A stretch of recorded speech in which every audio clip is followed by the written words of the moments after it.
You step through a low gate beneath pale leaves that tremble just slightly in the hush, too soft to be wind, almost like breath held long enough to become still. The air is cool, but not cold. Just the kind of quiet temperature that slips into your skin without warning, settling deeper than any coat could.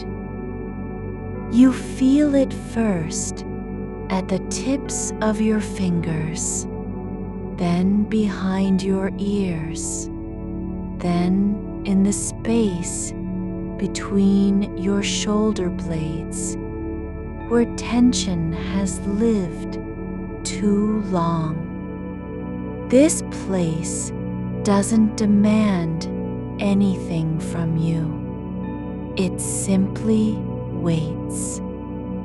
You are here now. That is enough. The gate closes softly behind you with no sound. Yet, you know it's shut. A quiet confirmation that you've entered a rhythm not of time, but of presence. There is no hurry, no reason to be elsewhere, nothing to prove or undo. You breathe in slowly and find the air tastes like wet stone and old paper, faintly sweetened by something unseen, like a memory of honey left too long on a spoon. This is an elven sleep story, a moon garden bedtime story, a cozy fantasy for sleep, not medicine, not healing, not promise or prescription. Only this, a space made just for you to rest without having to do anything extraordinary.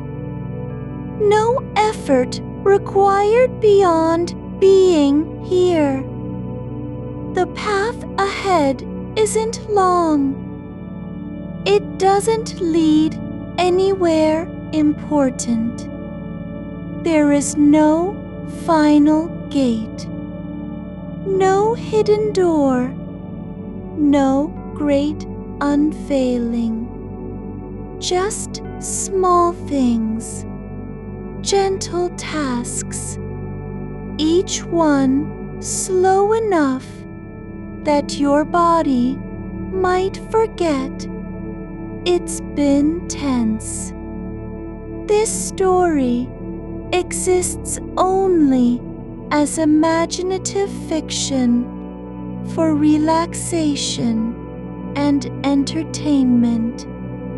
No guarantees of sleep are made or implied.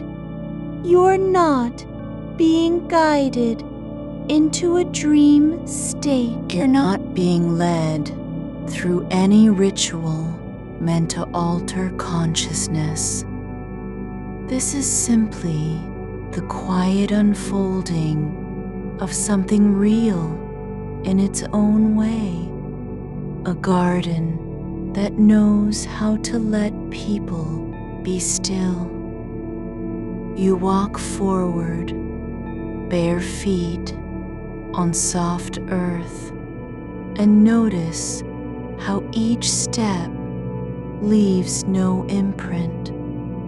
Not because it's magic, just because the soil remembers nothing. It holds only what passes through now. Your weight, your breath, the brief heat of passage, and then lets go again, like a sigh. A low lantern glows ahead, suspended from a slender branch that bends under its light. The flame is small and steady, not flickering, not even when you pause to look at it too long. It doesn't need oil or wick or any kind of care. It only burns because the night allows it to. You approach it without needing permission. The keeper stands beside it, neither old nor young, but simply there. Someone who has always been in this place and will remain as long as needed. Their hands are calm, their posture open, not offering instruction or judgment. They say nothing. There is no need. You understand what you're meant to do without being told. You reach up and lower the lantern a fraction of an inch, not because it's too high, but because lowering it feels like permission to settle. The light shifts slightly downward, spilling across your palms as if adjusting itself to meet you. You don't need to hold it. It stays where you place it, stable and warm without heat. The keeper turns their head ever so gently toward the path ahead, then back again. A signal not of direction, but of presence. You follow, walking now at a pace that matches your breath. Your shoulders drop another half inch. Your jaw unclenches without effort. The garden doesn't ask for change. It only asks you to notice what's already there. To the left, a cloth marker lies slightly crooked beside a shallow channel of still water. It is not important. No name on it, no symbol, just a length of worn fabric, faded and soft at the edges. The color has long since surrendered to dusk, but the shape remains straight, once proud, now leaning just enough to be noticed. You kneel without thinking. You don't know why you do it, but your body knows what needs doing. You take one end between two fingers, not pulling hard or correcting too much, just adjusting the angle so that the cloth lies flat against the earth again, aligned with the curve of the path. It doesn't matter if anyone sees it. The alignment is for you. The water beside it does not ripple, but when you pause, your breath slows and something shifts. The surface trembles just once, as though acknowledging attention, then stills again, like a page left open in a book no one will read. You rise slowly. You do not look back. There's nothing to correct, nothing to fix. Just the quiet work of making things rest where they belong. Ahead, a path splits slightly, two directions, neither marked. One goes toward a cluster of pale flowers that sway without wind, their forms like cupped hands holding light.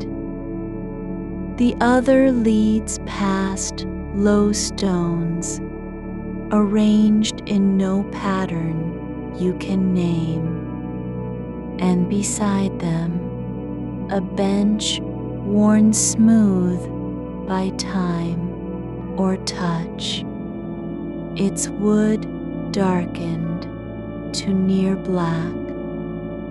You walk toward the bench. It's not empty. You see an old wooden cup resting on its edge, tilted slightly, as though someone left it for just a moment, not forgotten. Just pause. You pick it up carefully, feel how light and hollow it is inside. No liquid remains, but you can still smell something like mint and dry grass, faint and sweet. You carry the cup to the shallow channel near the marker. The water there doesn't move. It does not reflect your face. Yet, when you tip the cup slowly, a single drop falls. Just one, and it sinks without sound. You don't wait for ripples. You turn away, place the cup back on the bench where it was.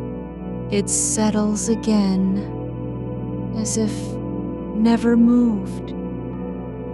You sit down now, not because you're tired, but because your body has decided that this is the right thing to do.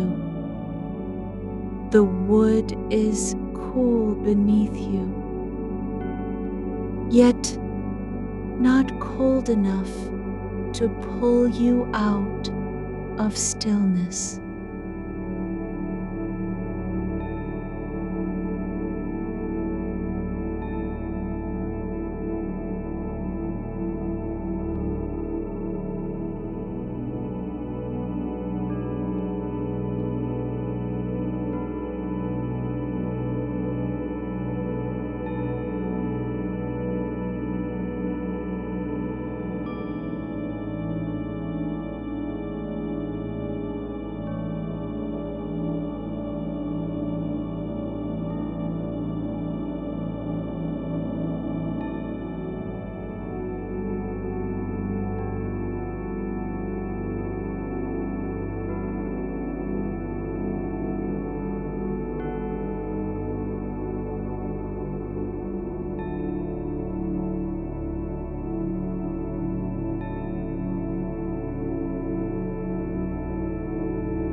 You reach for a folded cloth nearby, faded and soft like worn linen, tucked neatly beside the bench. No reason to unfold it yet, but your fingers find its edge and pull gently, as though returning something to itself. It unfolds slowly, a rectangle of fabric that might once have been bright, but is now muted with age, stitched at corners in a pattern too simple to be meaningful. You lay it flat across your lap, without purpose or ceremony. It doesn't need to serve anything. It only needs to rest where you place it, and so it does. You sit for longer than you mean to. The stars above are not sharp, but blurred, as if painted over with mist. The moon is high now, its light falling in quiet sheets across the path and the leaves, and your hands resting on the cloth. There's no clock here, no way of knowing how long has passed. You shift slightly, just a movement of weight, but you do not stand. You don't need to go anywhere. Nothing demands it. The keeper steps forward now, slowly, and lifts one hand, not toward you, but toward the flowers ahead. The pale blooms sway in unison, as if breathing, their edges glowing faintly with soft light that isn't fire or flame or electricity, just a quiet presence like warmth from deep earth. You watch them for a moment, then look down again at your hands on the cloth. They are still. Your breath is slow and even. You feel your spine straighten not because you're forcing it, but because it remembers how to be long and free. The keeper turns away and walks toward a new stretch of path where the ground slopes gently downward. There's no destination marked, no reason to follow, but you do anyway, stepping forward without hesitation. Bare feet touching earth that feels like memory beneath them. You walk forward, bare feet meeting earth that yields just enough to cradle each step without resistance. The path ahead is not marked by stones or signs, but by a subtle shift in how light rests on the ground, less scattered, more collected, as if the moon has gathered its breath here and let it fall evenly over soil and shadow. You notice your pace has changed, no longer moving toward anything, only continuing with the quiet rhythm of being present. The air is still, but not heavy. It holds a soft pressure, like fabric stretched just tight enough to feel against skin. To your left, a low wall made of stacked stone rises slightly, moss growing in its crevices, not as green, but as silver-gray threads that catch the light and flicker faintly when you look away. You don't touch it. Instead, you let your gaze travel along its length until it ends near a cluster of tall, thin stems standing upright like forgotten pens. They sway slightly even though no wind stirs, just enough to suggest motion without effort, as if the air itself is remembering how to breathe. Ahead, where the path curves gently downward, something glows faintly beneath a canopy of leaves, so pale they seem less solid than mist. It's not fire,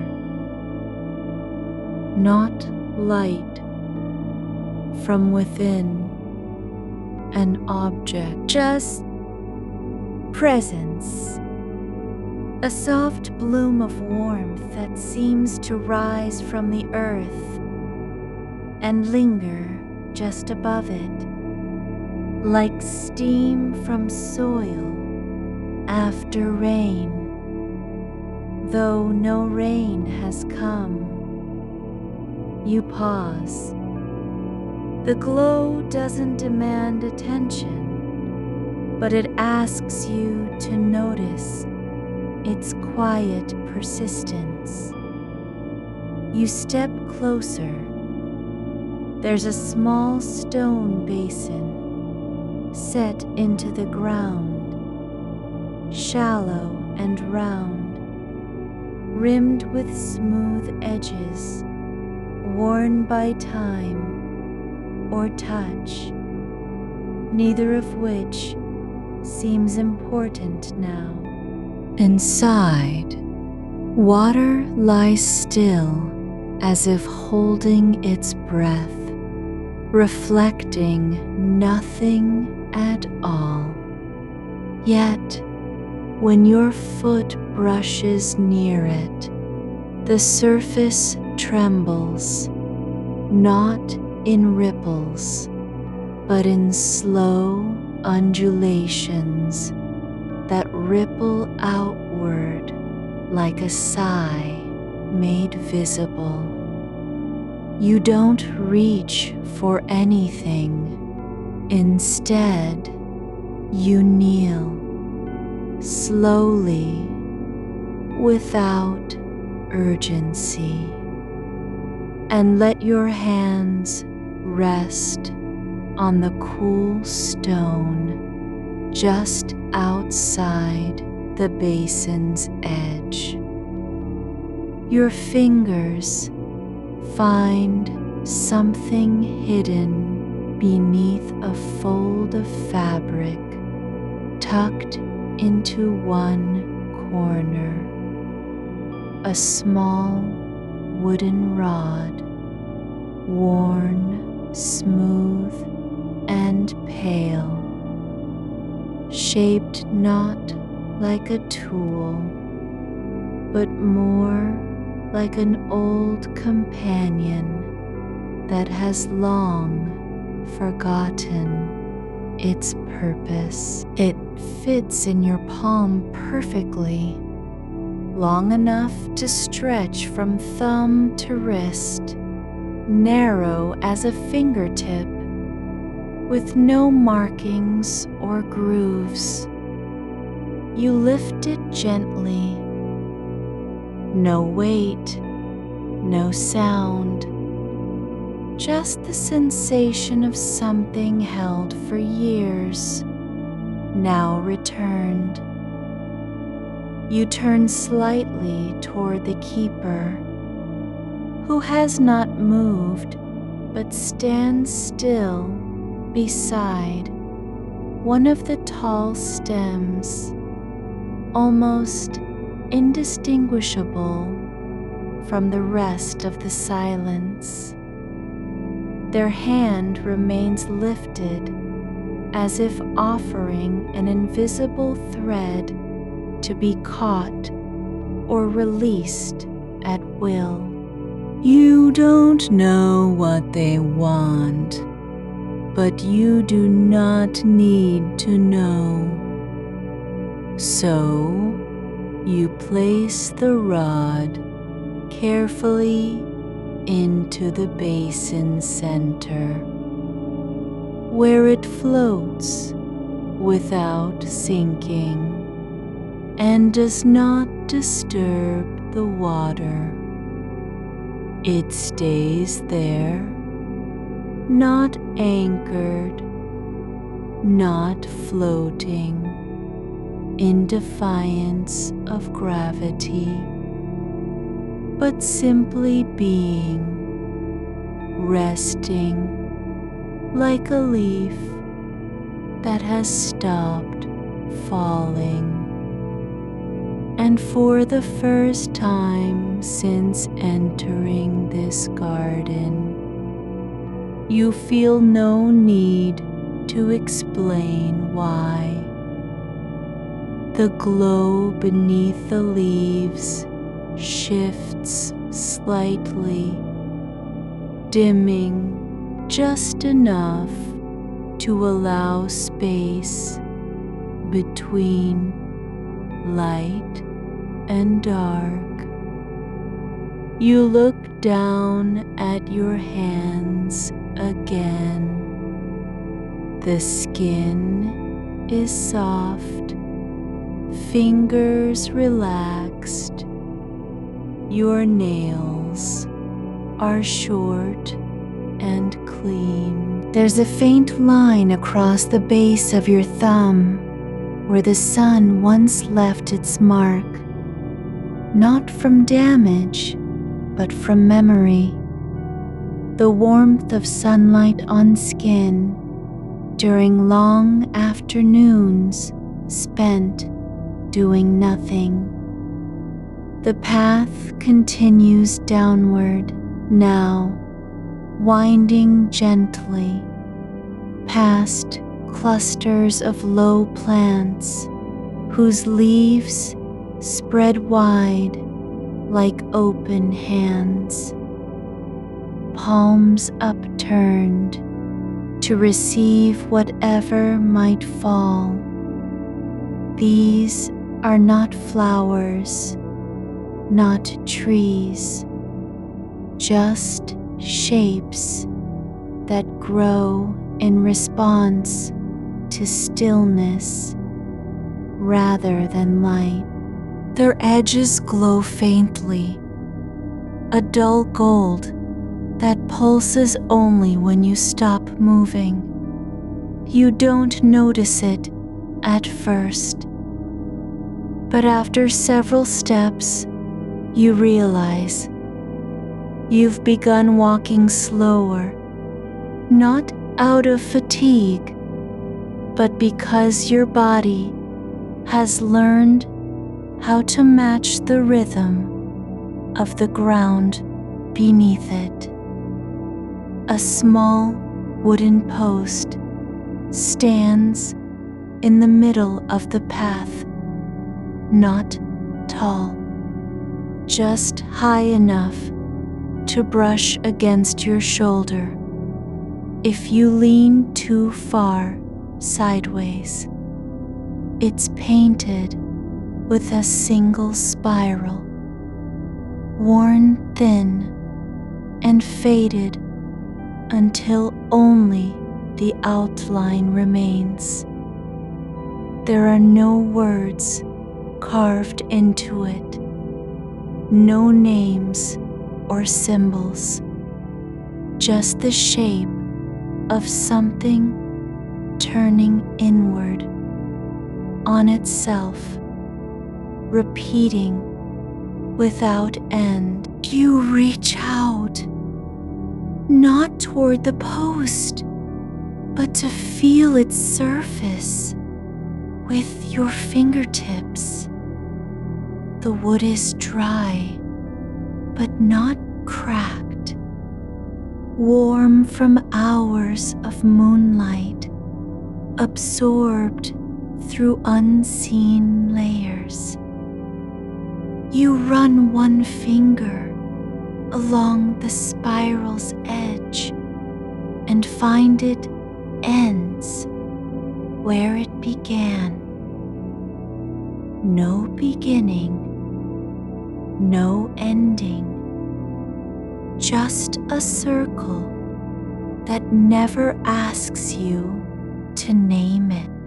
You take one step past the post, then another, each footfall settling into place like a note in a melody that has already been played once before.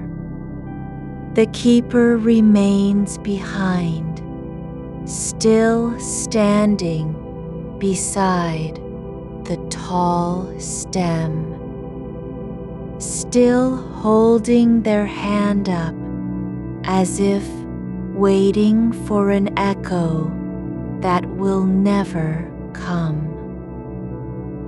But you do not turn back. Instead, you notice something new. The air has changed texture. It no longer feels like water or glass or silk. It feels like memory made tangible. You can smell it, something between dry leaves and old paper. A scent that doesn't belong to any place you've been, but lingers just behind your eyes when you close them. You stop again, not because you're tired, not because you've reached anything, but because the ground beneath you has shifted slightly in its shape. It is no longer flat. The earth has softened around where you stand, forming a slight depression that fits your feet perfectly, as if it had been waiting for this moment all along. You sit down, not on a bench, not on a stone, but directly on the soil, letting your back press gently into the curve of the land itself. Your knees are drawn up slightly. Your hands rest open in your lap. The fabric still lies across them, folded once, over twice, its edges softened by time and care.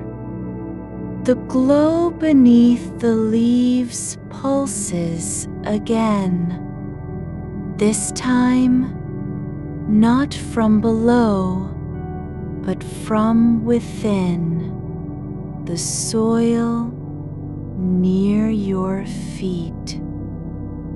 Tiny points of light emerge like seeds planted deep underground, rising slowly as if waking up after centuries of dreaming. They don't spread outward. They stay close together, clustered in a pattern that resembles no known shape or symbol. You watch them for several breaths until they fade one by one, not disappearing, but simply returning to stillness. You do not speak.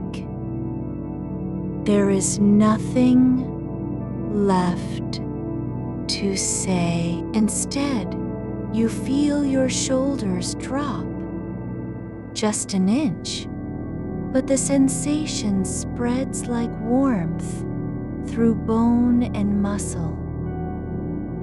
The weight that had settled behind your ribs loosens without warning. Your spine straightens again, not with effort, but because it no longer needs to resist anything.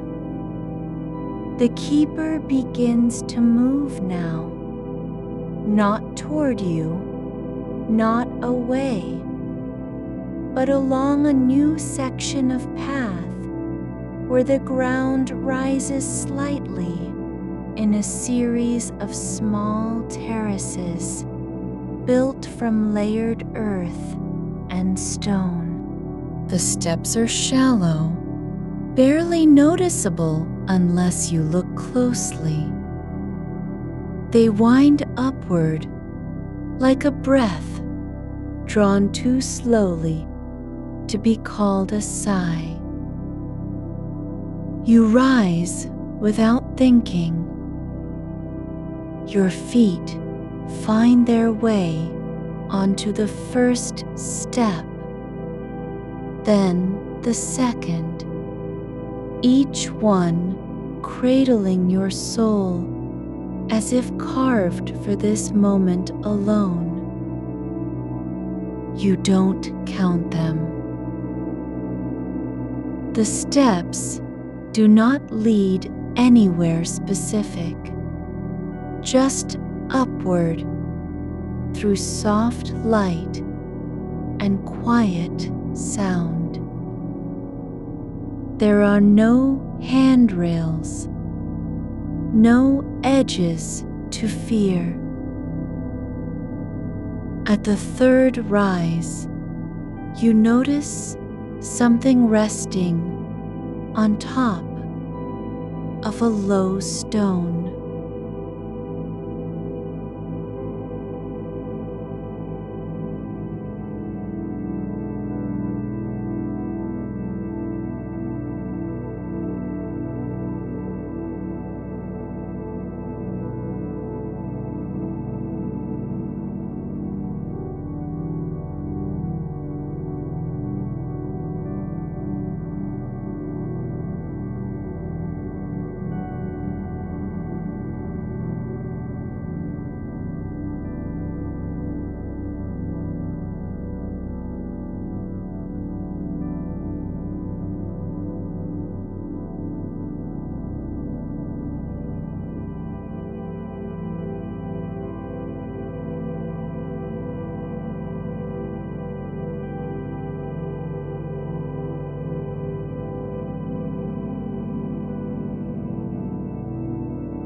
They lie folded neatly side by side, not worn, not used, but waiting for hands that have forgotten how to be still. You do not pick them up. You let your fingers hover just above them, feeling the air shift as if something small and ancient is breathing through their fabric. Then you lower your hand again, back to where it was before, and continue walking. You step onto the fourth terrace, and the air grows heavier with silence, soft but thick, like dust settling in a room where no one has passed for years. The glow from below is gone now, not vanished, just withdrawn, leaving behind only the quiet hum of stillness beneath your feet. There's no need to look down. You feel it more than see it, a pulse that travels up through the soles of your shoes and into your bones.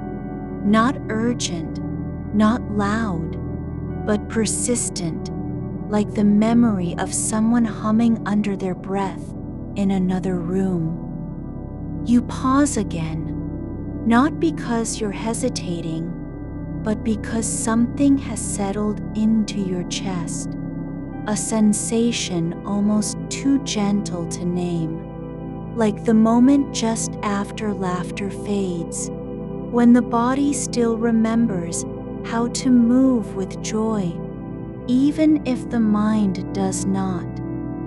The path ahead is no longer defined by steps alone. It curves gently toward a small rise, where a cluster of pale stems stands upright in formation, taller than others, their surfaces faintly ribbed like old parchment. They do not sway, but they do breathe, each one inhaling and exhaling with the slow rhythm of sleep. You don't look at them directly. You let your eyes rest on what lies between. The space where light bends slightly, as if pulled by weightlessness. The ground here is softer than it was before, a yielding surface that gives just enough when stepped upon, like walking across moss grown over ancient stone. You notice a bowl placed near the base of one stem, a shallow dish made from smooth, dark material, its rim worn down to something almost formless, as if shaped by centuries of hands passing through. It sits empty, but not for long. From somewhere unseen, water rises, slowly, silently, filling it from below, like a well drawing up memory. Not liquid, exactly, not quite solid or fluid, but the kind of substance that feels familiar in the way rain does when you've forgotten its name. You don't touch it. You do not need to. The bowl holds itself, and in holding, lets go. The keeper is still, ahead, moving now with a quiet grace through a space where no path exists, only air thickened by time. They pass between two of the taller stems, and for a moment you think they are gone. But then their silhouette reappears beyond a bend, not walking forward, but unfolding, as if stepping out from behind an invisible curtain that has been closed for years. There is no sound when they turn, no footfall, no breath, but the light near them dims slightly, not in darkness, but in depth. You follow, not because you must, but because your body remembers what your mind has forgotten: how to walk without purpose. You notice a thread of fabric caught between two stones, a scrap that might have been part of a larger cloth, its edges frayed and soft with time. It hangs there as if waiting for someone who no longer comes. You reach out, not to pull it free, not to unravel, but simply to let your fingers brush against the fibers. The moment they touch, something shifts. The fabric glows faintly from within, just once, like a star blinking in slow motion before returning to stillness. You do not speak. You do not wonder why. Instead, you walk on, and with each step, the air around you thickens with quiet, not silence, but presence. It is as though the garden has stopped trying to show you anything and begun simply being there, letting you be too. There are no signs pointing forward, no markers saying this is where it ends or where it begins. Just a path that appears only when you step into it. Ahead, you come upon a small table set low to the ground. No legs, just carved from one piece of wood so pale it looks like it has been bleached by moonlight for centuries. On its surface rests something soft, a folded cloth smaller than your hand, made of fine threads that seem neither woven nor stitched, but grown together in a way that defies name or method. It lies there untouched, waiting. You do not pick it up immediately. You let yourself pause first, just the weight of your breath against your collarbone, just the way one foot rests slightly behind the other, as if bracing for something you've already done. When you finally reach out, Your fingers find the edge without hesitation. The cloth is warm, not hot, not cold, but alive with a quiet warmth that spreads through your palms like a memory of sunlight on skin. You unfold it slowly. It does not fall open in a rush, but uncurls as if remembering how to breathe again. Beneath it lies nothing. No object, no symbol, no writing. Just the same pale surface, now revealed. You hold it in both hands and let its weight settle into your grip. There is no instruction given, no reason explained, only this: that you are allowed to carry it, not as a burden, but as an offering.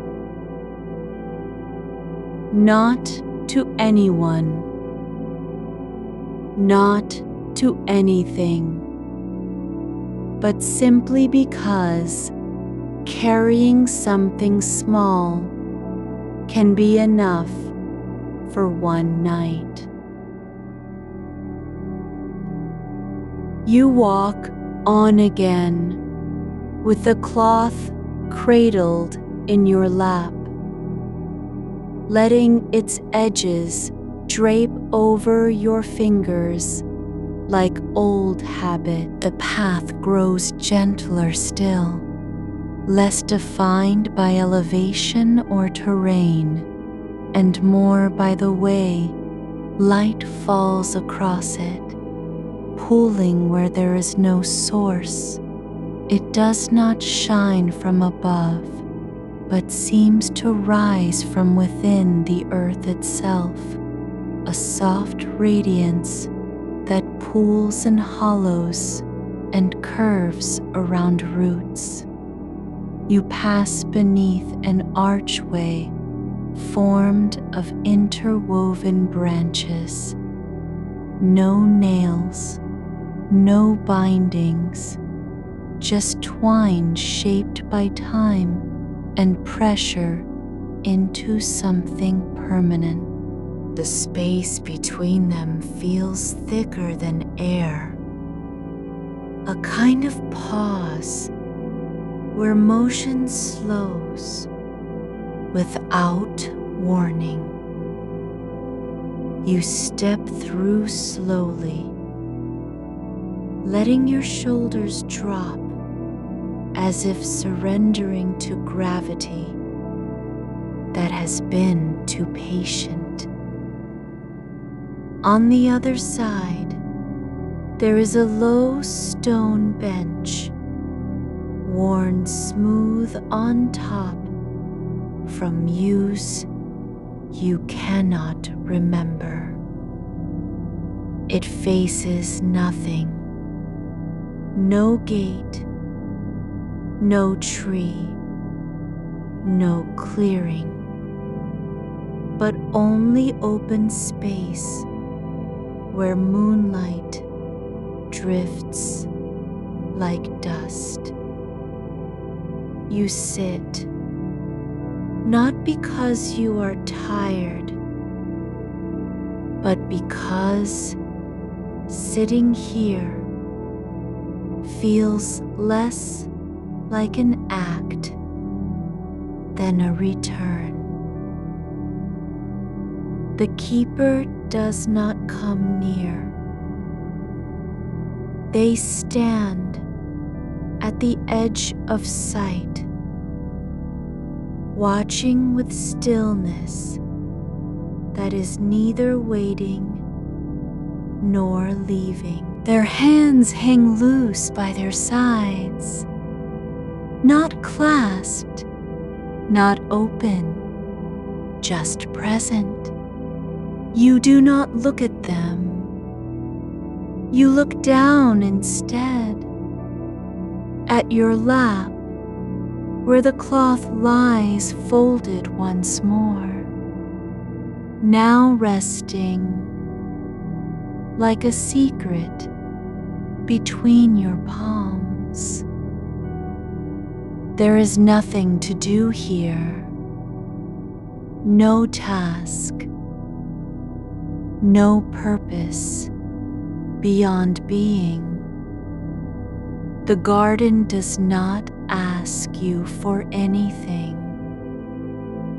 It only offers space in which to stop moving forward and simply exist. You close your eyes just slightly, not to sleep, but to let the world soften at the edges. When you open them again, the bench is no longer alone. Around it, small flowers have appeared, no larger than a fingertip, with petals that are not white or silver, but something in between, translucent, like light trapped inside glass that has aged slowly over time. They do not bloom upward. They lean inward toward each other, as if sharing breaths too quiet to be heard. You reach out, not for one, not for all, but just to let your fingers hover above them. And then you feel it, a warmth rising through the ground beneath you, not from below, but from somewhere deeper still, like roots remembering how to dream. The flowers do not tremble. They do not glow, but they shift slightly in place, not moving exactly, but settling, as if adjusting their posture for sleep. You let your hands fall back into your lap. You don't think about the cloth anymore. You don't remember what it was meant to be used for. You only feel the weight of stillness pressing gently against your ribs, the kind that comes not from exhaustion, but from being allowed to stop. Not because you have finished, but because you are already enough. There is a moment when the air feels different, not colder or warmer, just more, as if something has shifted in the way space holds itself. You feel it in your spine, a slow release, like a thread finally unspooling after being wound too tight for too long. Your breath slows without effort. The rhythm of your chest settles into a pattern that does not need to be maintained. It simply is. You notice a faint tremble in the air, not quite sound, but close, like a breath caught between two still moments. It comes from the edge of your vision, where the flower cluster ends and shadow begins to thicken without darkness. A ripple passes through the ground beneath you, slow and deliberate, as if something small is turning over in its sleep, just beyond reach. You do not look for it. You let your hands rest on your knees instead, palms open, fingers slightly curled, not grasping, not pushing away, simply receiving what arrives without demand. The bench has grown warmer than stone should be. Not hot, but softly alive, like the last warmth of sunlight held in a wall long after sunset. It seeps up through your clothes and into your bones with no urgency, no insistence, just presence. You shift slightly to feel it more fully against your back, letting gravity pull you deeper into the curve of wood that now fits you better than any seat ever has. The flowers do not move when you shift. They remain curled inward, their forms unchanging except for a subtle softening at the tips, as though they have grown used to being watched. A low sound rises from somewhere beneath your feet, not loud enough to disturb, but deep enough that it vibrates in your teeth and jawline before reaching your ears. It is not music, not speech. It is like water flowing through stone that has forgotten its shape, or the quiet creak of wood adjusting to a season's wait. You listen without searching for meaning. There is no need. The sound does not ask you to respond. It simply fills space, already occupied by stillness. From the corner of your eye, something catches a small bowl made of dark earth, resting on the ground beside the bench. It holds nothing but air, yet it seems full, as if holding breath or memory.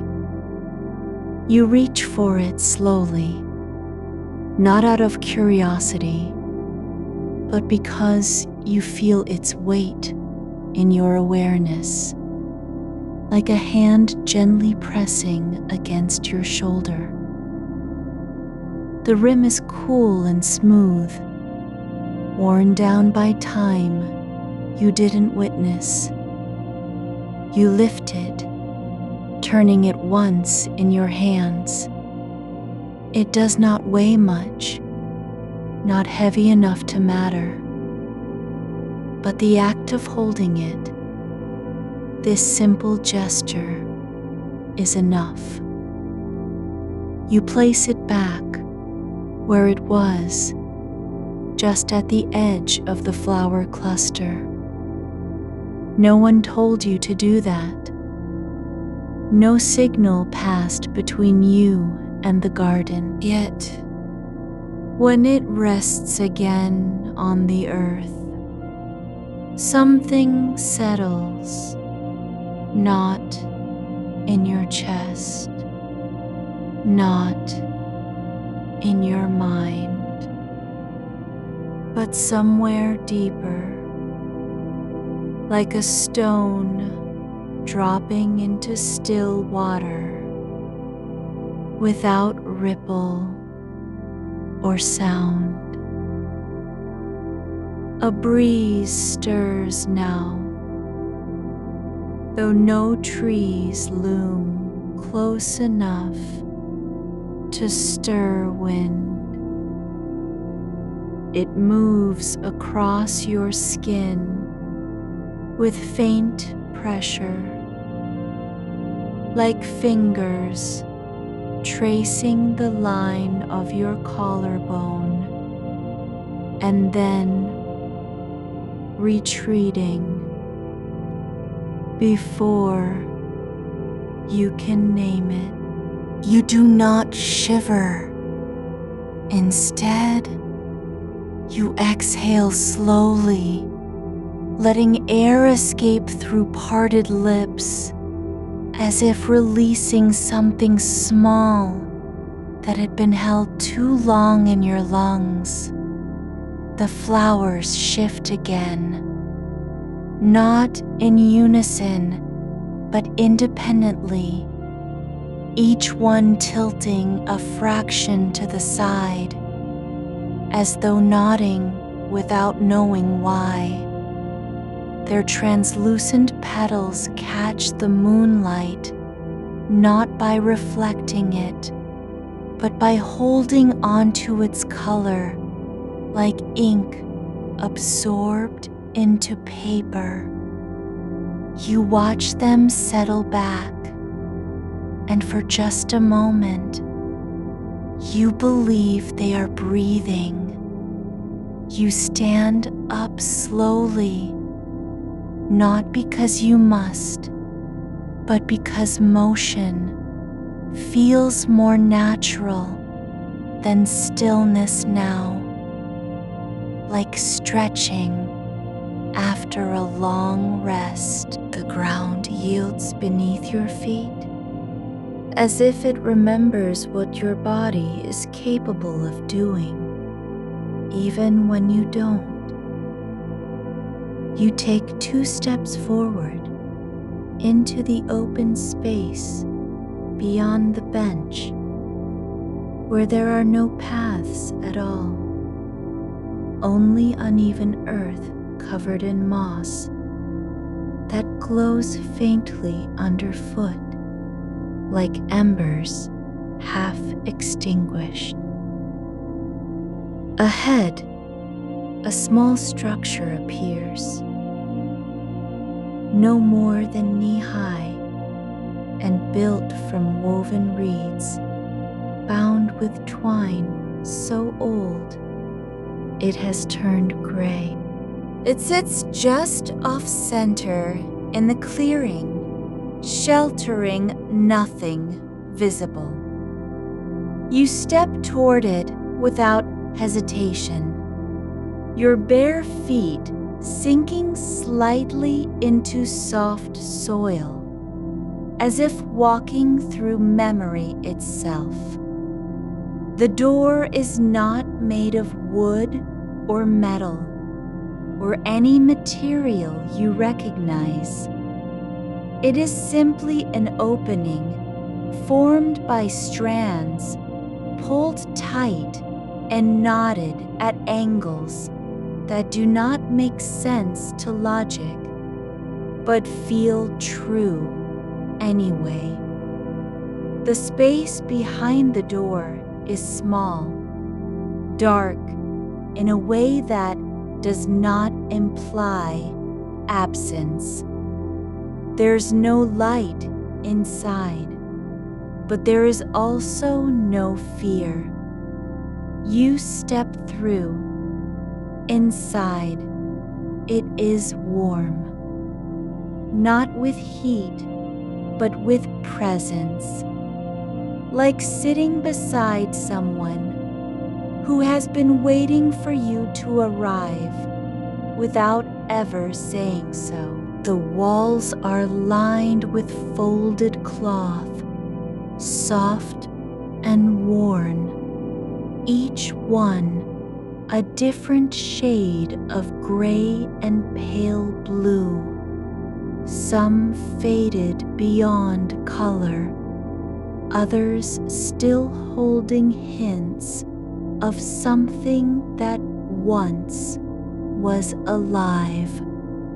There is no order among them, no labeling, no purpose assigned.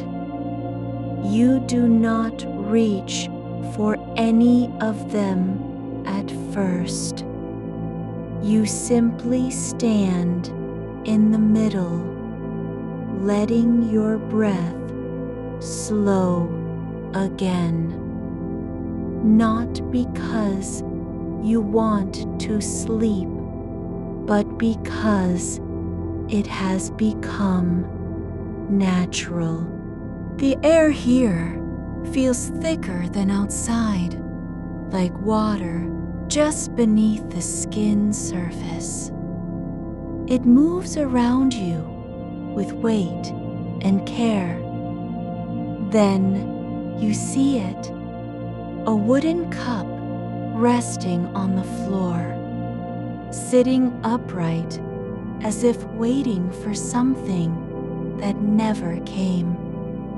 Its shape is simple, no carving, no decoration, just smooth curves, worn by hands long gone.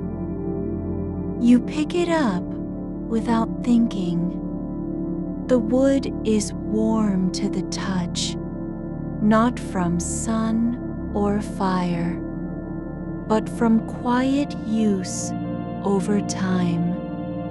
It feels familiar, though you have never held this one before. You turn it in your fingers, inspecting its rim, the way the grain runs down toward the base, like a slow descent. There's no liquid inside, no scent, nothing except the warmth of having been used once, many times, then set aside with care. You do not know where to put it, but you don't need to decide. You simply carry it back through the door and step into the open space again, placing it gently on a patch of moss beside the small structure, as though returning something precious that had wandered far from home. The moment it rests there, the garden shifts, not visibly, not audibly, but in how you feel your body now. Lighter, not because you have done anything important, but because nothing needs to be proven here. There is no test of worth or value, no measure beyond being present. You walk forward again, this time along a narrow path that wasn't there before. A ribbon of flattened earth, weaving between flower clusters and low mounds covered in pale green moss.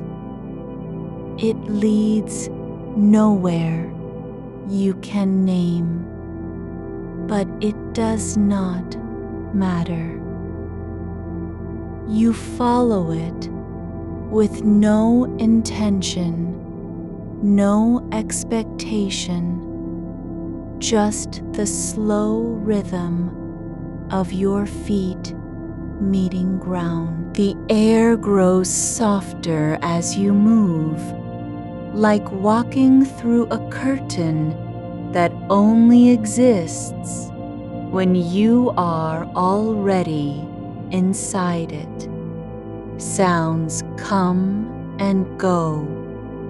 A distant rustle in leaves above, the soft plink of moisture falling from one root to another, the faintest hum, like something tuning itself to a frequency just below hearing.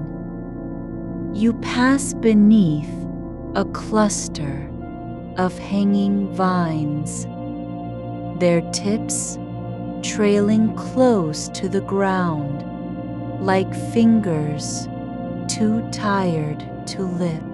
They do not brush against you. Yet, when you go through them, your clothes feel damp for only an instant, the kind of moisture that comes from breath-touching skin in silence. Ahead, something glows faintly at knee level, a small stone embedded in the earth, flat and smooth, its surface etched with no markings, but showing a pattern so delicate it seems drawn by light itself. It pulses once, not rapidly, not urgently, but like a heartbeat kept secret for too long. You crouch down slowly, not to examine it closely, but because your body knows what needs to be done before you even think of doing it. You place your palm flat on the moss beside it, not touching the stone, just resting near enough that warmth can pass through your skin without effort. The glow does not brighten. It does not fade. But the air around it stills, like a thought paused mid-formation, suspended in breath. You step forward again, the path beneath your feet softening with each breath you take, not because it has changed, but because you have. The moss yields slightly under your weight, then settles back as though remembering how to hold its shape after long stillness. There's no need to hurry, even if you could. There is nothing here that requires arrival or completion. You reach down without thinking and lift one of the fallen petals from a cluster beside the path, not because it needs picking up, but because your hand opens naturally when something small lies within its reach. It is pale white with veins like frost on glass, curling at the edges as if remembering how to unfurl before letting go. You hold it between two fingers for just long enough that you feel the weight of its surrender, not a loss, but an offering given freely. The air around you thickens again, not with pressure, but with presence, the kind that settles into bones when time stops measuring itself in minutes or hours.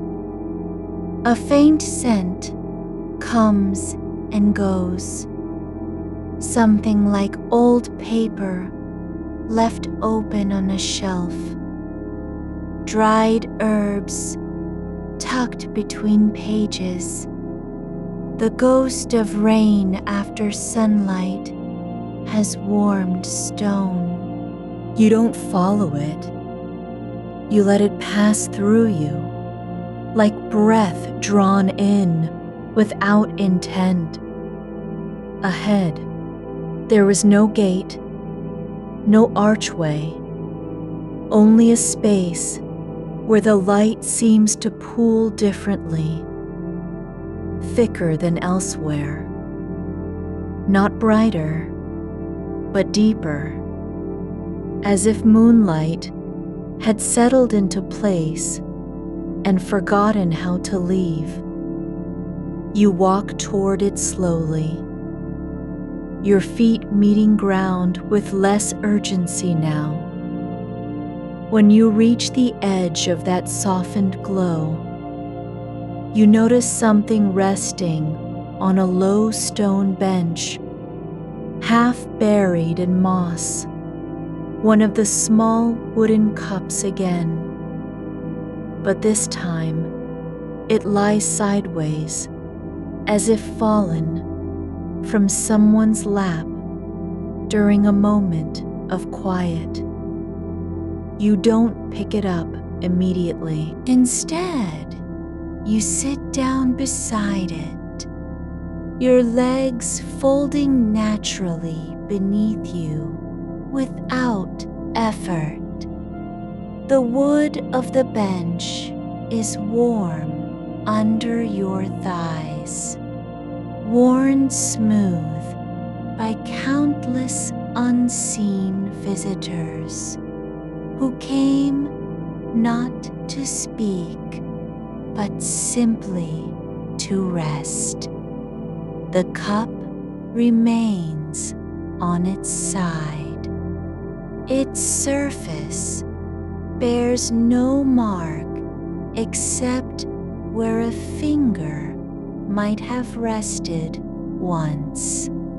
Just a slight dimple in the grain, like a name whispered and then forgotten.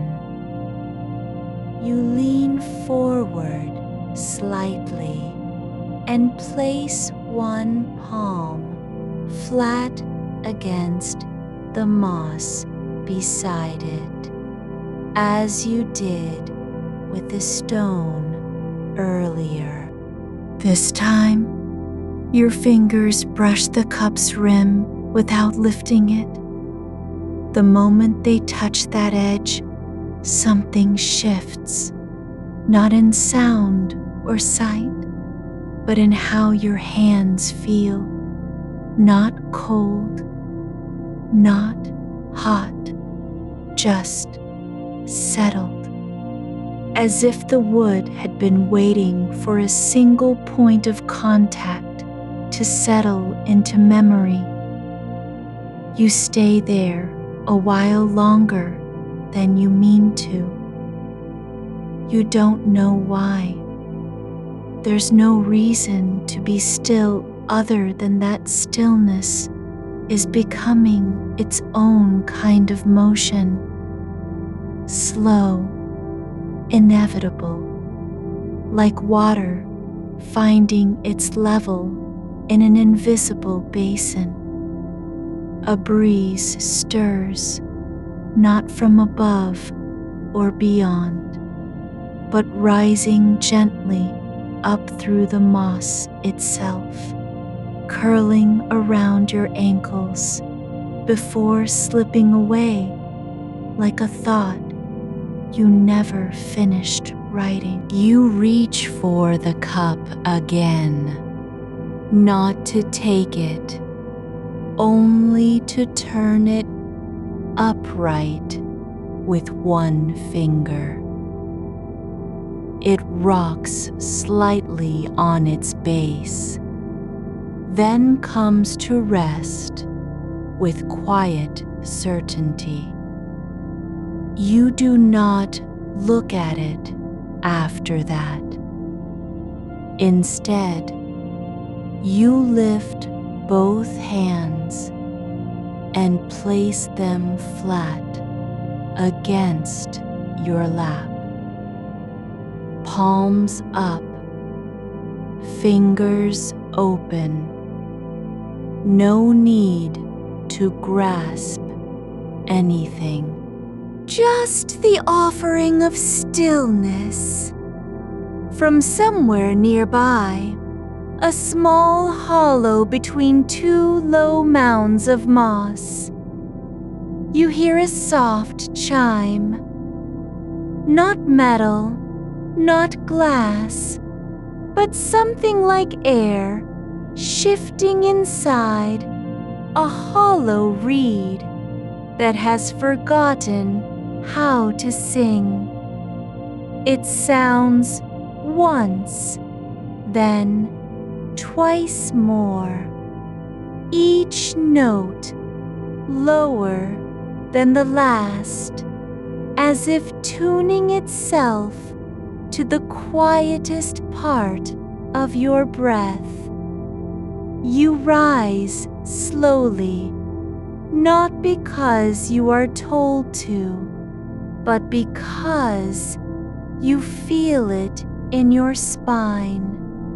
A shift from sitting to standing is no longer a decision, just a natural bend in what's already happening. You walk on now without looking down at your feet. The path ahead has no shape that can be named, only a direction felt through the soles of your shoes, like pressure, shifting under weight.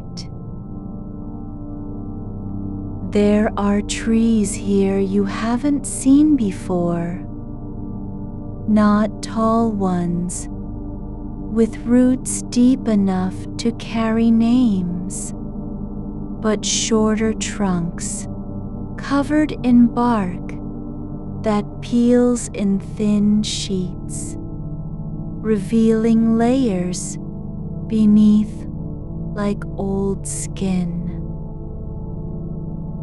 They do not grow upward so much as outward, their branches stretching low and wide, creating arches that open into spaces no larger than a person's shoulders. You walk under one without thinking. The air inside the arch is cooler, quieter, like stepping into a memory of stillness. You pause there for just long enough to notice how your eyelids feel heavier now. Not tired exactly, but as though gravity has softened its pull on them. It's not that you're falling asleep. It's more like your body has begun to remember what being awake feels like when no one is watching. No performance. No need to explain why you are here or how long you'll stay. To your right, something catches the light. A cluster of small glass orbs hanging from a thin vine. Not shiny, not reflective. More like captured breath, each one containing a single speck of amber-colored dust that swirls slowly in circles without ever touching the edge. They sway slightly when nothing moves nearby. You don't touch them. You just look at them long enough to realize they're not lit from within, but glowing faintly, as if catching something deeper, like the last warmth left behind after a fire has gone out. You move on, stepping over a low ridge where moss grows in layered rings, like stone that learned how to breathe. There's no sound beneath your feet, only silence with texture. A quiet so complete it feels almost tactile. It settles against your skin, not as absence, but as presence, the way air fills space when you exhale. Ahead, there is a small clearing where the ground slopes slightly downward into what might have once been a basin, but now holds nothing except a faint indentation filled with fine gray dust that sparkles under moonlight like crushed starlight. It does not stir when you step near it. You crouch down slowly and press your fingertips lightly against its surface, just enough to feel the grain of it. Not sand, not soil, but something finer than either.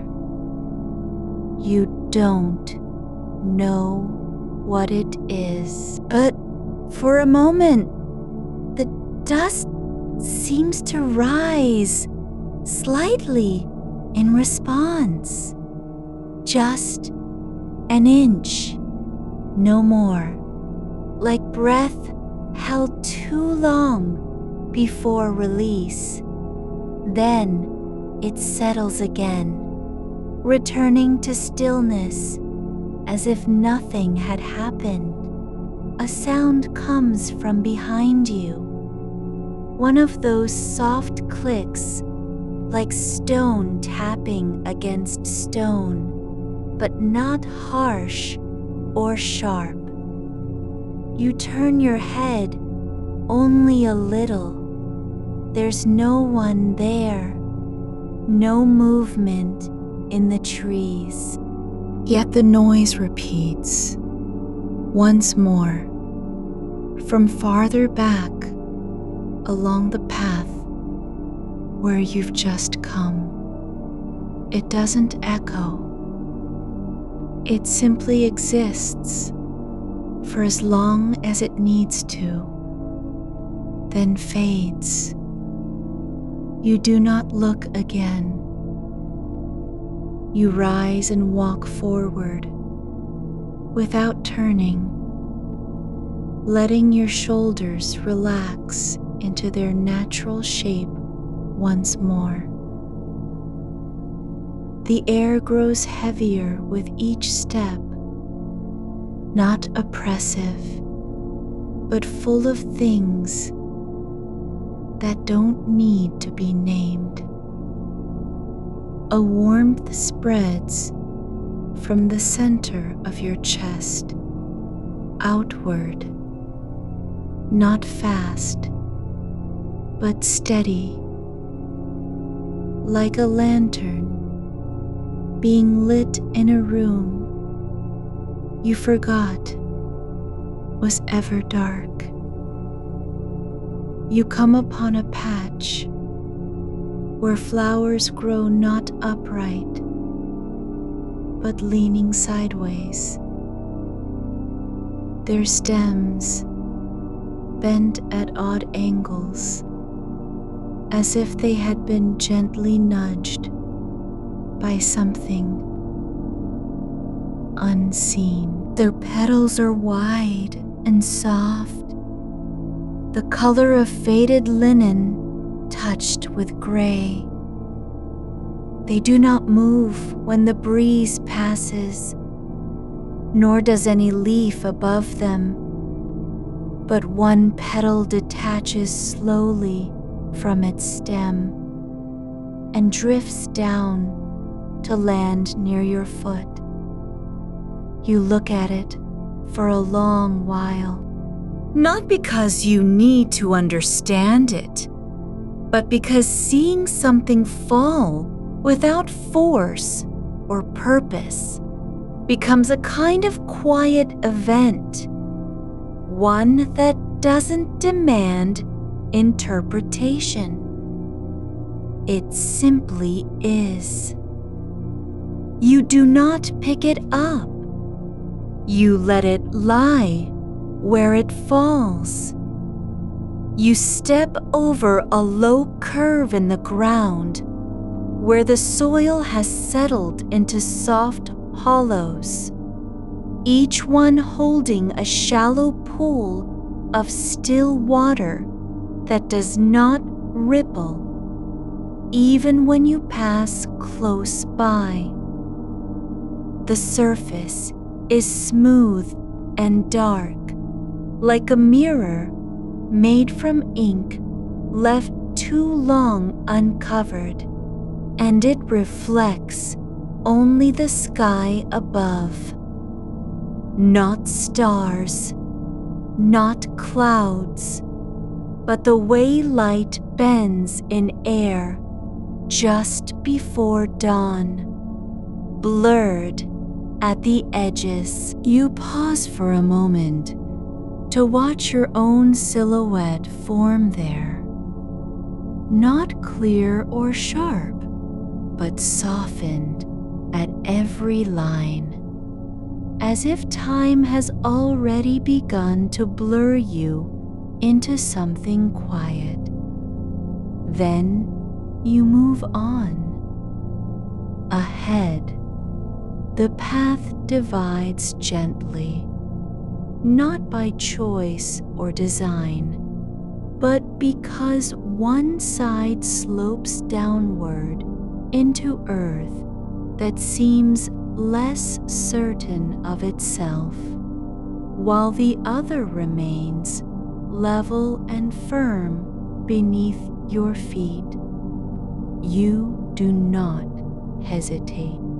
The left path is shorter, quieter. It leads to a small table made from a single piece of pale wood, worn smooth in places where hands have rested often. On it sits nothing but a bowl of milky liquid that does not tremble or steam, though its surface shivers faintly when you look at it directly, like the moment before a thought forms. You don't reach for it. Instead, your gaze drifts past it to the edge of the table where something small and round rests on the rim, a disc no larger than your palm, made from a material that feels neither hard nor soft, more like memory pressed into form. It hums once when you look at it, not with sound, but in the way heat rises off stone after sunset. You turn away slowly and walk along the right path instead. The trees here are older, their trunks wider and darker than those earlier on. They do not lean or arch. They simply stand like silent sentinels who have forgotten why they were placed there. Their bark has no pattern you can name, no lines, no knots. But when you press your palm against one, the wood yields slightly beneath your touch, as if breathing in time with yours. Not deeply, just enough to feel the pulse of something slow and steady underneath. You do not lean on it. You let your hand fall away after a moment. Near the base of one tree lies a stone slab worn flat by centuries of rain and footsteps that never left footprints. It holds no carvings, no names, no marks, only a faint impression where something was once placed and taken, a shape like a handprint, but too small for any human hand and too wide across the middle to be delicate. You kneel down slowly and run your fingers over it. Not searching, not verifying, but simply tracing its outline with enough care that you begin to feel the warmth return to your joints, as though returning from long inactivity. The stone does not answer. It doesn't need to. A faint scent arrives, light and dry, like crushed wheat left out overnight under a roof. You follow it without direction, letting your steps shift slightly toward the source. The air thickens with each step, but not unpleasantly, more like wool wrapped around glass, softening edges while still keeping things clear. Then you see them, small clusters of stalks growing in uneven rows along the edge of a shallow depression. where the earth has cracked into fine lines, almost like frozen veins beneath skin.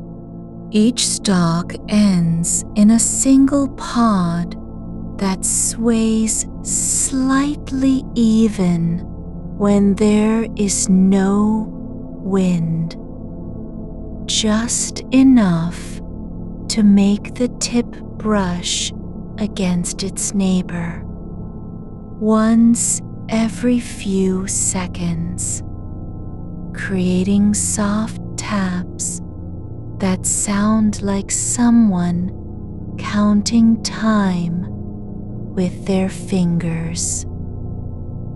You crouch down and observe them without touching. The pods are not green or brown, but something between. Not quite alive, not dead either, but suspended in a quiet state of waiting. One opens slowly on its own, revealing a tiny spiral inside, made from the same substance as the dust that floats in those glass orbs earlier. Only this one is contained and still. It does not glow. It does not move. But when you look at it long enough, your eyes begin to feel tired in a new way, not heavy, but full of quiet release. A sound comes again, but farther off now, almost gone. The softest crackle of something breaking underfoot, like ice on a pond that hasn't yet cracked open fully. It happens twice, then stops. There is no echo, no follow-up, just the silence returning, as if it had never left. You rise slowly and walk forward without urgency, letting your arms hang loose at your side. Your shoulders drop farther than they have in days, not dramatically, but gradually, like water finding its level. The path ahead widens slightly into a space where no plants grow, only flat stones laid out in irregular patterns across the ground. They are not arranged for any purpose you can name. No symmetry, no meaning, but each one holds a small indentation that catches moonlight differently depending on how it's tilted. One glints faintly blue, another dull gold, and a third reflects nothing at all, like glass left behind in shadow. You step carefully from stone to stone, not because they might break, but because your body knows better than to rush through spaces where stillness is the only law. The air between them feels denser, thicker with attention, but not oppressive. It's as if each stone holds a single breath that has been saved for years and now waits to be released. Halfway across, you notice something near the edge of your vision. A small movement in the corner of your eye, like dust drifting through sunlight. You don't turn toward it. Instead, you pause on one stone and let your hands rest lightly on your knees while you close your eyes for just a moment. Not to sleep, not yet, but simply to feel where your body ends and the air begins. When you open them again, there is no change in the scene. No new shape appears. The stones remain exactly as they were. But something has shifted within you. The way your breath settles deeper into your chest, how your feet press down with less resistance, like roots finally remembering where to grow. You step off the last stone and onto soft earth again. Ahead is a low wall made from stacked pieces of pale rock, each one slightly different in color, white streaked with gray, beige flecked with rust, another nearly transparent, as if holding light inside it. It curves gently outward, like an open hand, offering nothing but space. Behind it lies a shallow hollow, filled not with dirt or water, but with feathers. Not many, no more than 20, scattered unevenly across the ground, all different in length and color.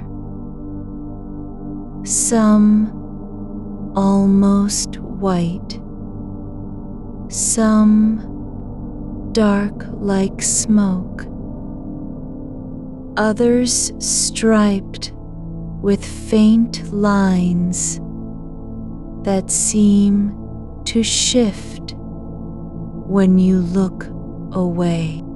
They do not float, they do not flutter, they lie still, as if someone had laid them down carefully before stepping back.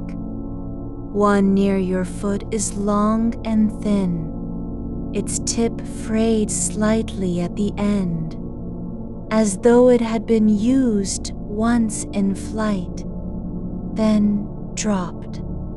You crouch again and reach out slowly, not to take any of them, only to touch one with your fingertip.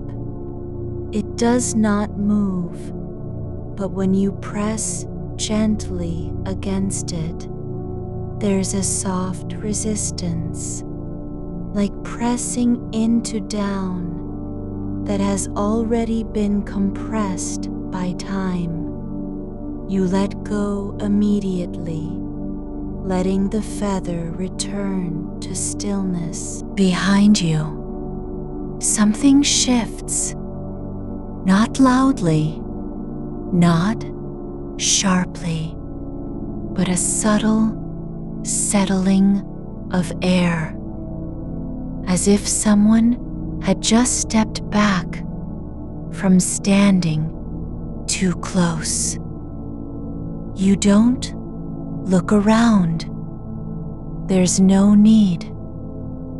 Instead, your gaze returns to the wall itself, the way light slides over its surface in slow ripples, like water moving beneath ice.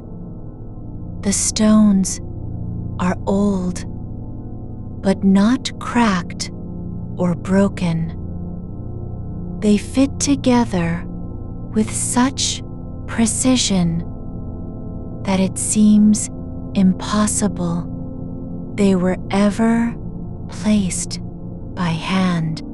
Yet you can feel their warmth where your hands rest on them. Not heat exactly, but the kind of warmth you get from sitting near a window after dusk, when the day has already passed and night is settling in.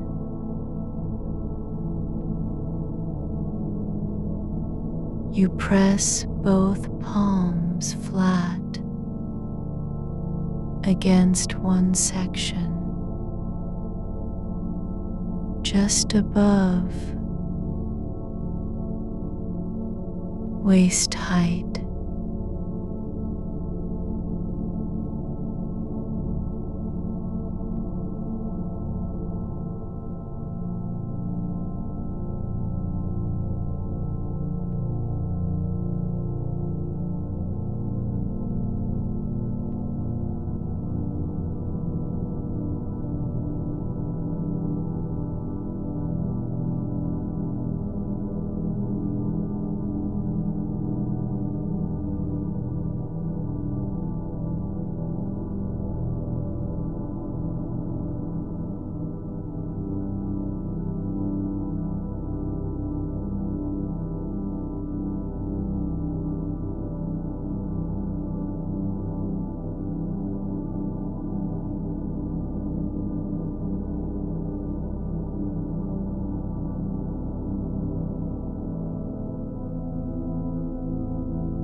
The feathers remain untouched, scattered as though someone had paused mid-motion to lay them down. Not in grief, not in celebration, but simply because it was time. There is no reason for their presence, and yet there is also nothing missing from the hollow where they lie. You walk around the curve of the wall instead of through it, your feet brushing against a carpet of moss, so fine it doesn't make a sound even when stepped on. It's not green exactly, more like memory of green, the kind you feel in your bones after long rain.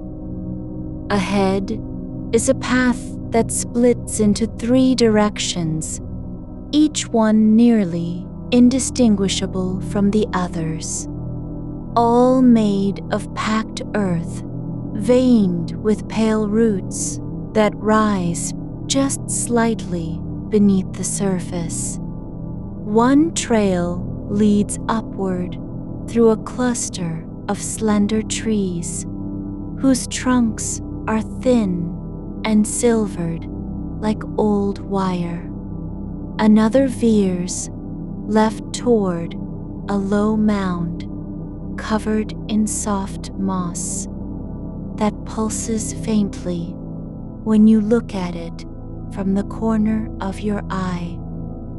Once, twice, then not again. The third path continues straight into a space where the air seems to thicken with silence, not because there's nothing there, but because everything is listening. You choose the middle one, the one that doesn't seem to demand anything, even in its shape.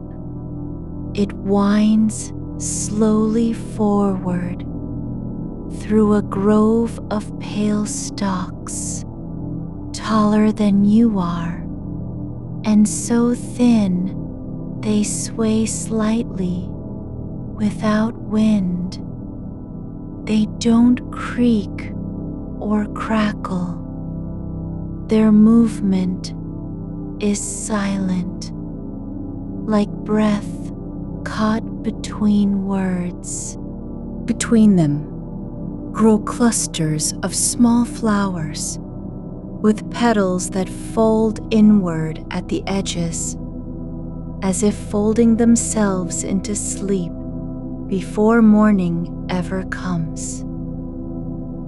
Their centers glow faintly, not bright enough to see clearly, but just visible when you lean close and hold still. You don't touch them, not yet. There's a bench ahead, long and low, carved from wood so pale it seems to have absorbed the moonlight rather than reflected it.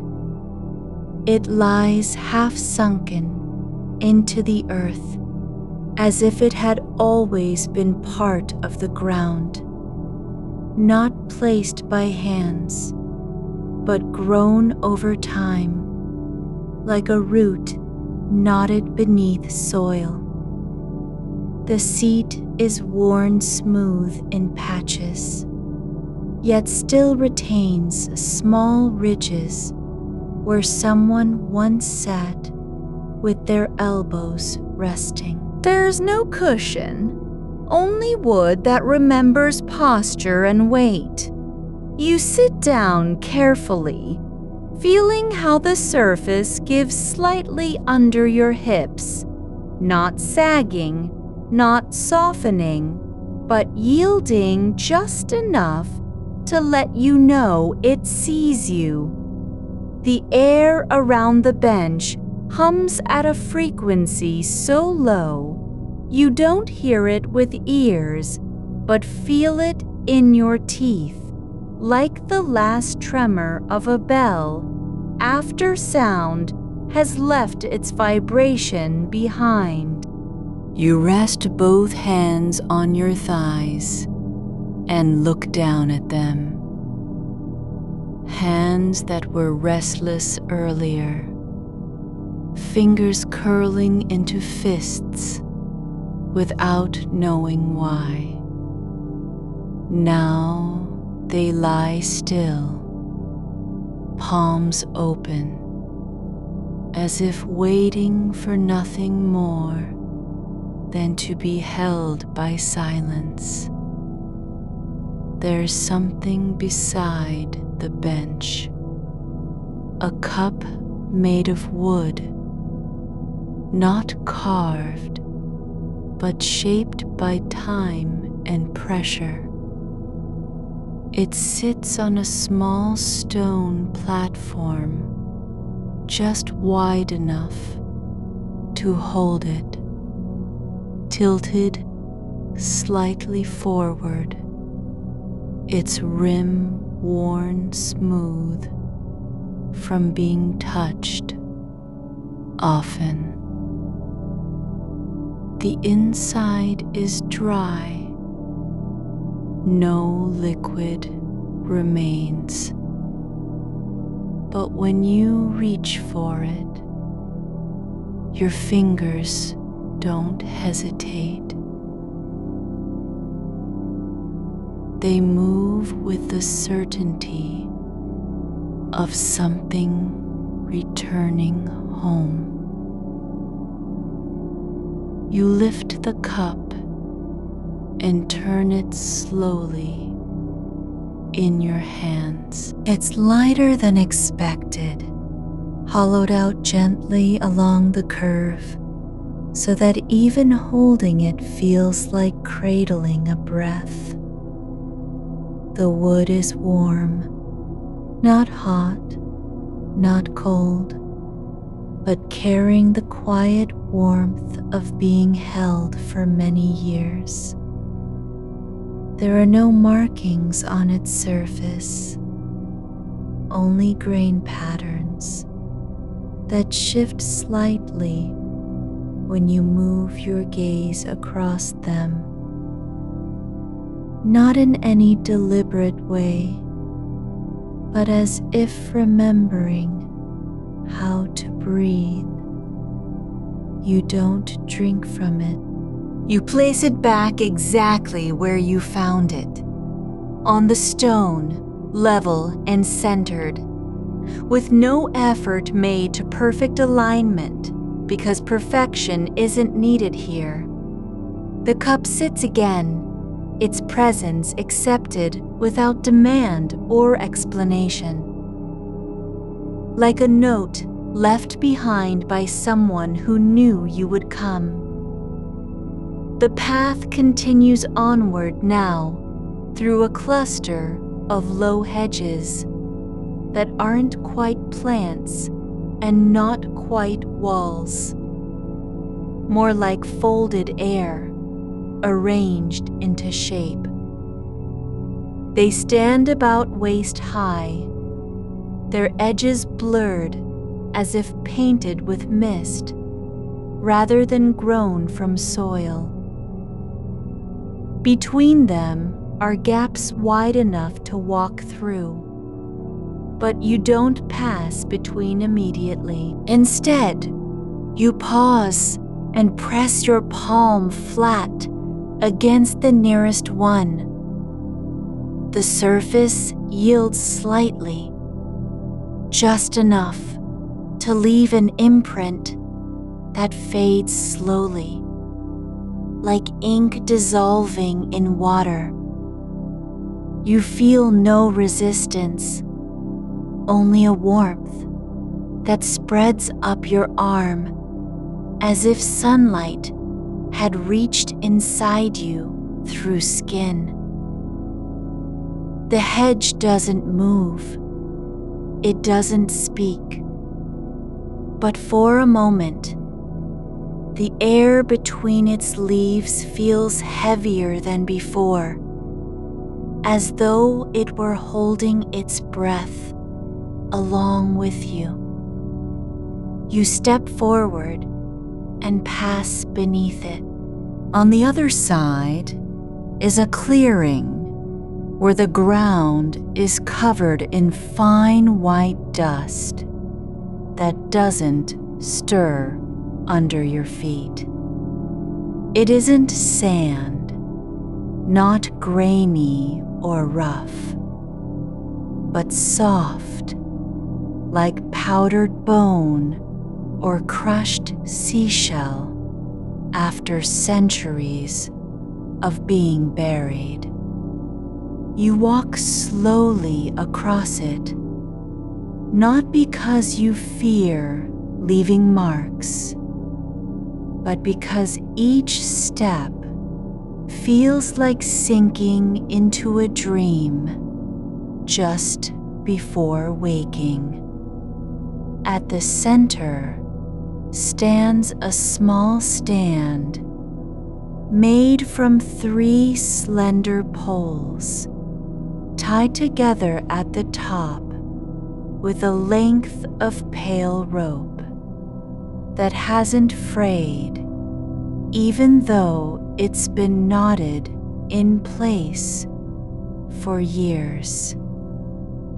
On it rests an object shaped vaguely like a bowl, but not quite too shallow to hold anything, too wide to be called a plate. It glimmers faintly under moonlight, as if lit from within by something slow and unforced.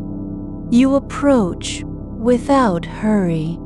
You don't reach for it, but you notice how the dust near its base has been swept into perfect spirals, tiny concentric circles that grow smaller toward the center, each one just wide enough to fit a fingertip. They're not made by wind or footfall. The pattern is too precise, too consistent. You crouch slowly and place your palm flat on the ground beside it, not touching the object itself, only the dust around it. The moment you do, the air shifts in subtle ways. The light above seems to dim a fraction. The silence deepens slightly, as though something had just been acknowledged without being named. After a long while, you let your hand rest where it is, not pushing or pulling, simply allowing stillness to settle over both of you. The dust remains undisturbed, except for the outline of your palm, a faint print that doesn't fade quickly. When you rise again, you walk past the stand and toward another cluster of plants, this time standing upright like sentinels, with stems made of woven light rather than wood or leaf. They shimmer when you look directly at them, but when you glance away, they return to stillness. Their tops are shaped like open hands, palms upward, empty. There's no sound from them, not rustling, not creaking. But something happens in your chest as you pass between 2 of them, a quiet release, as if a long-held breath had finally been exhaled without warning. You keep walking, following the path that doesn't lead anywhere and yet feels necessary. The trees grow thinner now, their trunks thinning to strands of silver wire that hang down like hair in slow motion. They don't brush against you. There's space between them, but there is a sense of being watched, not with eyes, but with attention. A wooden stool rests beside the path, placed carefully at an angle so it faces away from the way you came. It has no backrest and only one leg that seems longer than the others, causing it to tilt forward just slightly. You don't sit on it, but you notice how clean its surface is. No dust, no marks, as if someone had wiped it with a cloth made of moonlight. There's a folded cloth nearby, lying in the dust near the stool. A square of fabric, so faded it barely has color anymore. It's not torn or stained, just worn thin at the edges, like something used often but never discarded. You pick it up gently and feel its weight, lighter than you expect for cotton, almost airy. You hold the faded cloth in your hands and feel its edges whisper against your fingers. So thin it seems to dissolve into air where light touches it, yet solid enough to carry weight, like a memory you've forgotten how to name. The fabric is not white or gray or any color that stays put.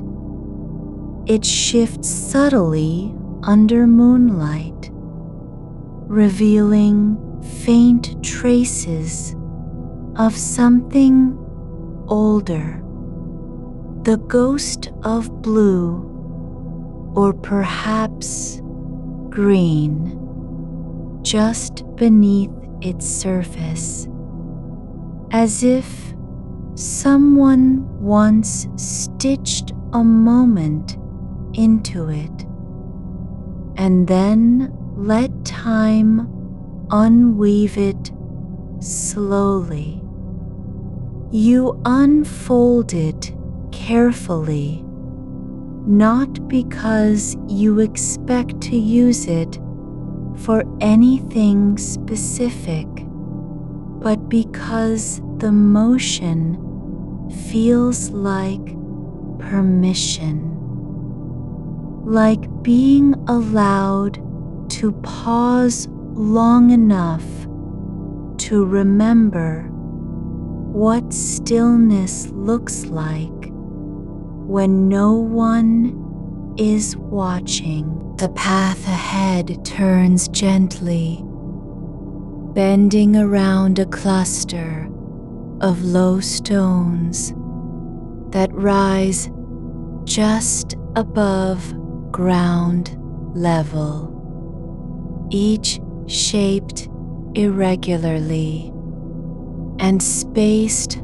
far apart, so you must step over them rather than walk between.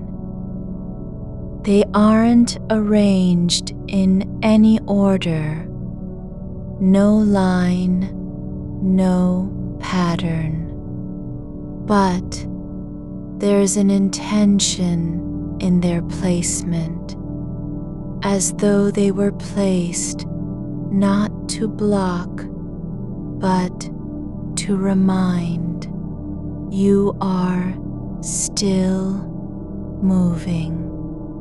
The stones feel cool under your feet, their surfaces smooth and worn down by time that didn't hurry, or perhaps one long night of silence. One stone has a shallow depression at its center, shaped like an open hand, turned downward, as if something had rested there for many hours, and then left without taking anything. You move past it slowly, carrying the cloth with you, not knowing where you're going, but aware that your hands are no longer idle.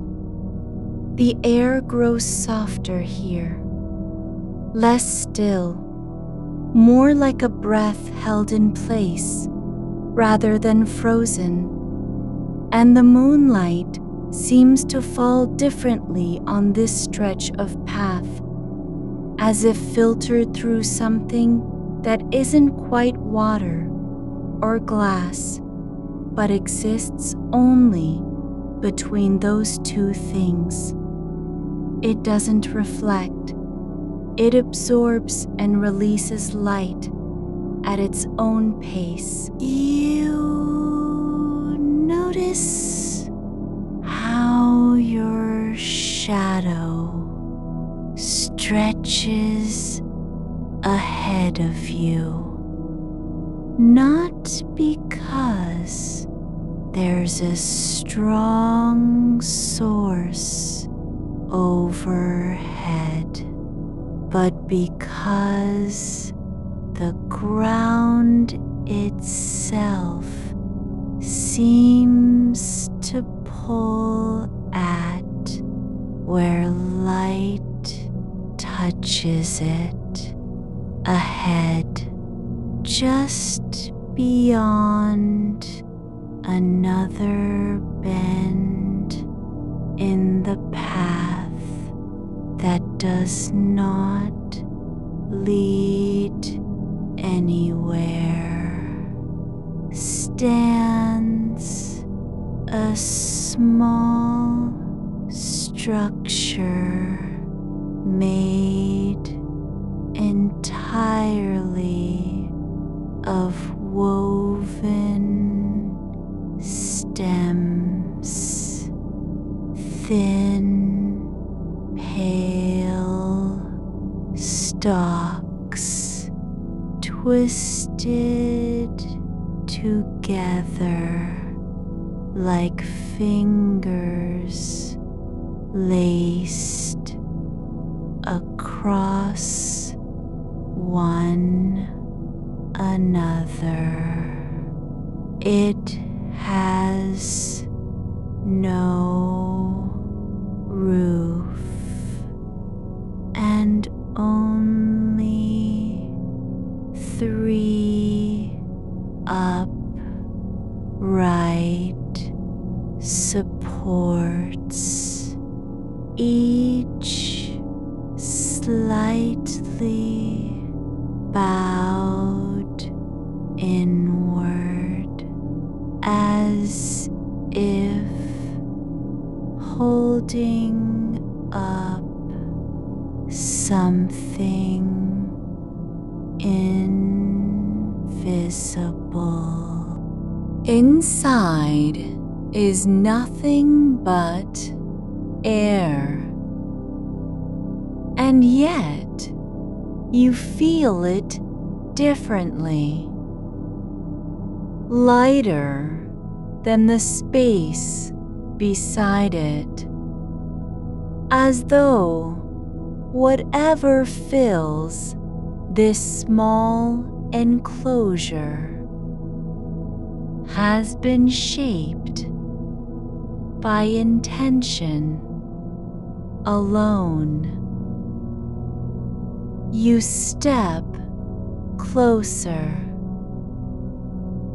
The stalks tremble faintly when your breath passes near them, not from wind, but because they respond to warmth, like leaves that remember sunlight after decades of shade. You place the cloth across one of the lower supports, not tucked in or fastened, just laid down as if leaving it, there were a quiet gesture. The moment you do, something shifts. The air above the structure dims slightly, not with darkness, but with depth. And for an instant, you hear what could be laughter, but no sound ever leaves your ears. It's felt instead like a ripple in the back of your throat, or the sudden softening of tension behind your eyes. You turn away slowly, letting the cloth remain where it is. The path continues, now flanked by low plants that grow sideways rather than upright, tendrils reaching out like fingers testing for touch.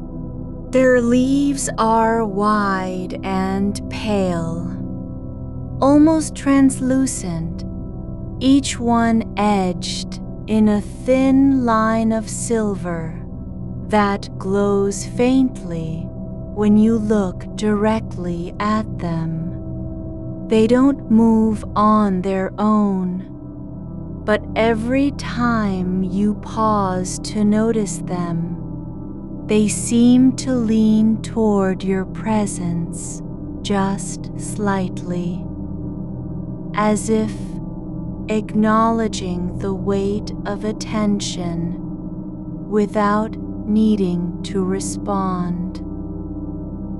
You walk between them and feel no resistance, only a quiet pressure along your skin that isn't unpleasant, more like warmth from sun through thin fabric. The plants do not speak. They don't tremble or sing. But when you pass beneath their lowest reach, there's a moment where the world seems to hold its breath. Not silence, but absence of sound, as if all noise had been absorbed by something just beyond hearing. The ground becomes softer here, less dust, more moss that grows in delicate clusters between patches of stone. It doesn't feel damp, yet it gives slightly underfoot, like walking on a surface made from memory rather than matter. The moss is pale, almost colorless, but when you press your palm against it lightly, you notice how small lights flicker beneath its surface. Tiny points of gold and silver that rise up briefly before sinking back down again, as though the ground were breathing in slow rhythm. You keep walking, following a curve in the path that leads into a place where there are no trees above, only a canopy formed from suspended threads, thin strands of something like glass or frozen light stretched between invisible points. They don't hum or vibrate. They simply hang still and clear, catching moonlight in ways that make them look like veins running through darkness. As you pass under one cluster, the threads shift minutely, not enough to touch you, but there's a sensation of being seen, not with eyes, but with presence. It's as if your movement had been noticed by something older than sight. You pause for a moment and notice how the moss beneath your feet has begun to glow faintly where it meets the path, just around the edges, like a border drawn in invisible ink. The light pulses slowly, once every few seconds, not fast enough to be called rhythm, but steady enough to become part of your awareness. You don't try to follow it or understand it.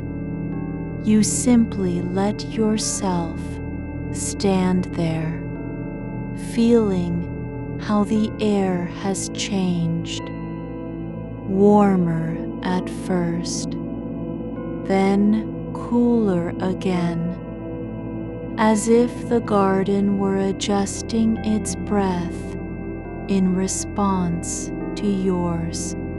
To your right, a small wooden table rests on 4 short legs, each one carved with spirals that don't quite connect. Their ends stop just shy of completion. On it lies an empty cup made from pale wood, unfinished and unvarnished, so smooth that you can feel the grain beneath your fingers even before touching it. It isn't meant for drinking. There's no lip or handle, only a bowl shape that tilts slightly to one side, as if never quite settled in place. You reach out slowly, not because you need to take it, but because something inside you wants to acknowledge its presence. You lift the cup gently and feel how light it is, almost weightless, yet solid enough to confirm it's real. There's no scent from it, no wood smoke or oil. But when you tilt it slightly toward the moonlight, a faint outline appears along its inner curve. A single line that seems to have been drawn by someone who meant only to trace one edge of their own thought. You set it back down exactly where you found it. Not because there's a rule about placement, but because it feels right, like returning something to stillness after having touched it. The path now curves again, and this time leads into a space that doesn't feel like a place at all, but more like a moment between steps. The trees have thinned so much that the moonlight falls freely across the ground, not through leaves, but directly onto stone tiles set in random patterns, some square, some circular, some shaped like fragments of forgotten shapes. They aren't arranged by design or symmetry. They appear to have been placed over time by hands that didn't care about order. You walk carefully between them, noticing how each tile feels different beneath your feet. Not warm or cold exactly, but alive in a way that's not tied to temperature. One is smooth and cool, like riverstone. Another rough, with tiny pits worn into its surface. Another so fine it seems to remember the imprint of fingers long gone. At the center of this open space stands a single bench, long and low, carved from wood that has softened over time until it feels more like leather than solid grain. It's not broken or splintered, but worn thin in places where hands have rested for years without moving. You sit on it, not because you're tired, but because the act of sitting down has become a ritual all its own. You lower your hands onto the bench's surface and feel how it yields slightly, not in give, but in memory. Like a breath held too long and then released. The wood is warm now from where you've been resting, though not hot, just alive with heat that doesn't burn. You don't move to stand again. Instead, your fingers trace the edge of the bench's backrest, a line worn smooth by time and touch, so even the grain has forgotten its direction.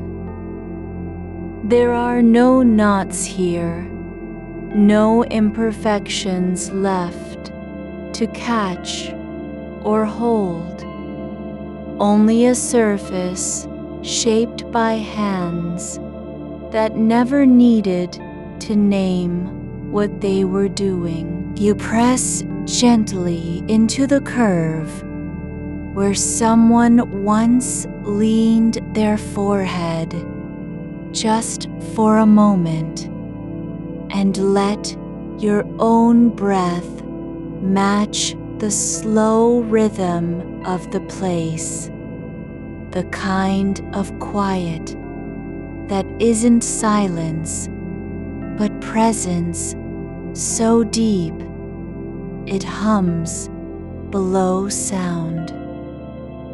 A soft rustle comes from near your feet, not wind or animal, but something quieter, the shift of cloth settling over stone.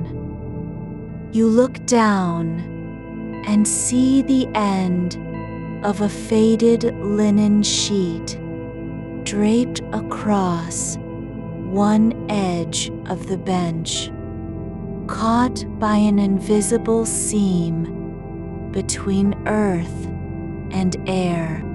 It's been left there for years, perhaps decades, its color so pale it almost matches the moonlight itself. The fabric has frayed at its corners, but not fallen apart. Instead, each thread seems to have learned how to hang without breaking. You reach out slowly and let your fingers glide along its surface, not to pull or rearrange, just to feel that this thing still exists in the world as it was meant to. Present, unclaimed, waiting. The edge of the cloth brushes against your ankle. Not cold, not warm, but like a memory you've never had yet. The garden is breathing again, this time through the air between tree trunks, not with wind, but with stillness that moves. It passes over your skin in waves, so subtle they feel less like motion and more like attention, as if the space around you has grown aware of its own shape and now pauses to notice what lies within it. You close your eyes for a moment, not because you're tired, not because you need rest, but simply because you want to listen with your skin instead of your sight. The silence isn't empty, it's layered. Beneath the hush is a soft clicking sound, like beads rolling over glass in slow motion. Something small and rhythmic, but too distant to locate. It doesn't come from any one place or direction. It simply is, woven into the air like thread through cloth. When you open your eyes again, you notice how the moss has changed. Not grown more luminous, not dimmed, but rearranged itself. Where it once formed a border around the path's edge, it now curls inward in delicate spirals, each loop smaller than the last, until they vanish into shadow between two stones. The pattern isn't deliberate. No hand carved it. No rule guided its making. But there's a sense of completion to it anyway, as if something that had been wandering found its way home without knowing where it started. A low hum begins just beyond your shoulder, not loud, but deep enough to vibrate the bones in your feet. It doesn't come from any instrument or creature. There is no source, only resonance. You turn slightly, slowly, as though afraid of disturbing a dream you're already inside. But nothing moves. No bird stirs. No leaf trembles. The hum fades into silence again, leaving behind the same feeling that this place remembers what it means to be still. You shift your weight on the bench and feel something beneath the wood. Something small, round, and hard. You reach down carefully and pull out a stone you hadn't noticed before, pale gray with faint stripes of white running through its center like frozen lightning. It fits perfectly in the palm of your hand, not heavy, not light, just right. There's no mark on it, no symbol or writing. But when you turn it over once in your fingers, the surface glows for a brief second, a soft pulse that vanishes as quickly as it came. You don't put it down immediately. Instead, you hold it there and notice how its warmth spreads into your skin like a secret shared between two bodies who've known each other for years without speaking. The path ahead curves gently now, not sharply, not with intention, but softly, like a breath exhaled after thought has passed. It leads toward another open space, but this time you sense it differently, less as a place to arrive at, and more as an invitation to linger. You stand slowly, the stone still in your hand, and step forward without needing to look where you're going. The ground beneath your feet is uneven in patches, not broken or dangerous, just irregular, like walking on the surface of something that has settled after being stirred. Near one edge of the path, a small cup rests atop a flat stone, the same pale wood as before, but larger this time, shaped more like a shallow bowl than a drinking vessel. It holds no liquid, no scent, only stillness. You pause beside it and notice how the rim is worn down on one side, just enough to suggest someone has placed their lips there many times over years that aren't counted. You don't pick it up. Instead, you bend at the waist slightly and let your fingers skim across its surface, feeling for warmth or vibration. There's nothing. But when you pull back, you realize the stone beneath the cup has shifted ever so slightly, as if adjusting itself to accommodate a presence that wasn't there before.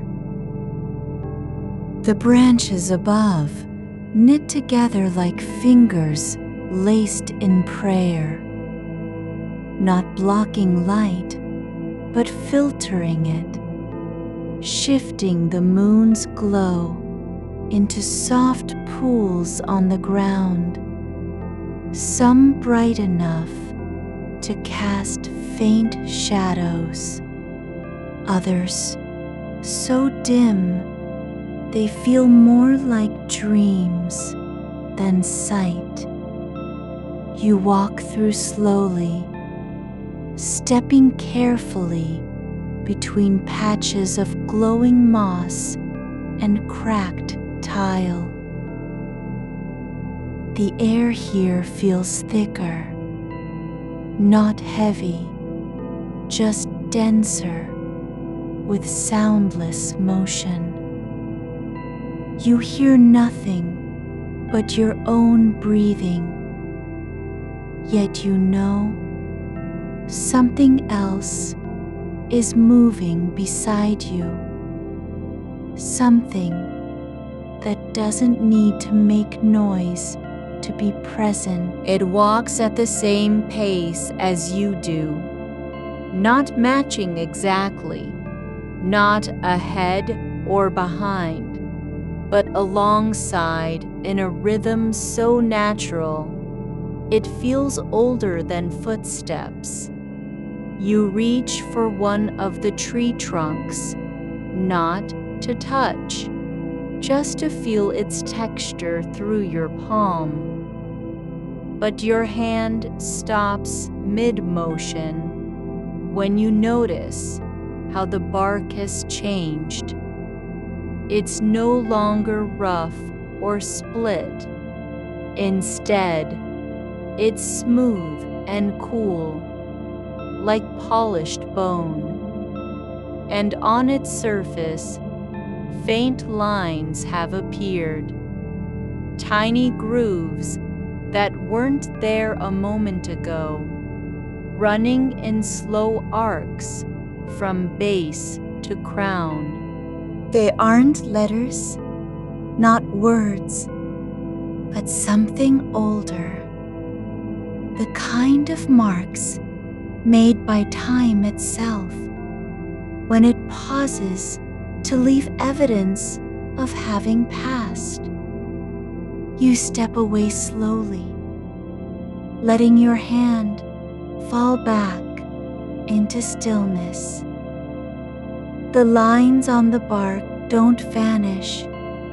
They remain, like a message written in a language you've forgotten how to read. You don't try to understand them. Instead, you look up and see that the sky above is no longer visible through the canopy, only a blur of silver and shadow, where light has been softened by layers of living things. The path ahead widens into another clearing, not wide enough to be called open, not small enough to feel enclosed, but balanced somewhere in between. In the center stands a low stone wall built from fragments that don't match. One piece is flat and smooth as glass, another jagged with sharp edges, worn soft by time, another shaped like a curve you've seen on no known object or tool. They are not joined with mortar, but simply placed, each touching only where it fits, not forced into alignment. The stone wall hums at a frequency too low for your ears to catch, more felt than heard, like the quiet thrum beneath the skin when you press your palm flat against warm earth after dusk. You stand before it, not stepping over or around, but simply letting your body lean into its presence as if meeting an old friend who needs no introduction. The fragments are arranged without design, yet feel inevitable, each one resting exactly where it belongs, neither too tight nor loose, like pieces of a puzzle that have grown together naturally through time, rather than being forced. You run the tips of your fingers along the edge of the glass-smooth stone, and for a moment, you think you see something move inside it, not shadow, not light, but a ripple, as though water had passed beneath an unseen surface just before freezing. You pull back slowly. The air near the wall shifts subtly, like breath held too long in someone's chest before they let it out. There is no wind, yet your hair stirs slightly at the nape of your neck, not from cold, but from a quiet awareness. Something has shifted between you and the space beyond the stones. You step forward, not to cross, but to stand flush against one side, pressing your shoulder lightly into the cool curve of the jagged piece. It doesn't press back, but it settles around you like a hand that knows how to hold without gripping. A single flower blooms in the gap between two stones, no larger than your fingertip, its petals layered like thin sheets of folded silk, pale violet at the edges and deepening to silver at the center where no light seems to touch. It doesn't sway or open wider. It simply exists, quiet and complete, as if already finished with being anything more than what it is. You crouch down without thinking, not because you wish to examine it, but because your body remembers how to approach small things with care. The soil around its base has been shaped by time, neatly scooped into a shallow well that holds no water, only stillness.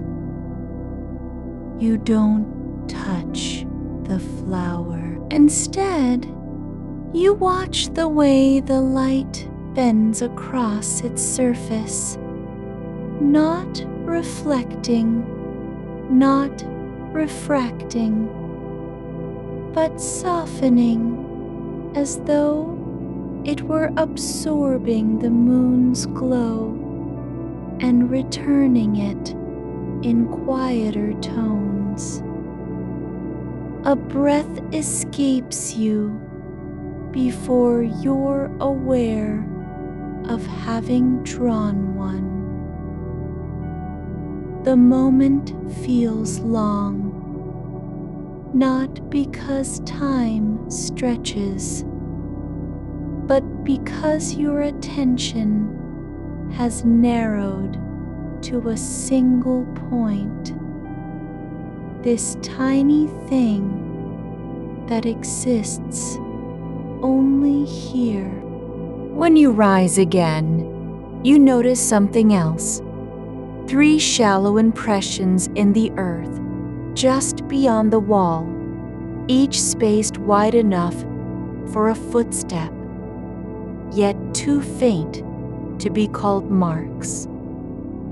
They are like echoes of movement not made by anyone walking. You consider kneeling once more, but instead turn your gaze toward the far end of this clearing, where the ground slopes gently downward into a dip filled with low-growing plants whose leaves lie flat and still against the soil, so still that they seem to have stopped breathing long ago. You walk slowly, each step placed deliberately in the space between one breath and the next. The moss beneath your feet is thick, but not spongy. It gives slightly under pressure, then returns to its shape as if nothing had happened at all. You pass a cluster of tall, hollow stalks, dried now, brittle with age, their tops split open like old doors left ajar by long ago hands. They do not creak or crackle when brushed. They only exhale air in faint sighs that are almost too soft to hear. Near the bottom of the slope lies a flat stone set into the ground, half buried, its surface worn smooth and darkened like river-worn wood. On it rests an object you had forgotten was there. A small wooden box with no lid, no hinges, not even seams where one might have been carved. It sits open, empty. You do not need to look inside. The emptiness speaks for itself, not as absence, but as release. This is the kind of stillness that does not demand filling. You sit down beside it, folding your legs beneath you without effort, letting gravity take hold of your body as if you were finally allowed to stop trying.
There's no need for posture, no expectation of alignment, just presence, unbroken by the idea of performance. The sky above is still hidden behind layers of leaves, but now there is a difference. Where before it felt like obstruction, it feels like protection, like something has chosen to keep you sheltered, not out of fear or care, but from simple habit. A sound comes soft, almost imperceptible, a faint rustle that travels through the ground rather than the air. It moves in waves beneath your thighs and spine, rising gently until it reaches your jawline, where it lingers like warmth after sunlight has left a window. You don't try to trace its source. You let it pass through you as easily as water flows over stone. A shape appears near the base of one of the hollow stalks. Not a creature, not an object, but a presence that gathers form only in your peripheral awareness. It is neither shadow nor light, neither solid nor void. It simply is, occupying space without claiming it. You don't look at it directly. You let it stay where it belongs, at the edge of sight, just beyond what you can hold with focus.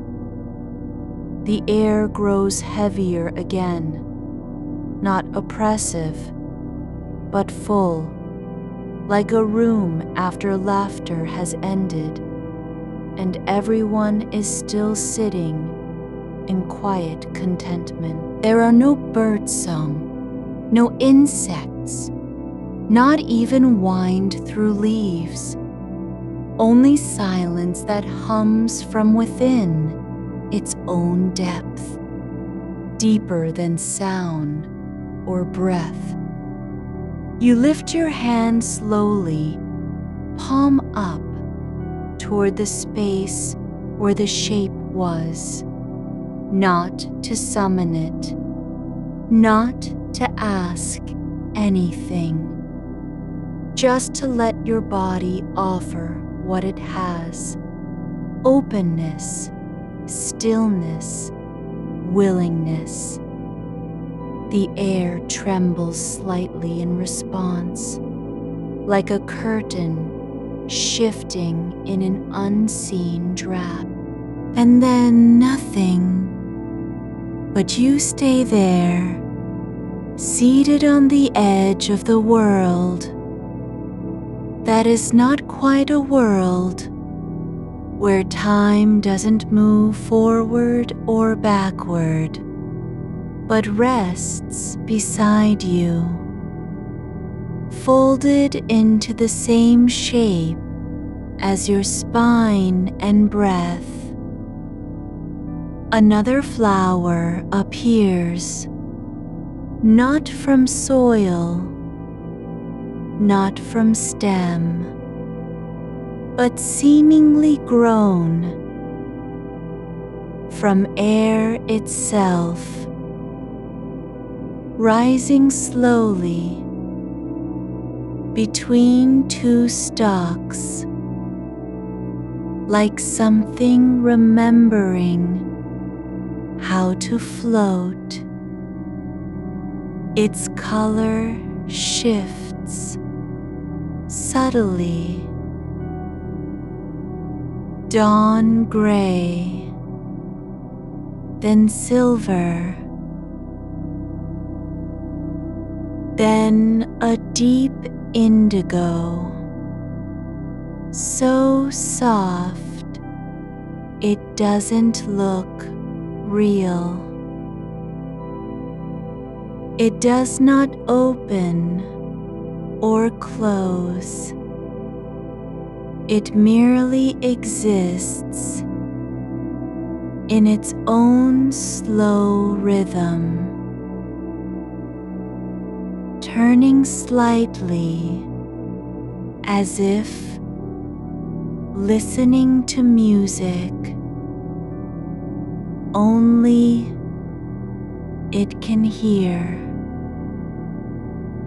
You do not reach for it. Instead, you let your shoulders fall further into the earth's embrace, and with that release, a small warmth spreads through your chest. Not heat, but peace. It doesn't come from anywhere specific. It is simply there, like memory of being held when you were young enough to believe everything would stay gentle forever. You close your eyes, not because sleep has arrived, but because now the edges are beginning to blur, and you no longer need to see where the garden ends or where you begin. The stones do not call out. The flowers do not demand attention. The air does not whisper secrets.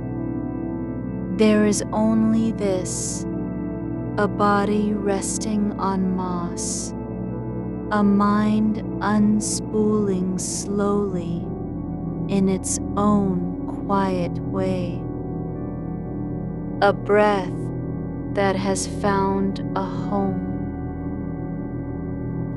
The ground beneath your back remembers every weight that has passed through it, every child who fell asleep under these leaves, every elder who paused to listen for the last sound before silence.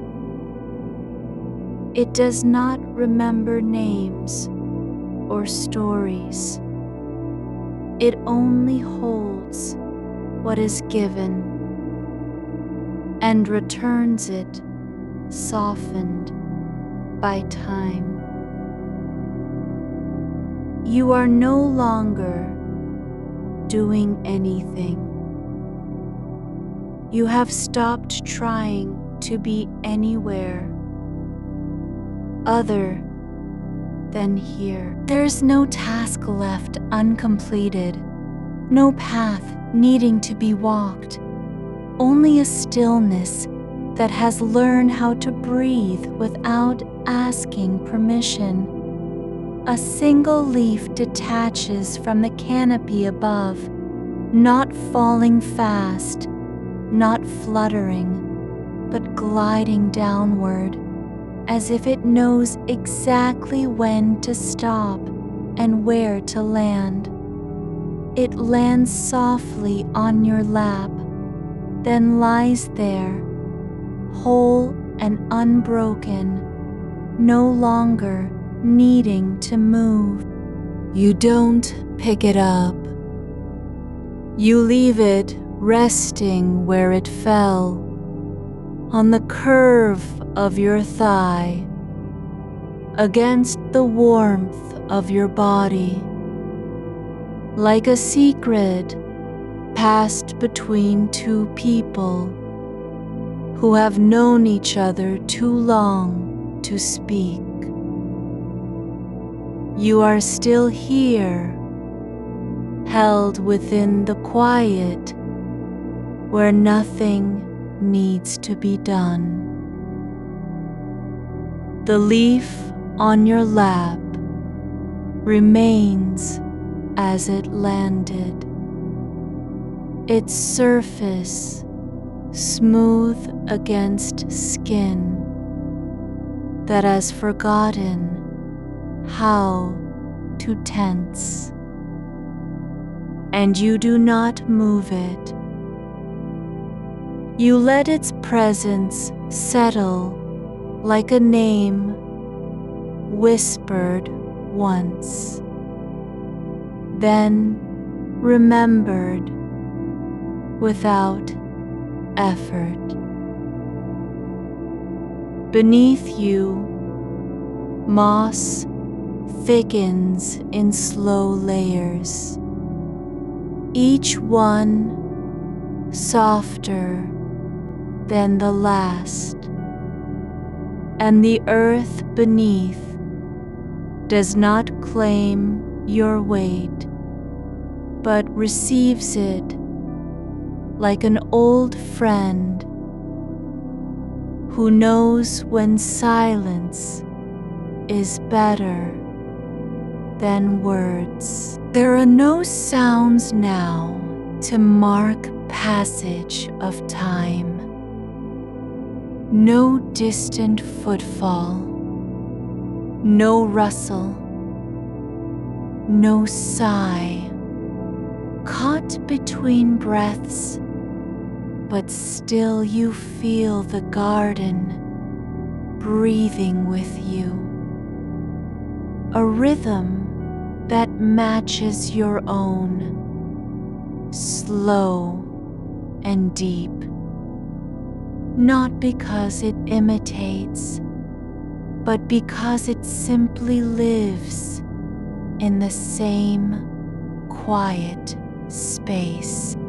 A path curves gently ahead, barely visible at first, more suggestion than shape.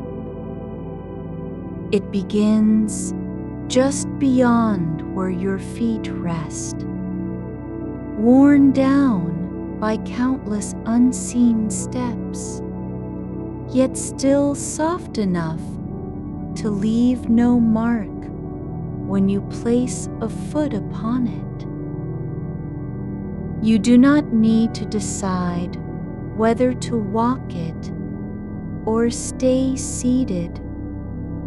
The choice is already made for you, as if the path itself knew you would pause here, and so it waits in patient expectation, neither offering nor demanding anything of your arrival.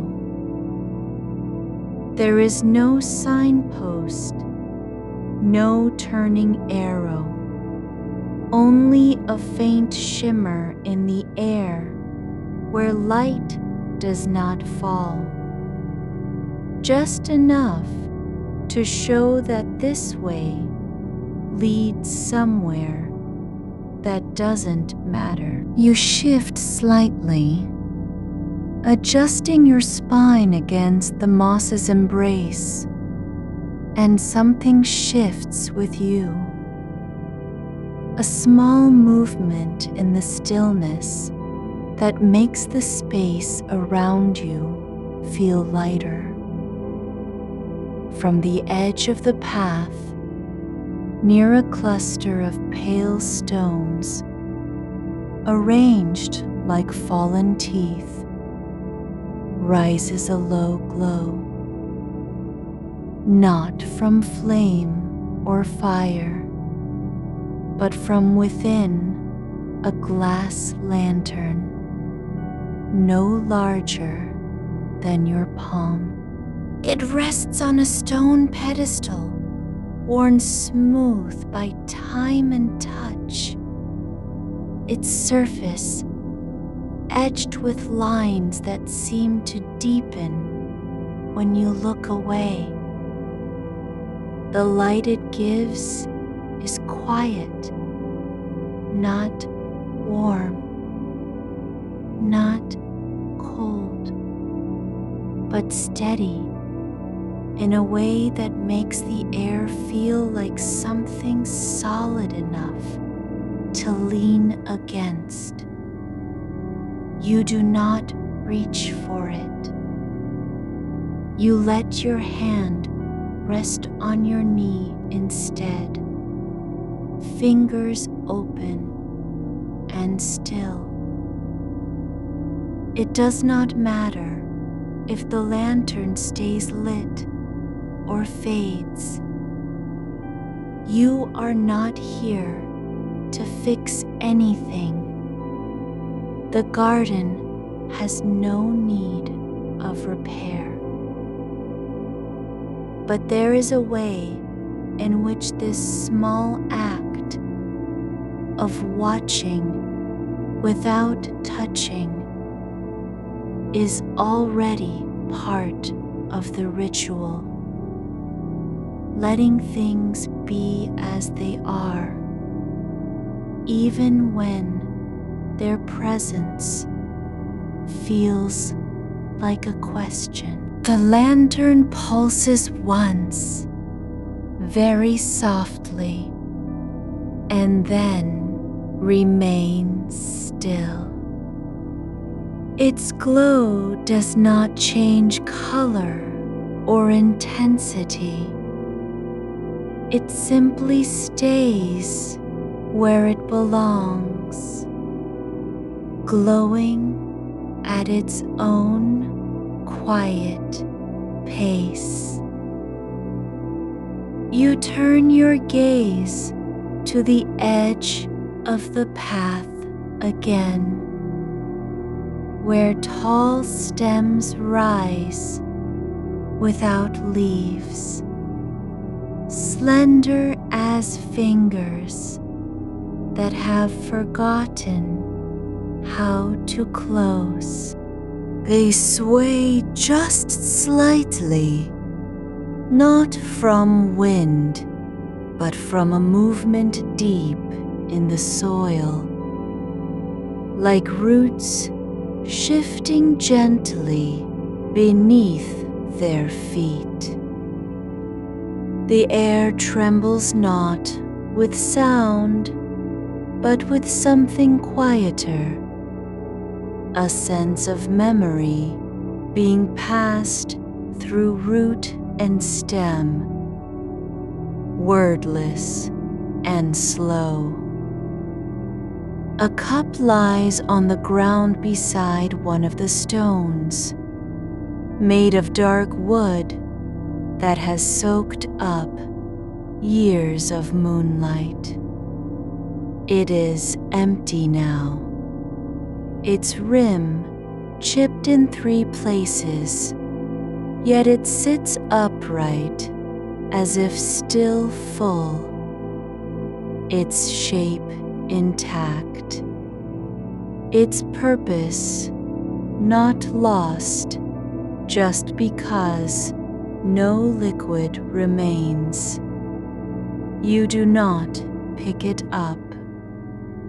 Instead, you let your hand hover above the ground near it, fingers open and unheld, as though offering a place to rest rather than claiming one. The cup does not move. It does not respond. But when you stop looking at it altogether, the air around it shifts slightly, like the space between 2 breaths.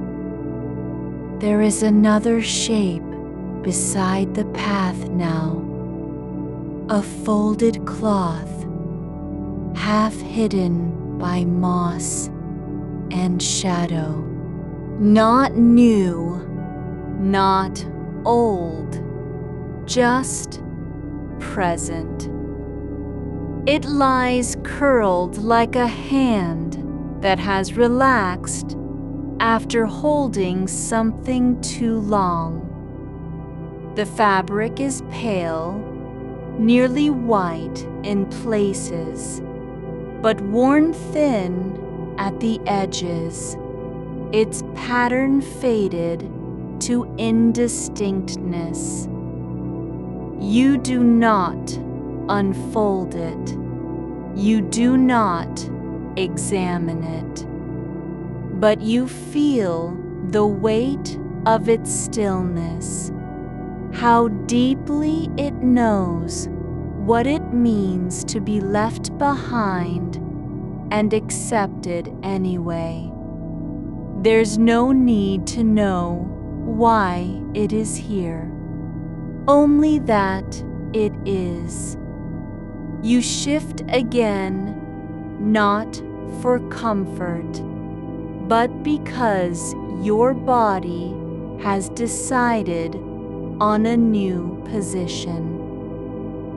Your legs rest now, not across the moss, but drawn slightly inward, as if you were sitting in a chair made of air and memory. The change brings with it a subtle release in your hips, a soft unclenching that spreads like warmth through your thighs.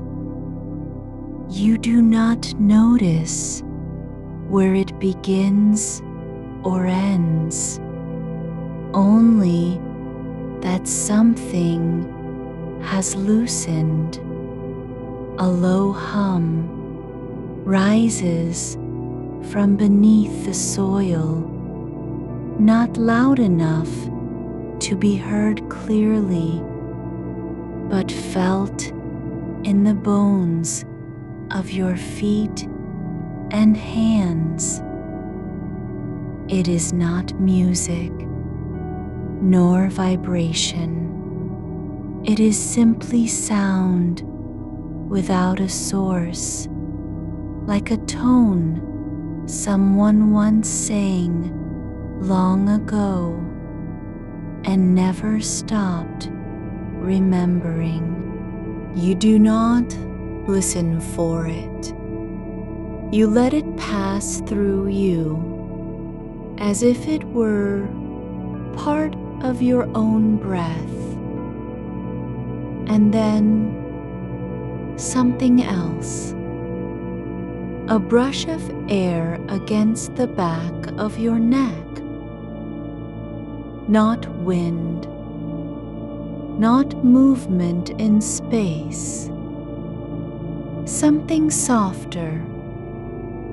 A touch that does not belong to any limb, yet feels like care. It lingers for just long enough to make you wonder whether it was real or simply what happens when stillness becomes so complete that even absence begins to speak. You do not answer. You only let yourself be touched by the quiet. The path ahead has become more defined, not by light nor by markers, but because your attention is no longer seeking direction. It flows now like water over stone, slow, patient, never in a hurry. There are no questions about what comes next. No need to wonder if you've gone far enough or too little. The garden does not measure distance by steps or time.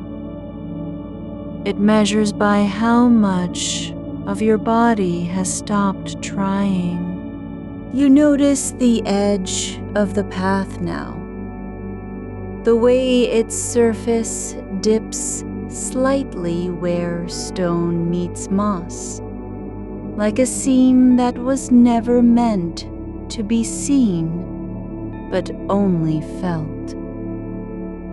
There is no reason to cross it. No one asks you to. But when you look down at your hands, still resting on your knees, you see them move without will. Fingers curling gently, then spreading again, as if practicing the motion of holding something real. A small stone lies near your foot, a flat disc shaped like a moon that forgot its name. It is smooth from being held too many times to count. You do not pick it up, but you let your toes press against it just once, as though acknowledging its presence in a language older than words. The air thickens again, not with weight, but with memory, not of people or events, but of stillness, the kind that settles after long waiting, when nothing is expected and everything is already known. You are no longer aware of your breath as a separate thing. It has become part of the silence between heartbeats, part of the space where light does not fall. A cluster of flowers grows along the side of the path, small, pale things with petals that do not close at night and do not open in daylight. They stand motionless, each one slightly tilted, as if listening to a conversation only they can hear. Their color shifts slowly, like breath caught between colors, from silver to pearl to something just shy of violet. You do not look too closely. There is no need to see what the flowers are doing, only that you see them. One petal detaches, not because it falls, but because it was never meant to stay. It drifts downward in a spiral motion, so slow it seems suspended between moments. It lands on the edge of your sleeve, not clinging or sticking, just resting there like a note left behind after music ends. You do not brush it away. You let it lie where it lands. You feel the weight of time, not as pressure, but as a soft accumulation, like dust settling on glass that has never been cleaned. It is not heavy, only present. The air around you hums at a frequency just below hearing, not loud enough to disturb the stillness, only deep enough to remind your body that it is awake in a way that does not demand action. You are allowed to be here exactly as you are, with no need to prove your presence or justify your breath. A low curve of stone emerges ahead. not meant for walking on, but shaped like an invitation to rest. It runs parallel to the path, its surface worn smooth in places where hands have rested before yours. You do not sit upon it, but as you pass, you notice how your right hand lifts slightly, fingers spreading toward it, not reaching, merely acknowledging the shape of a place meant to be touched without purpose. Nearby, something glows faintly. No flame, no light source, just a softness that rises from the earth like breath after sleep. It pulses once, then again, slow and even as if remembering how to breathe. You do not look at it directly. Instead, you let your gaze drift over its edges, noticing only what remains when attention is gently released. How the glow does not cast shadows, but instead softens them.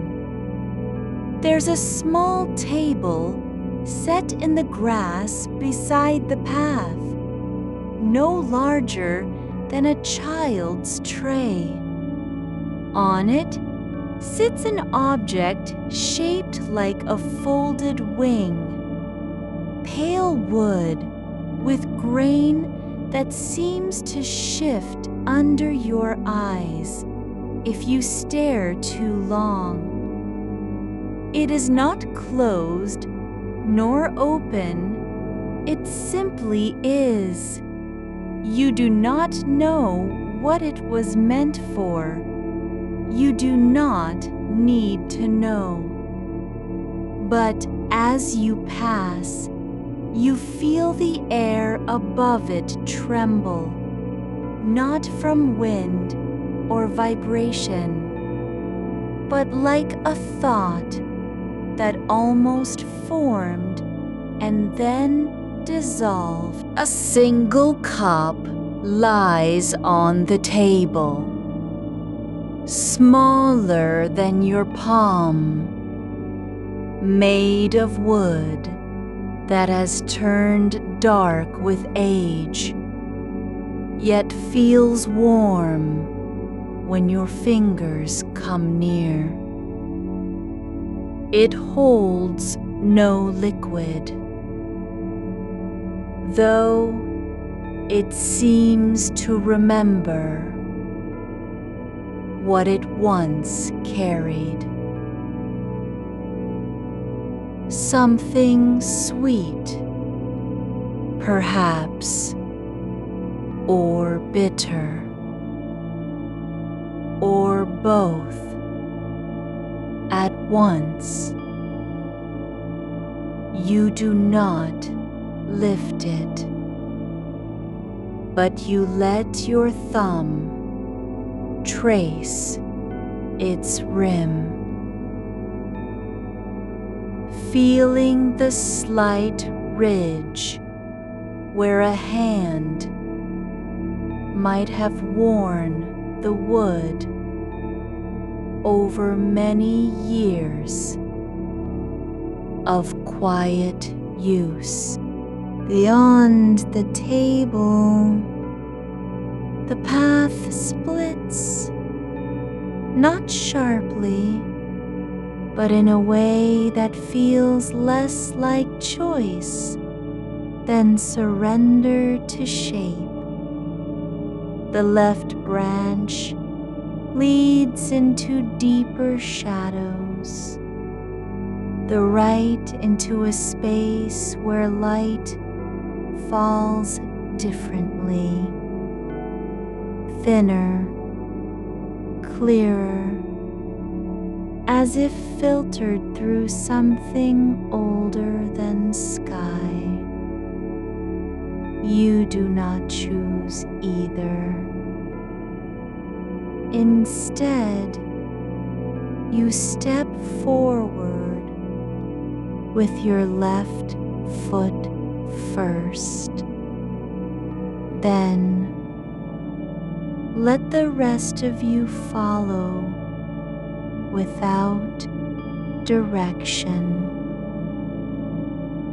The air thickens again, not with heat, but with stillness so complete it feels like a presence that has been waiting for nothing in particular. It is not empty.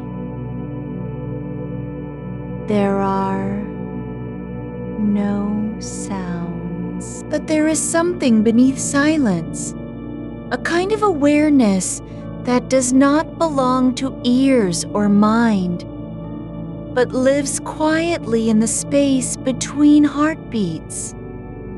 You notice how your shoulders have lowered, no longer held up by effort, simply allowed to settle into their own shape.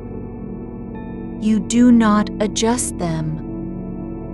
They are no longer yours to command. They are just there, and that is enough.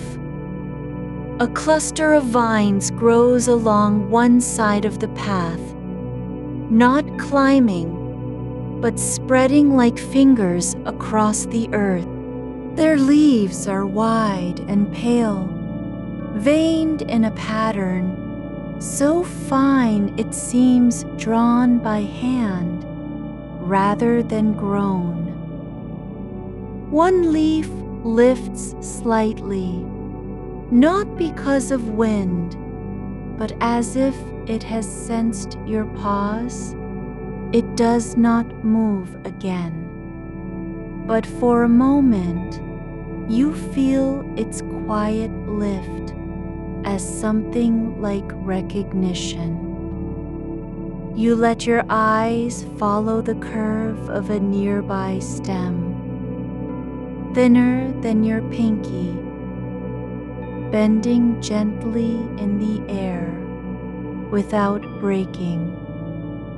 The way it holds itself is not effortful, not tense, just leaning into being. You do not think about what that means. You only notice how your own body begins to echo it, not copying, but simply adjusting. The ground beneath you shifts slightly, not with movement, but with depth, like the moment before a dream begins, when reality thickens and softens at once. A small stone, flat, round, the size of your palm, rolls into view near your foot. It is not part of any path or pattern. It simply lies there, waiting to be seen.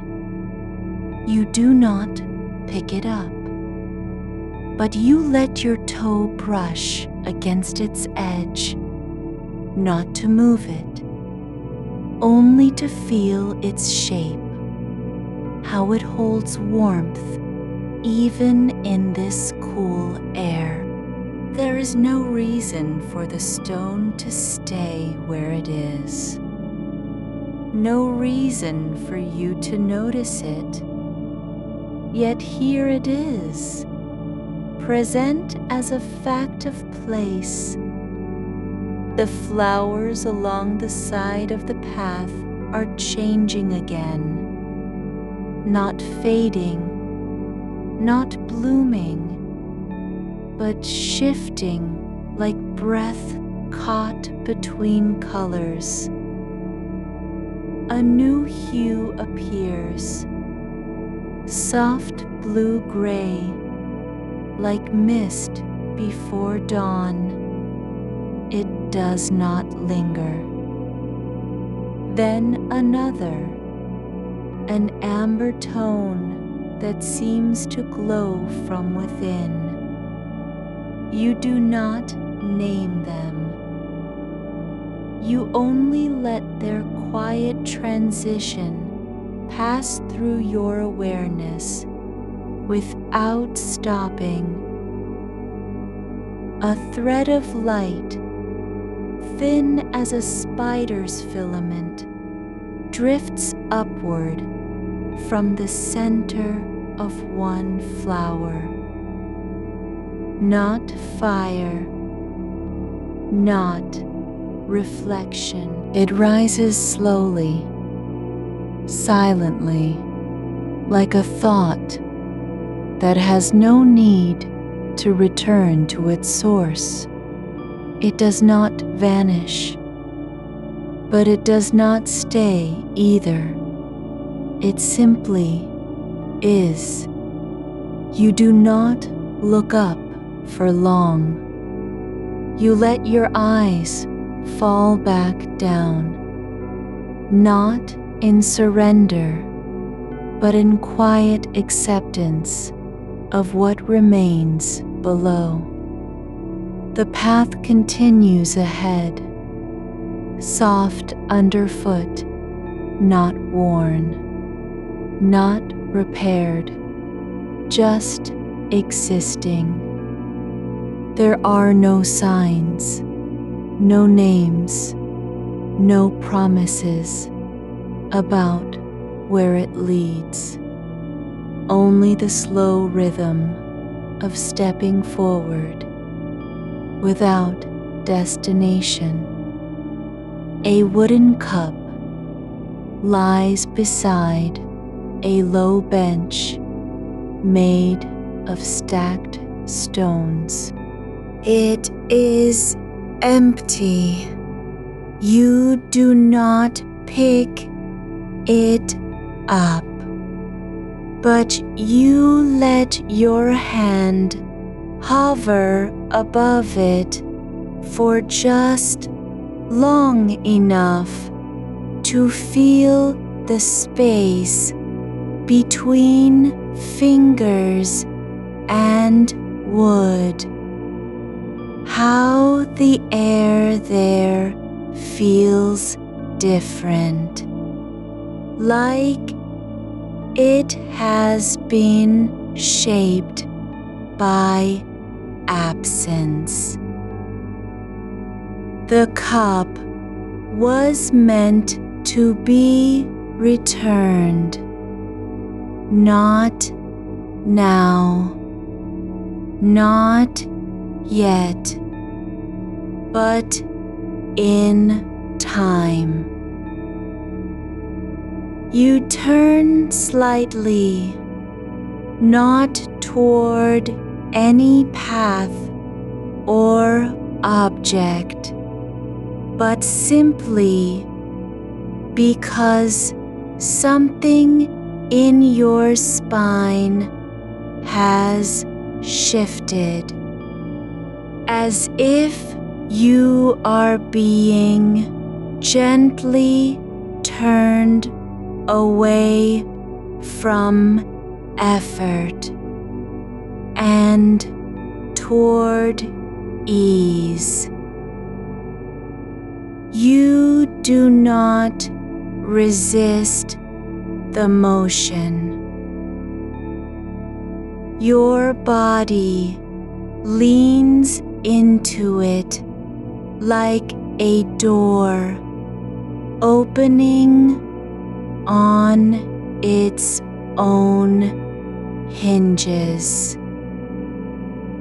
The bench is worn smooth by countless hands that came before, each one leaving behind only pressure.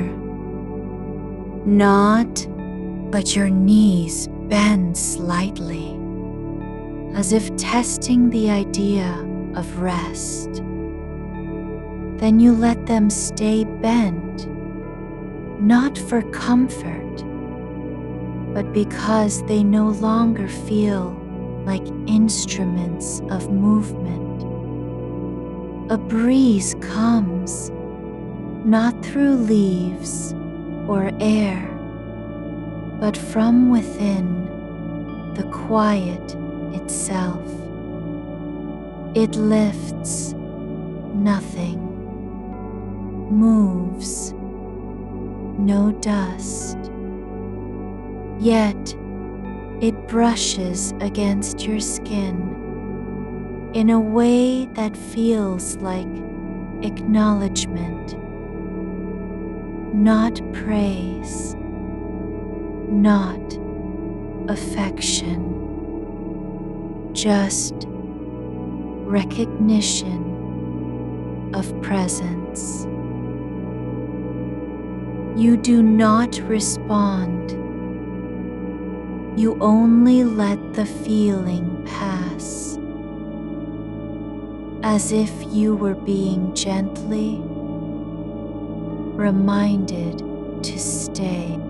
The soil around the bench is dark and fine, like powdered light or crushed memory. A few grains rise when you shift your weight slightly, not because they are lifted by wind, but because they have been waiting to be noticed. They settle again almost immediately. You do not brush them away.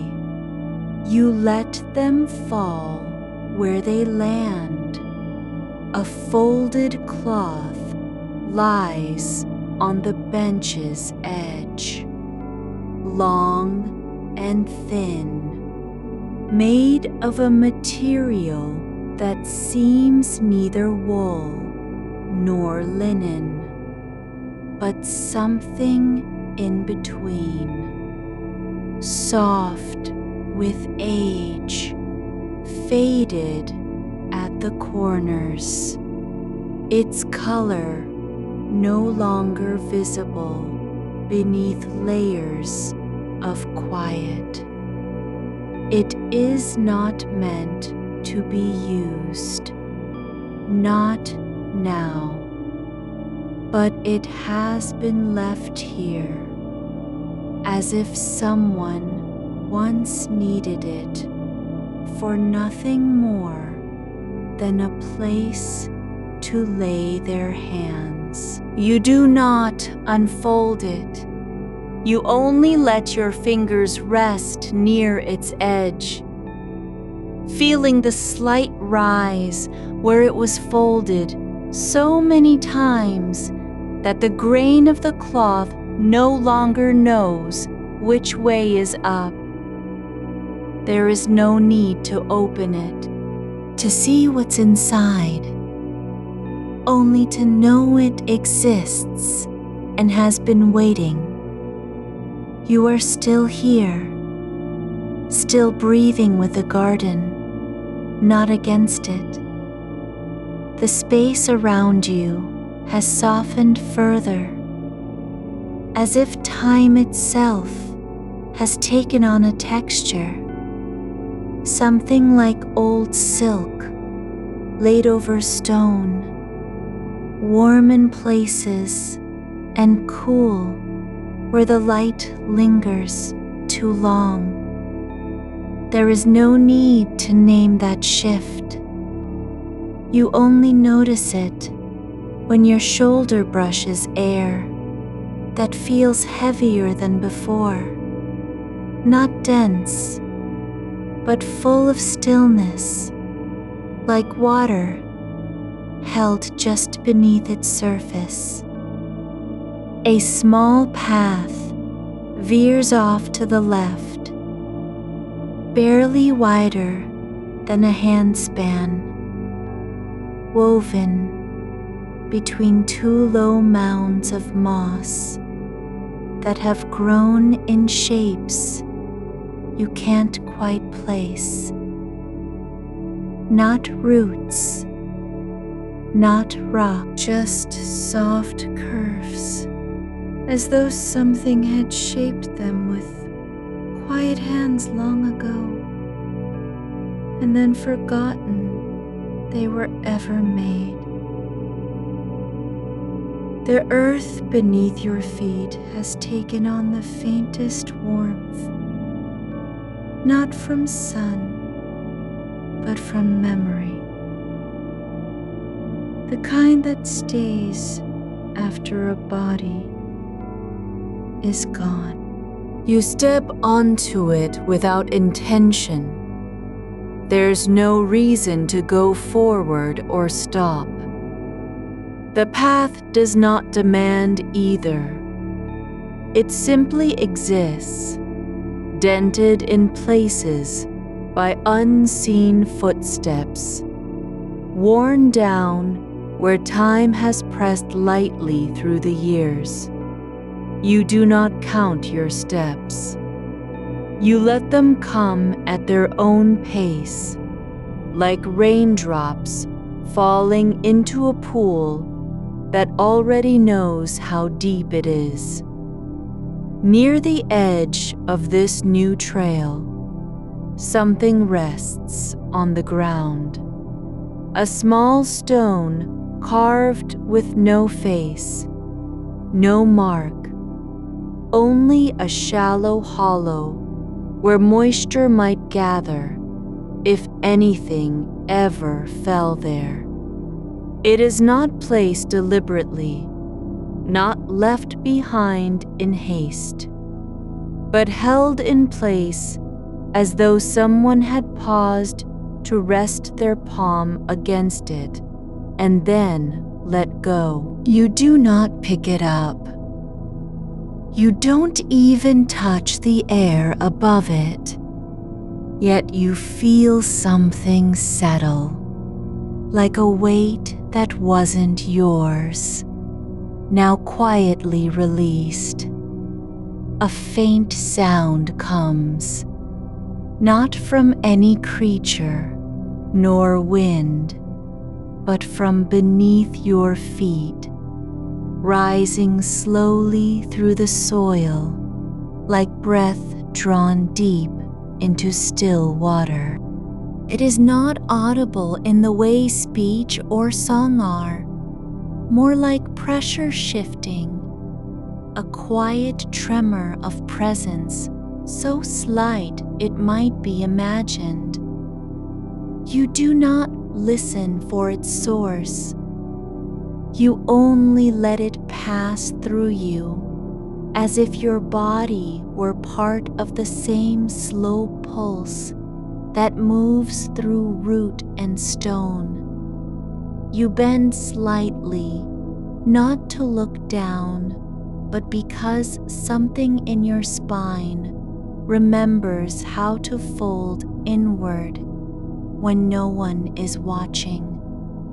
The fabric at your knees brushes against a low cluster of pale stems, taller than grass, thinner than thread, that sway without being touched. Their tips tremble just once before stilling again. You do not know why they move, but you let the motion stay in your mind, like an echo that never needs to be answered. A narrow ledge runs along one side of the path, made from a single slab laid across two smaller stones. It is low enough to touch if you want, but no higher than a step. You rest your fingertips against it, not pressing, not testing, just letting them lie there, as though learning how weight feels when it's allowed to stay without purpose. The stone beneath your hand carries a coolness that does not burn or chill. It simply is. And the longer you leave your fingers on it, the less they feel like yours. They become part of the surface, part of the quiet where things exist just because they do, not for what they are meant to be, but for how long they have been.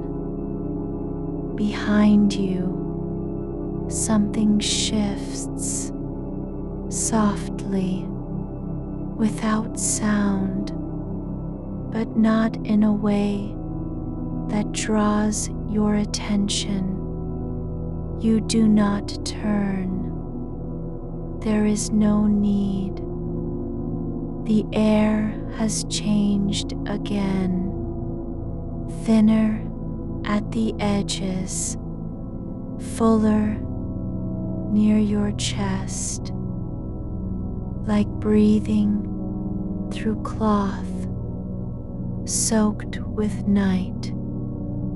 It does not mean anything, only that you are still here and still being held. A cluster of flowers grows just off to the side, smaller than finger spans.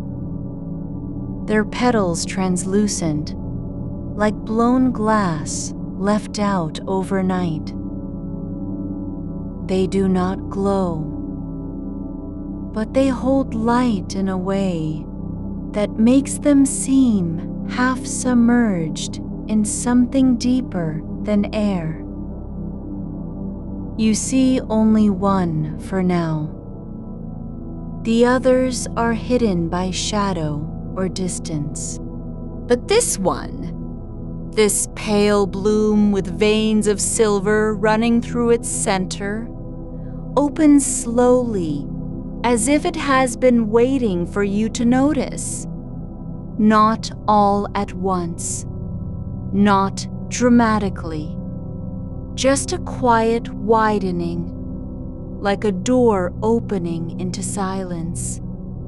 Then it closes again, just as gently. You do not watch it. You let your eyes drift past without stopping. And yet, you know it happened. You remember the soft motion of its edges parting, even though you did not look. A thread, thin and pale as breath, stretches from one flower to another across a distance you can't quite measure. It does not stretch taut. It hangs loose between them, swaying just once in a rhythm that seems almost unconscious. You do not follow it with your eyes, but when you look down again at the ground, You see that something has changed. Where the thread passed, the moss beneath is lighter, almost dusted with ash or powdered moonlight. You don't reach for it. You don't wonder if it will break.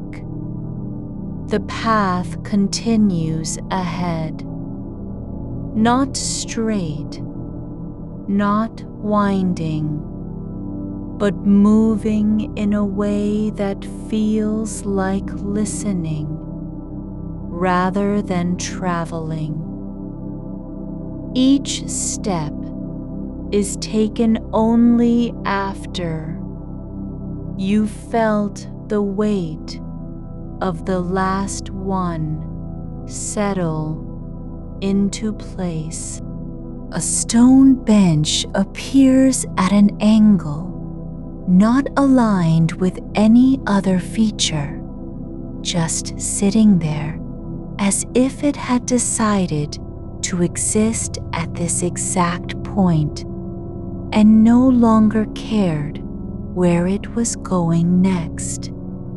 Its surface is worn smooth in patches, cracked slightly along one edge where a root has pushed up from below.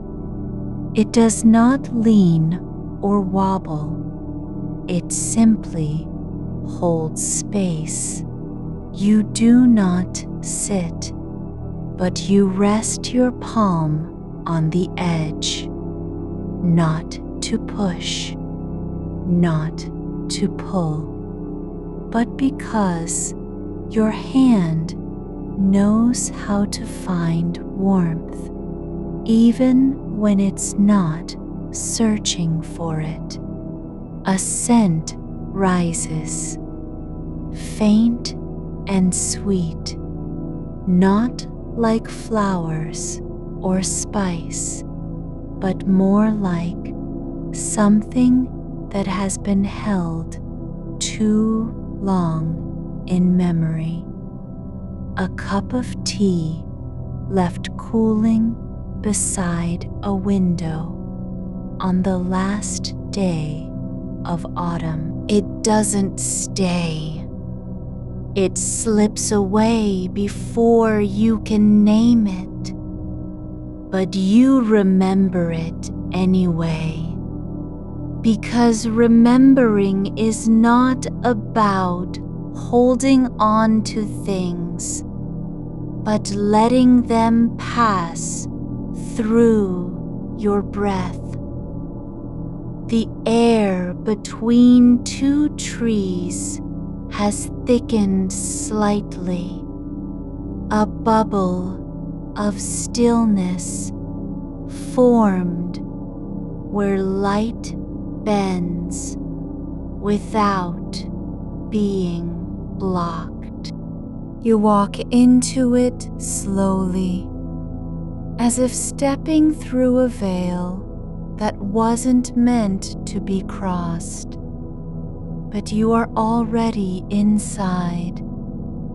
The moment passes, not with sound or motion, but with the quiet knowledge that something has shifted, not in the world, but within your chest. A small cup lies on a flat stone near the path's edge, same shape as before, same material, dark wood, worn thin at the rim. This time, it is not empty.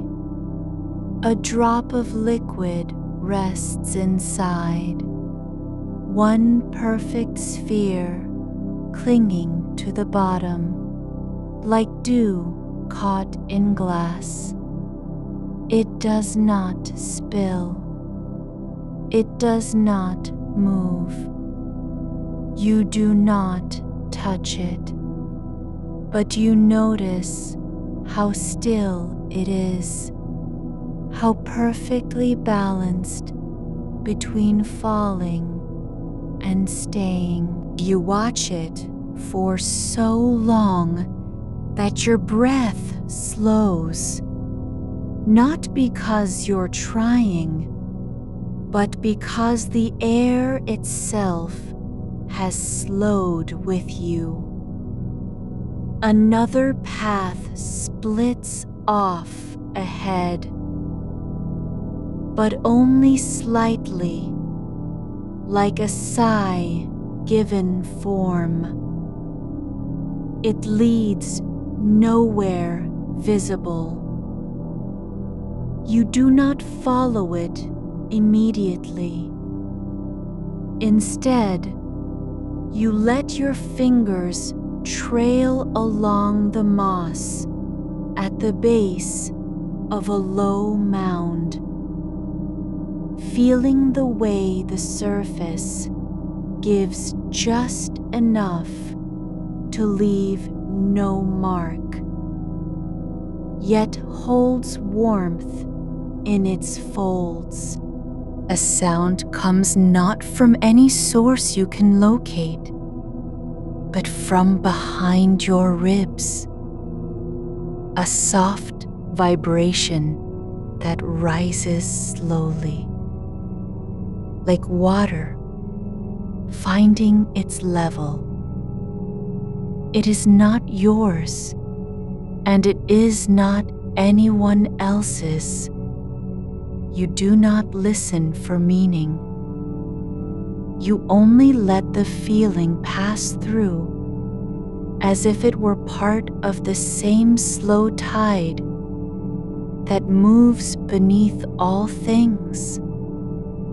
The edge of your coat brushes against something, soft, almost weightless, a small folded shape tucked into a crevice between two stones. It is not tied or sealed, just placed there as though someone had laid it down and then walked away without looking back. The folded shape is neither paper nor cloth, though it holds a memory of both. The way something once pressed flat between pages or tucked into a sleeve without being meant to stay. You do not unfold it right away. The creases are soft at the edges, worn thin from time spent in quiet corners. There's no seal, no name, only a slight indentation where fingers have rested before.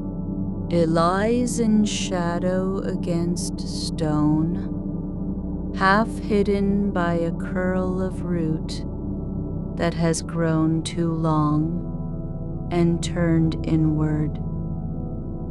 You press your thumb along one edge, not to open it, but because the texture beneath your skin feels familiar, like a place you've been before without knowing how.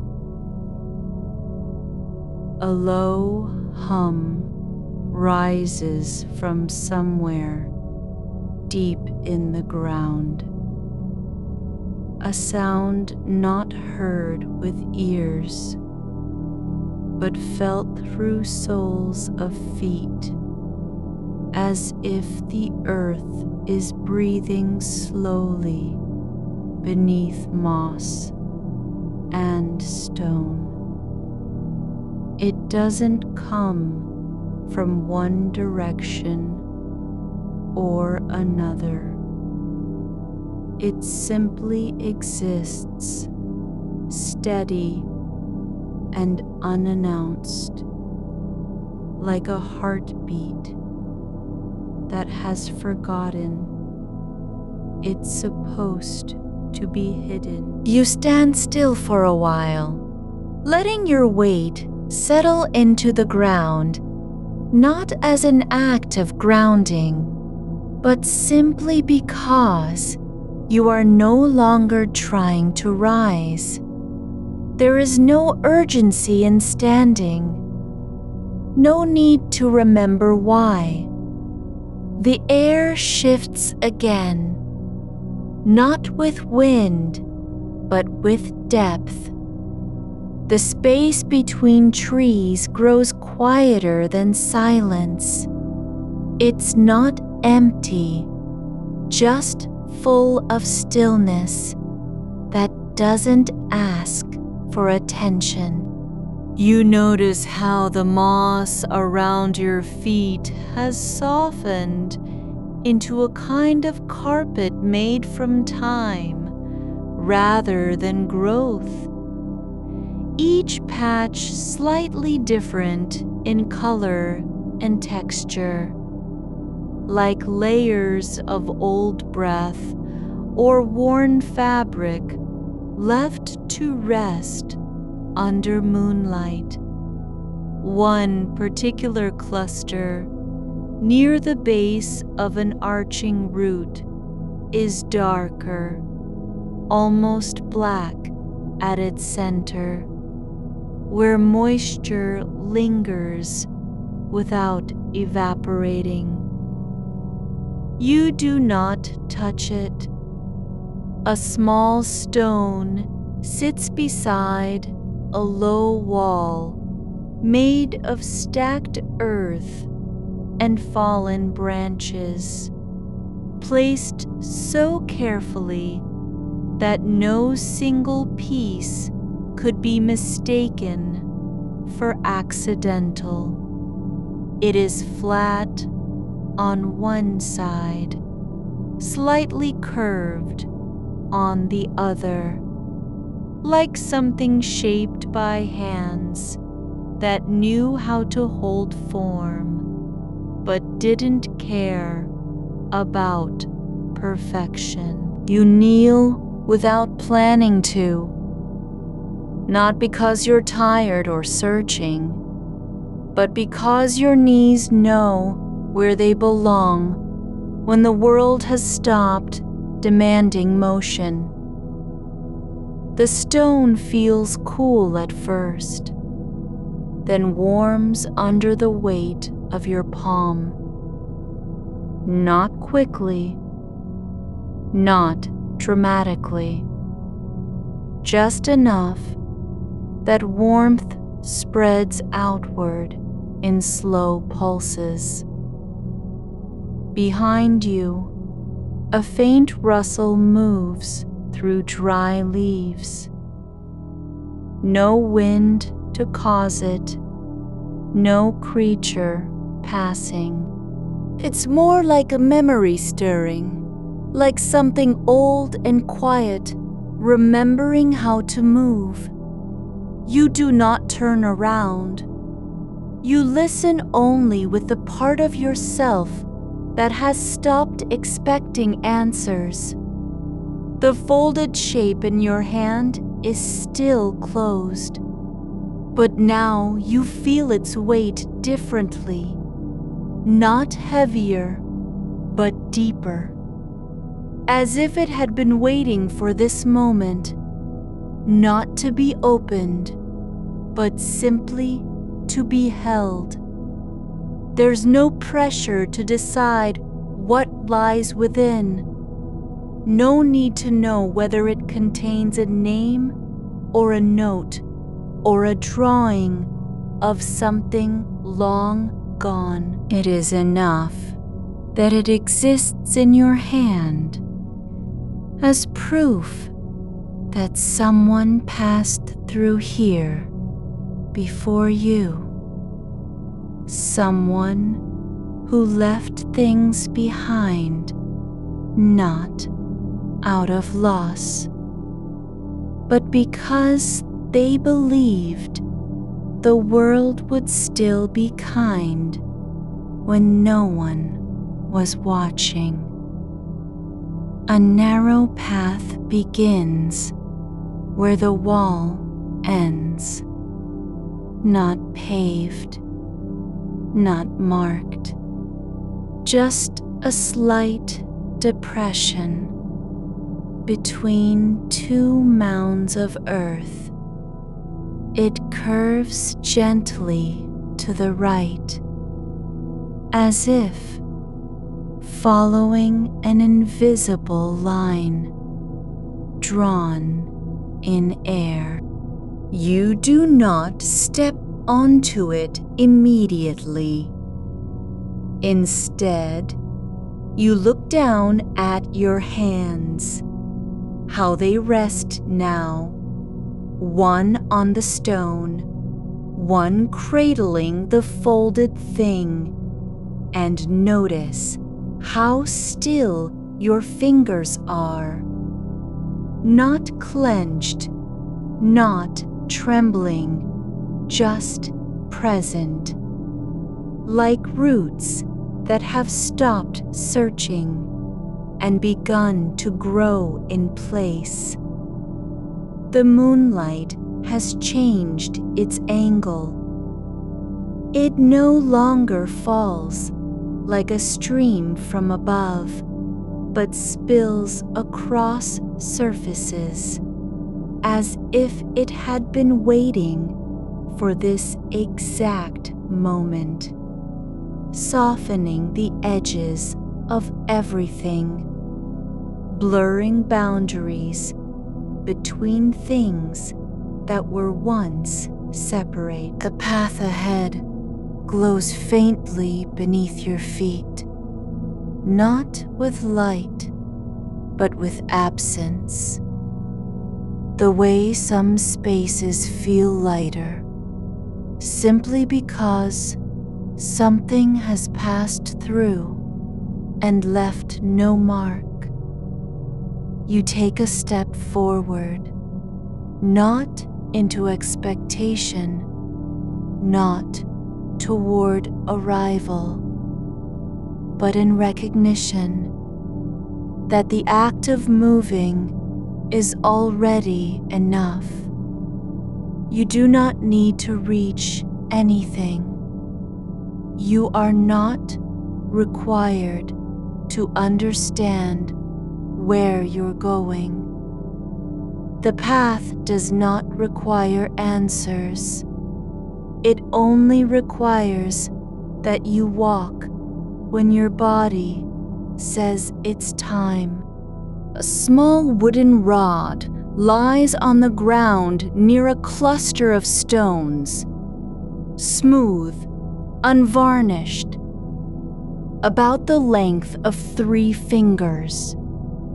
It has no markings, no color, just a natural curve and a slight split at one end where something may have broken off long ago.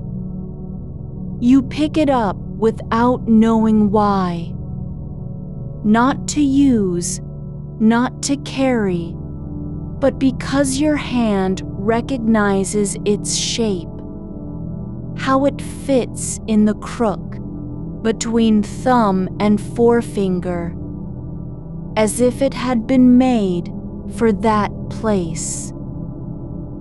You hold it for a few breaths, then set it down beside the path where it leans slightly against a mound of moss, like someone who sat there once and decided not to go on. Another sound comes, not from outside, but inside your chest. A quiet click, soft as a door, closing in an empty room. You do not flinch. You let it happen because you know now that certain things are not meant to be understood, only lived through. Like breath, like waiting, like being allowed to rest without explanation. The air thickens again, not with heat or cold, but with presence, as if the garden has stopped pretending to be a place and begun becoming something quieter. A pause between two heartbeats, a moment that exists not for any purpose, but simply because it is needed. You walk forward slowly now, each step deliberate in its slowness, as though time itself had slowed, so you could feel how little distance there really is between one footfall and the next. The moss yields just enough to leave no impression, then settles back into stillness. There is no sound from beneath your feet, no echo. Ahead, a small clearing opens, not wide, not dramatic, just space where moonlight collects in pools on the ground, like liquid silver spilled across stone.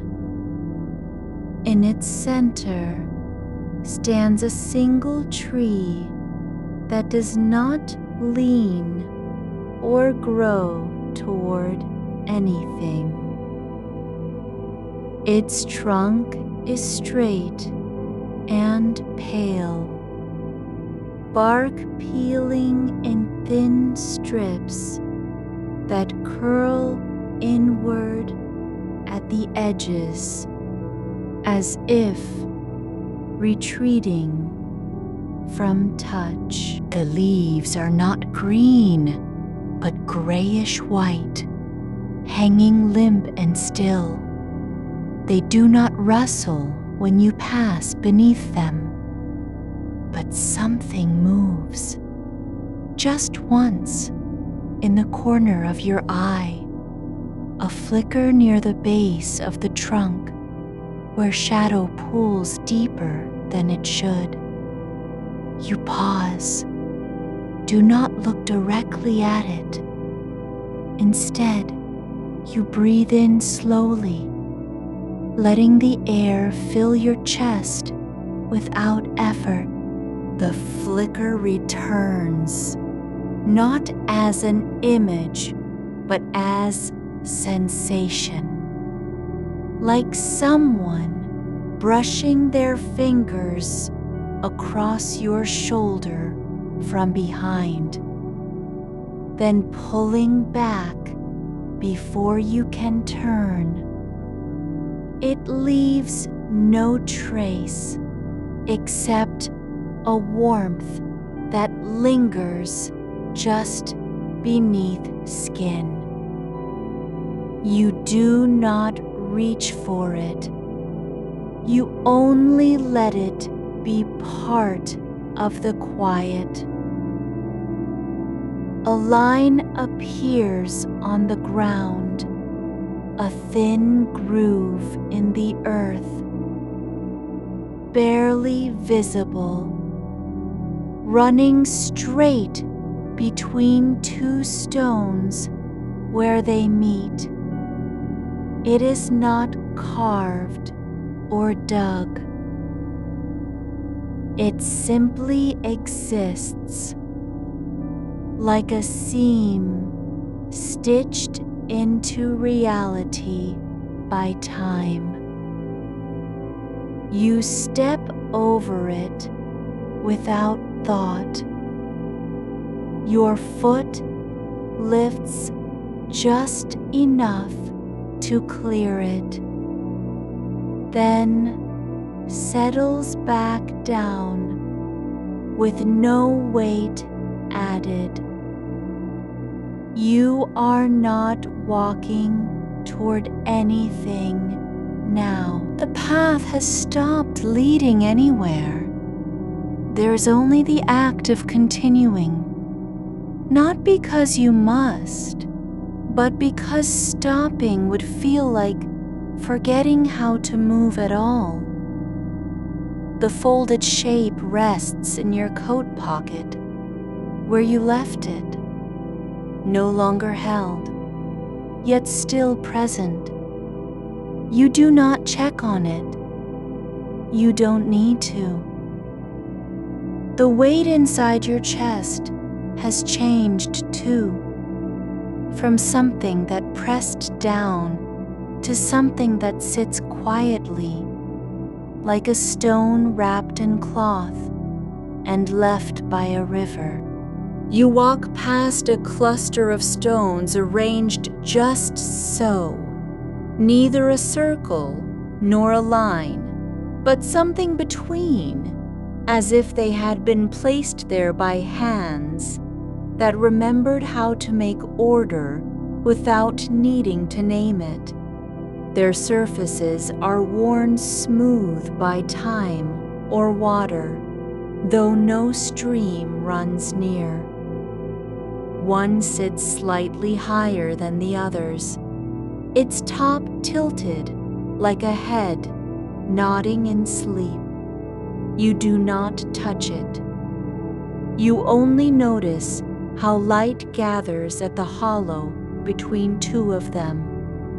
Not bright, but warm, as if sunlight had paused there once and left behind a memory of heat. The air shifts, just slightly, not with wind, but with weightlessness, as though some invisible layer had lifted just enough to let you breathe deeper. Ahead, a bench appears beneath a low archway formed by two drooping branches that do not meet at the top. It is made from wood darker than shadow, yet not black, more like the inside of a hollow log left too long in damp earth. The seat has no backrest, only a curve where someone might lean their shoulders. You sit down slowly, as if testing whether it will hold your shape. It does. Your body settles into its contours without effort, as though it had been waiting for you to fit the way rain fits into a basin. A cup lies beside the bench, wooden, not carved, but shaped by hands that knew how to press and smooth. The rim is worn thin from use or time. You reach for it, not because you are thirsty, but because your fingers know its weight before they move. It feels cool, then warm as you hold it. No liquid remains inside, only a faint scent of something dried. Leaves perhaps, or roots left in the sun too long. You place it gently back where it was, not quite returning it to rest, but allowing it to stay exactly where it fell. A cloth lies folded beside the cup, a square made from material that is neither linen nor wool, yet feels like both when touched.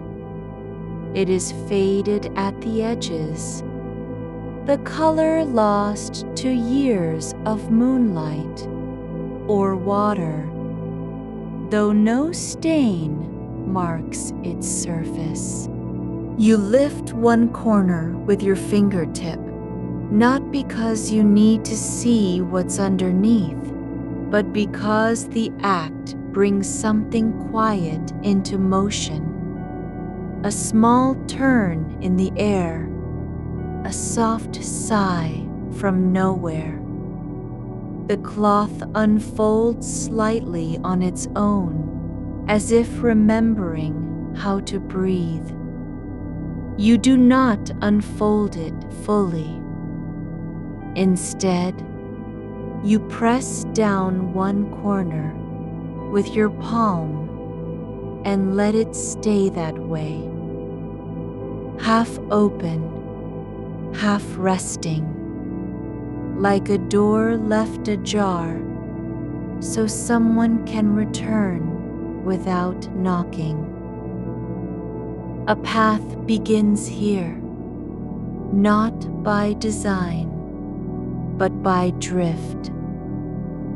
It winds through low plants whose leaves are soft as old paper, curling at the edges where they've been touched too many times by night air. Their stems do not stand straight. They lean in rhythm with each other, leaning toward a center that does not exist.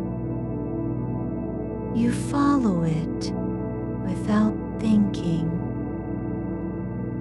your footfall light but certain, as though you had walked this way before and forgotten how to stop. Near the edge of the path, something catches your eye. A small bowl carved from stone, half buried in soil. It is shallow, rimmed with tiny grooves that look like fingerprints pressed into wet clay long ago. You crouch down, not because it needs attention, but because you feel drawn to its stillness. The dirt around it has settled differently than the rest, flatter, more compacted, as if something had lain there for a long time and slowly disappeared into the earth.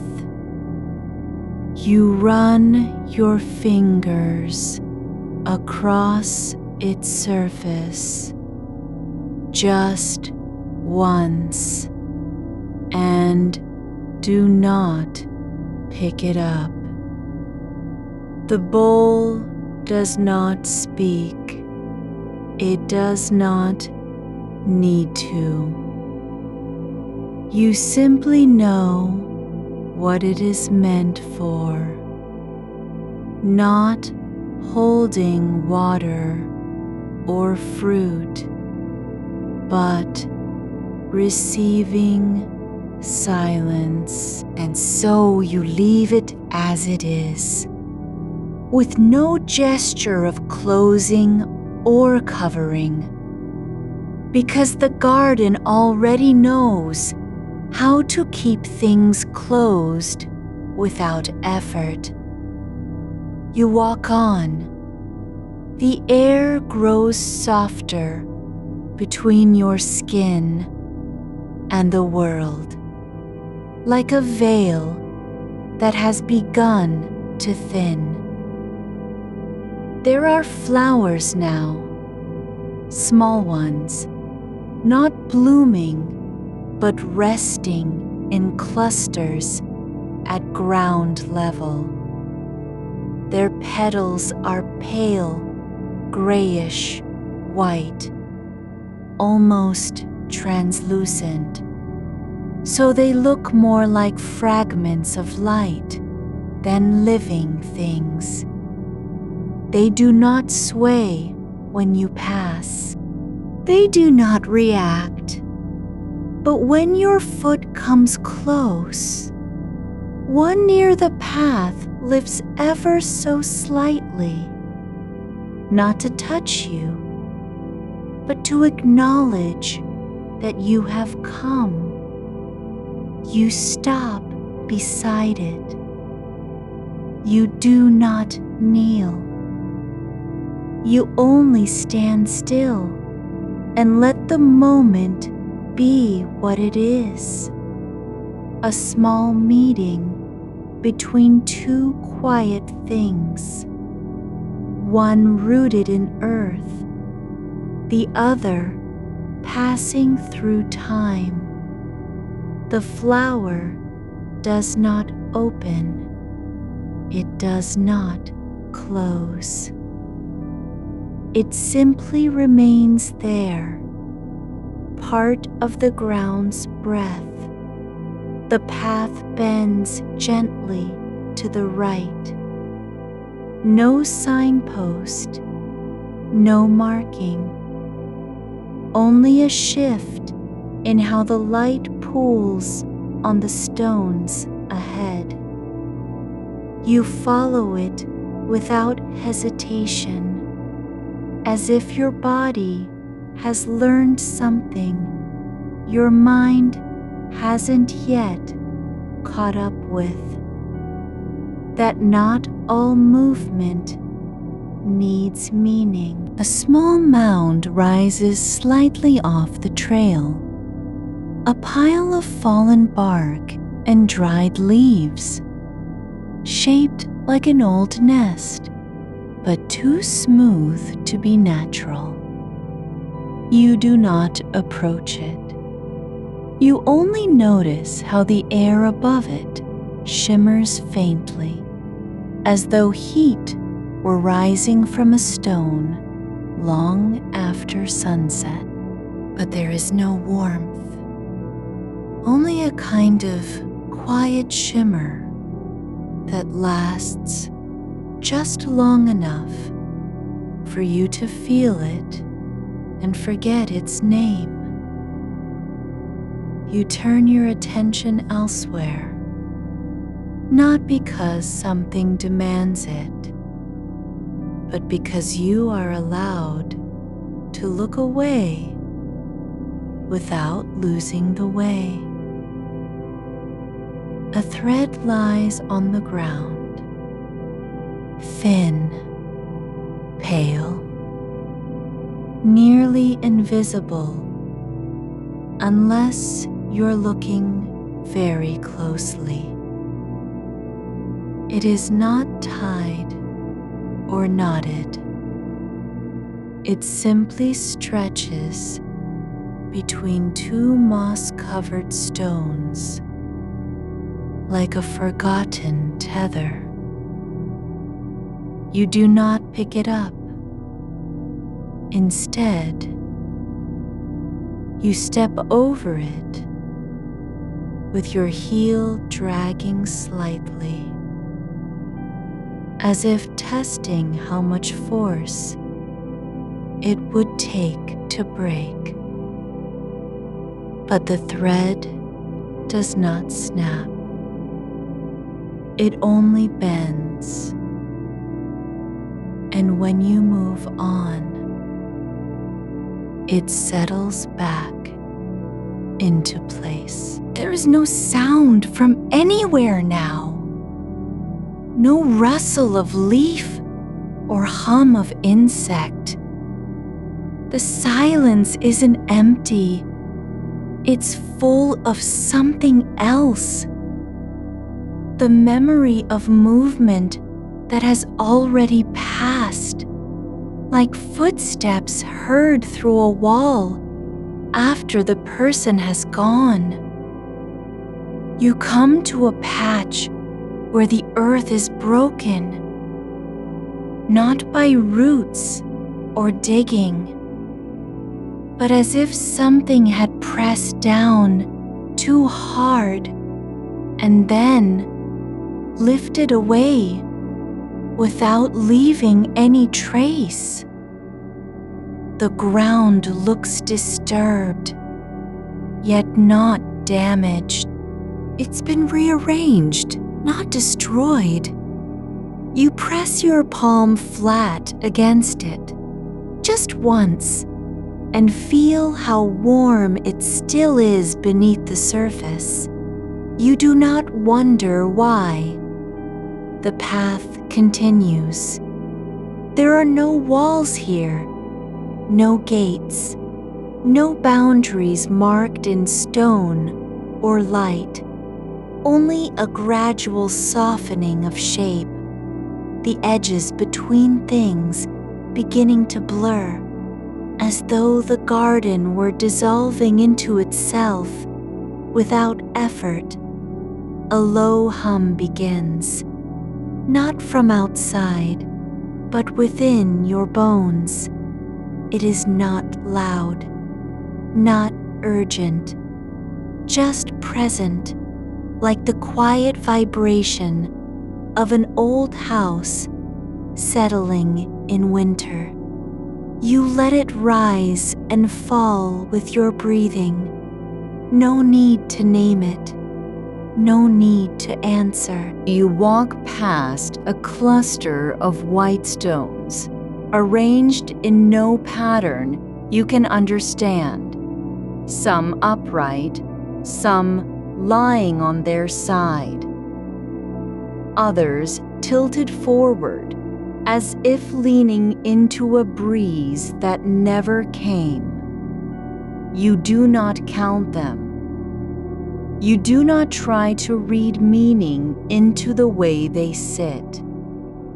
You only notice how each one casts a shadow just slightly longer than it should, though there is no source of light except the moon.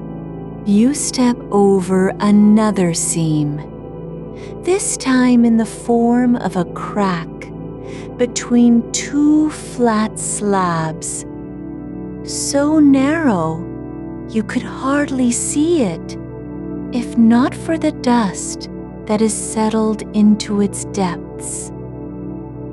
Your foot passes through without resistance, as if the air above it had grown softer than stone. The flowers near your feet are fewer now. The path is wider, but not clearer.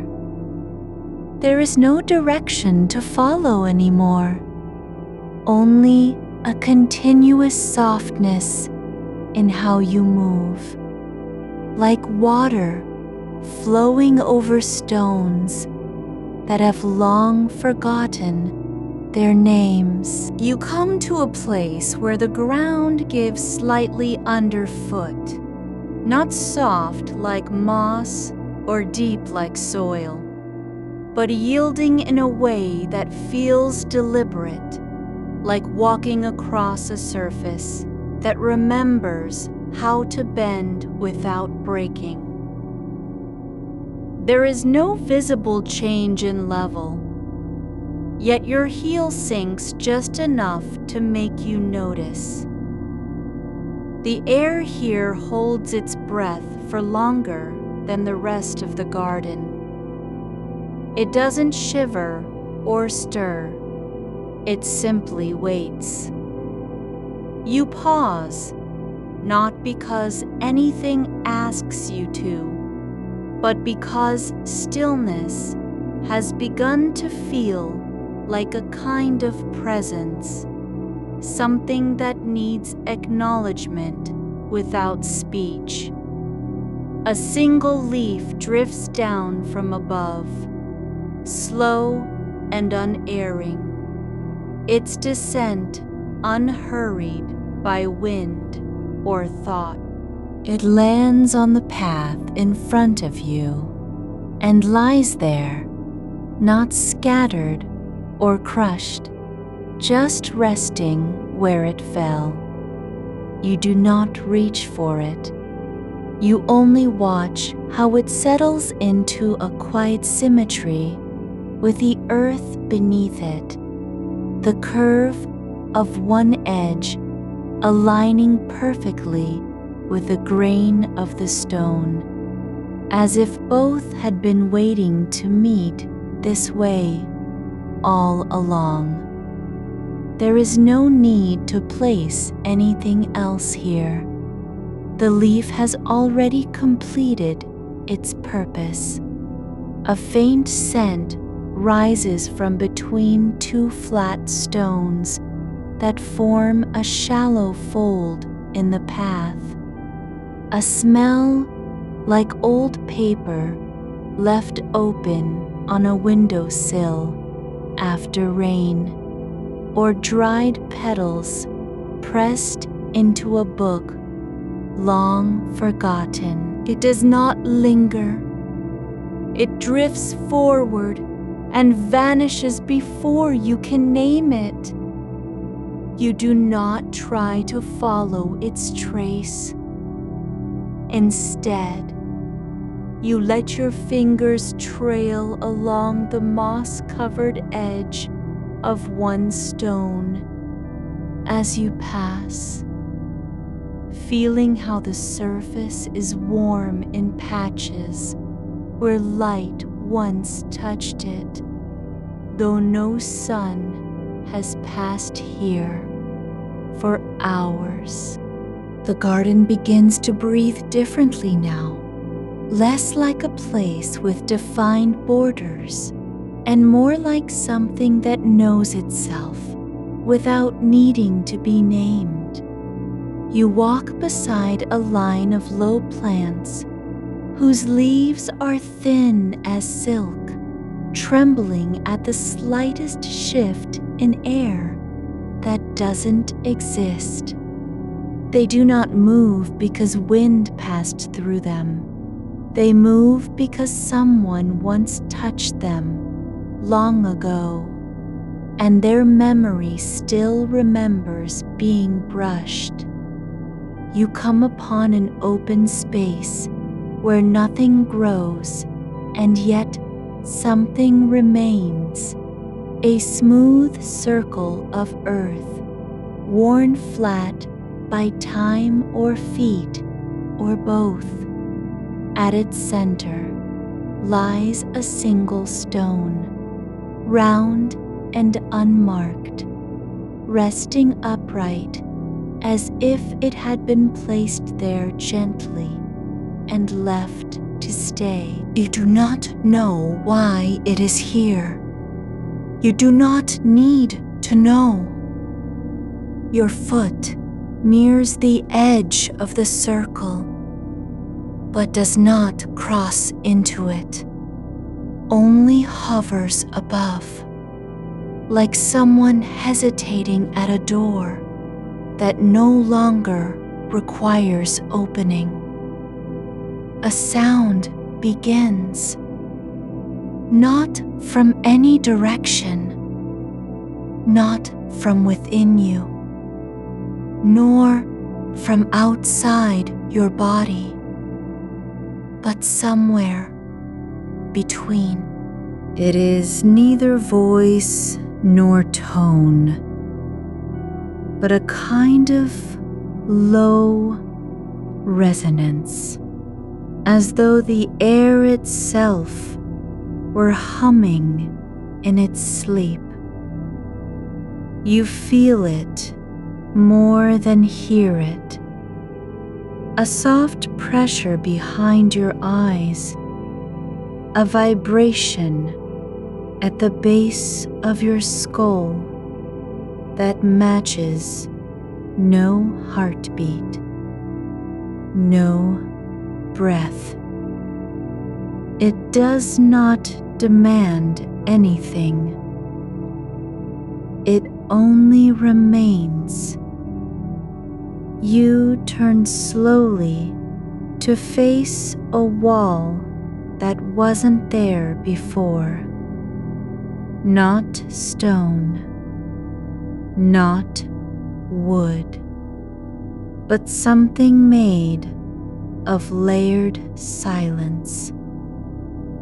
The surface is smooth and slightly undulating, like cloth stretched over an invisible frame.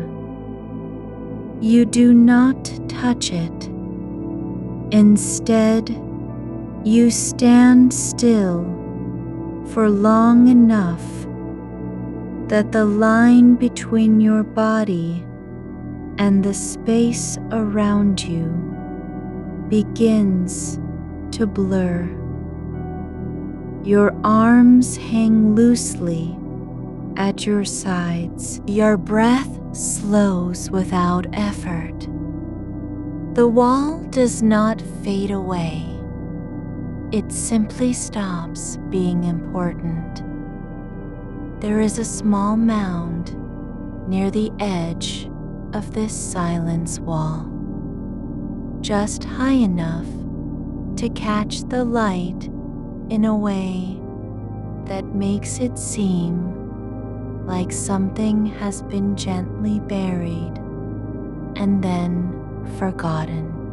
It looks like soil left over from an old planting, but there are no roots or stems, no sign of life, only softness, as if someone had pressed their hand into the earth and let go without remembering what they were doing.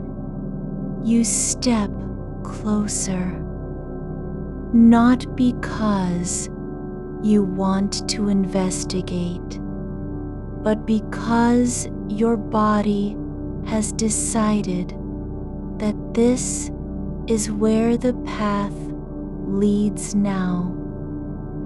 You kneel slowly, not out of fatigue, but from a quiet understanding. There is no need for haste when nothing needs fixing. Your fingers sink into the surface, and the soil yields like warm wax. It does not stick or clump. It parts with ease, as if inviting touch rather than resisting it. Beneath, you find something, not an object, not a root, but a shape that feels familiar in a way your mind cannot explain. The curve of a shoulder, the hollow between two ribs, the soft dip where breath rests. You do not pull it out. You do not move it. You only press your palm flat against the earth and let yourself feel what is there, not as memory, not as longing, but simply as presence. The ground trembles slightly, just once, so gently you might have imagined it. But then a thread of light rises from the mound, pale and slow, like vapor rising from warm stone in winter. It does not shine brightly or burn. It only exists for long enough to remind you that even stillness can hold warmth. You do not speak.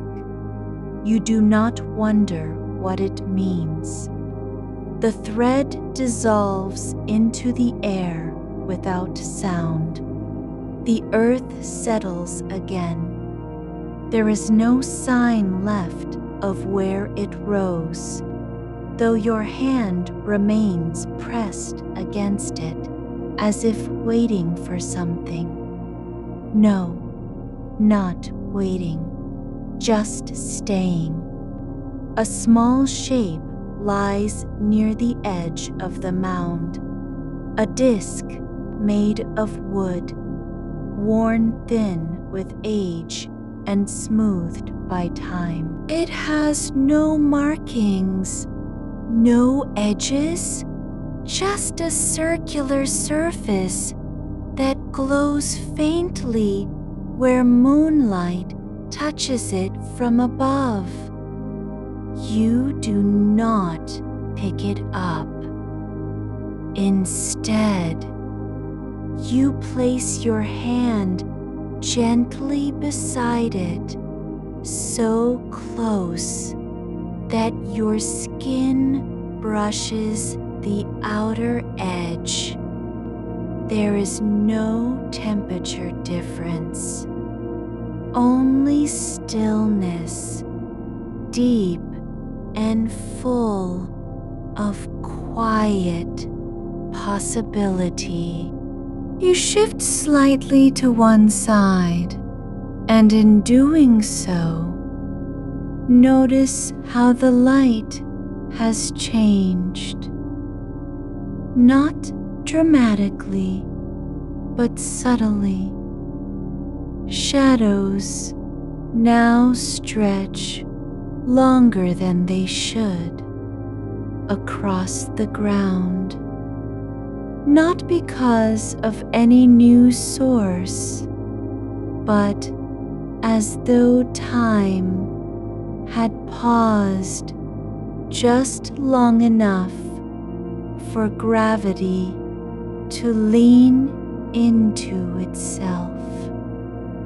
The path ahead is no clearer than before, but it feels less like a route and more like an invitation.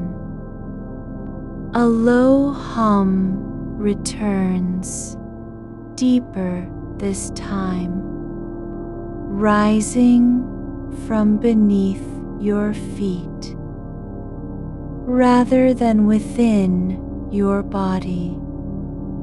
It pulses once every few seconds, like the slow beat of something ancient that has not stopped beating since long before you were born. You do not try to count it. You only let yourself be carried by its rhythm without needing to follow.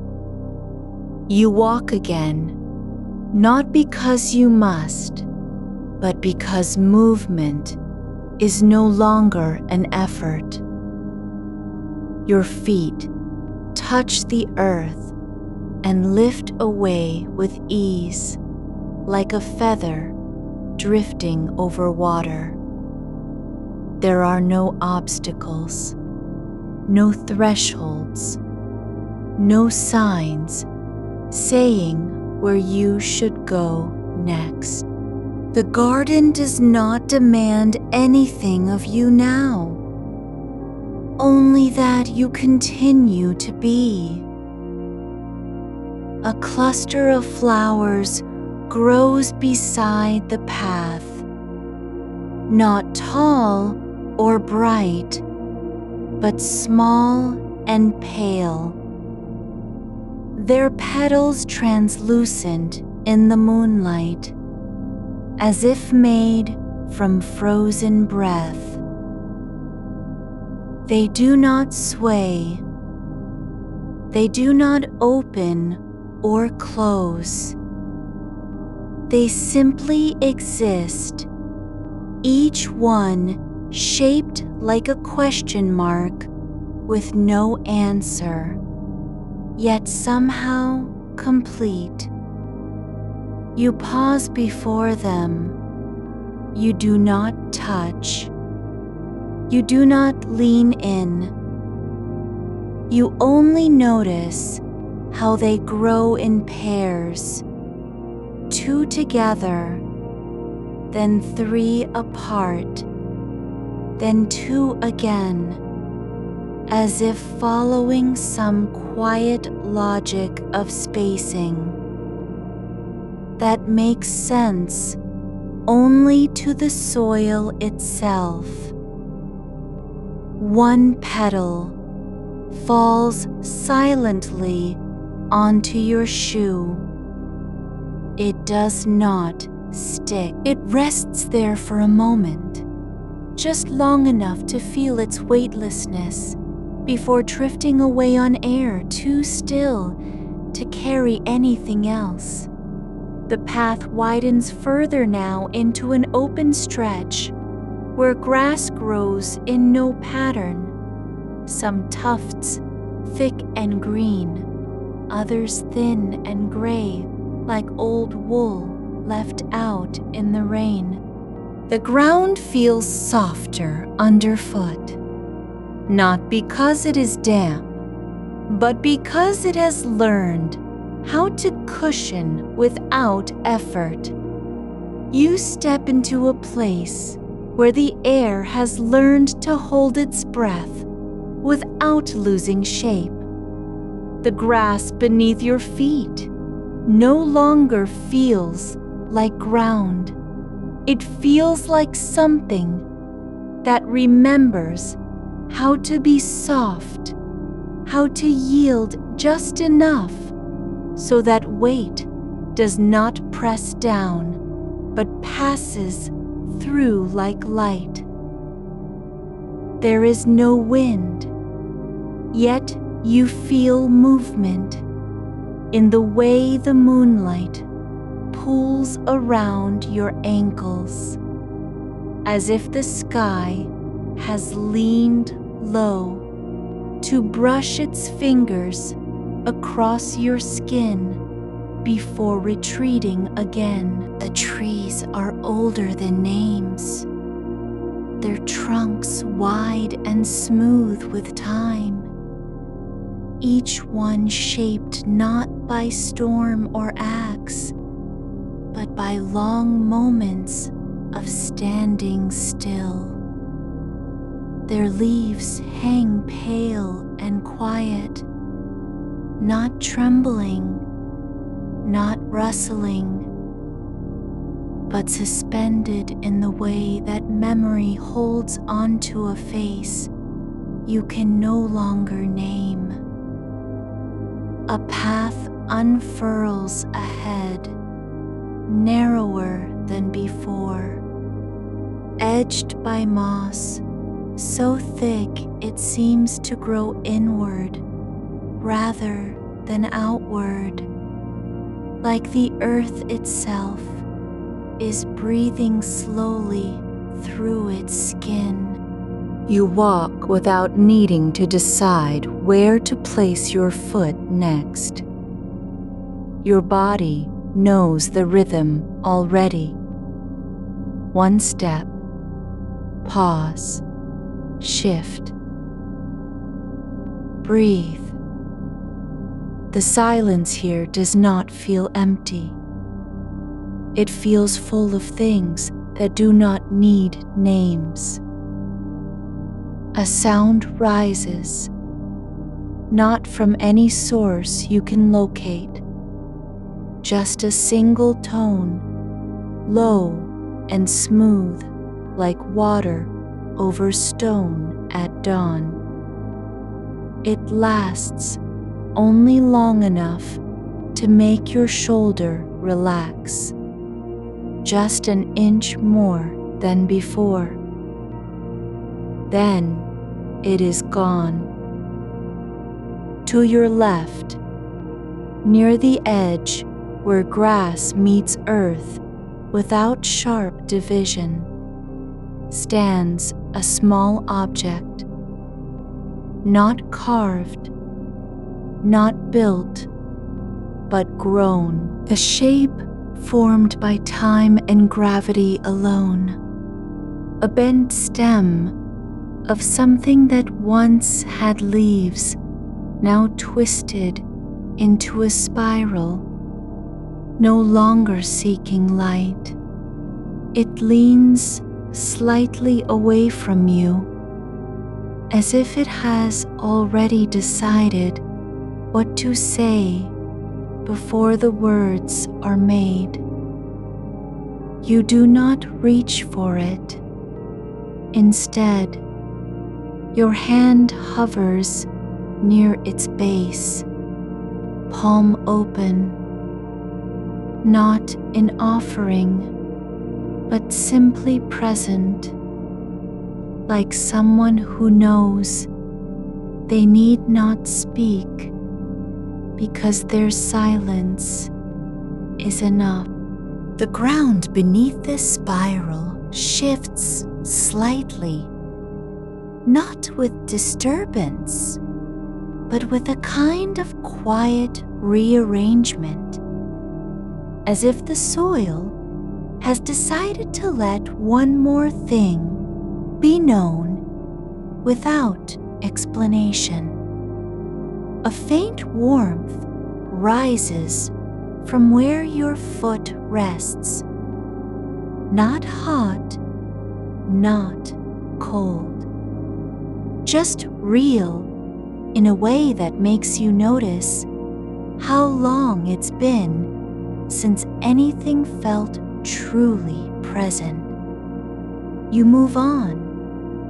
The path splits, not sharply, but with an almost invisible hesitation, as if the earth itself is unsure of what comes next.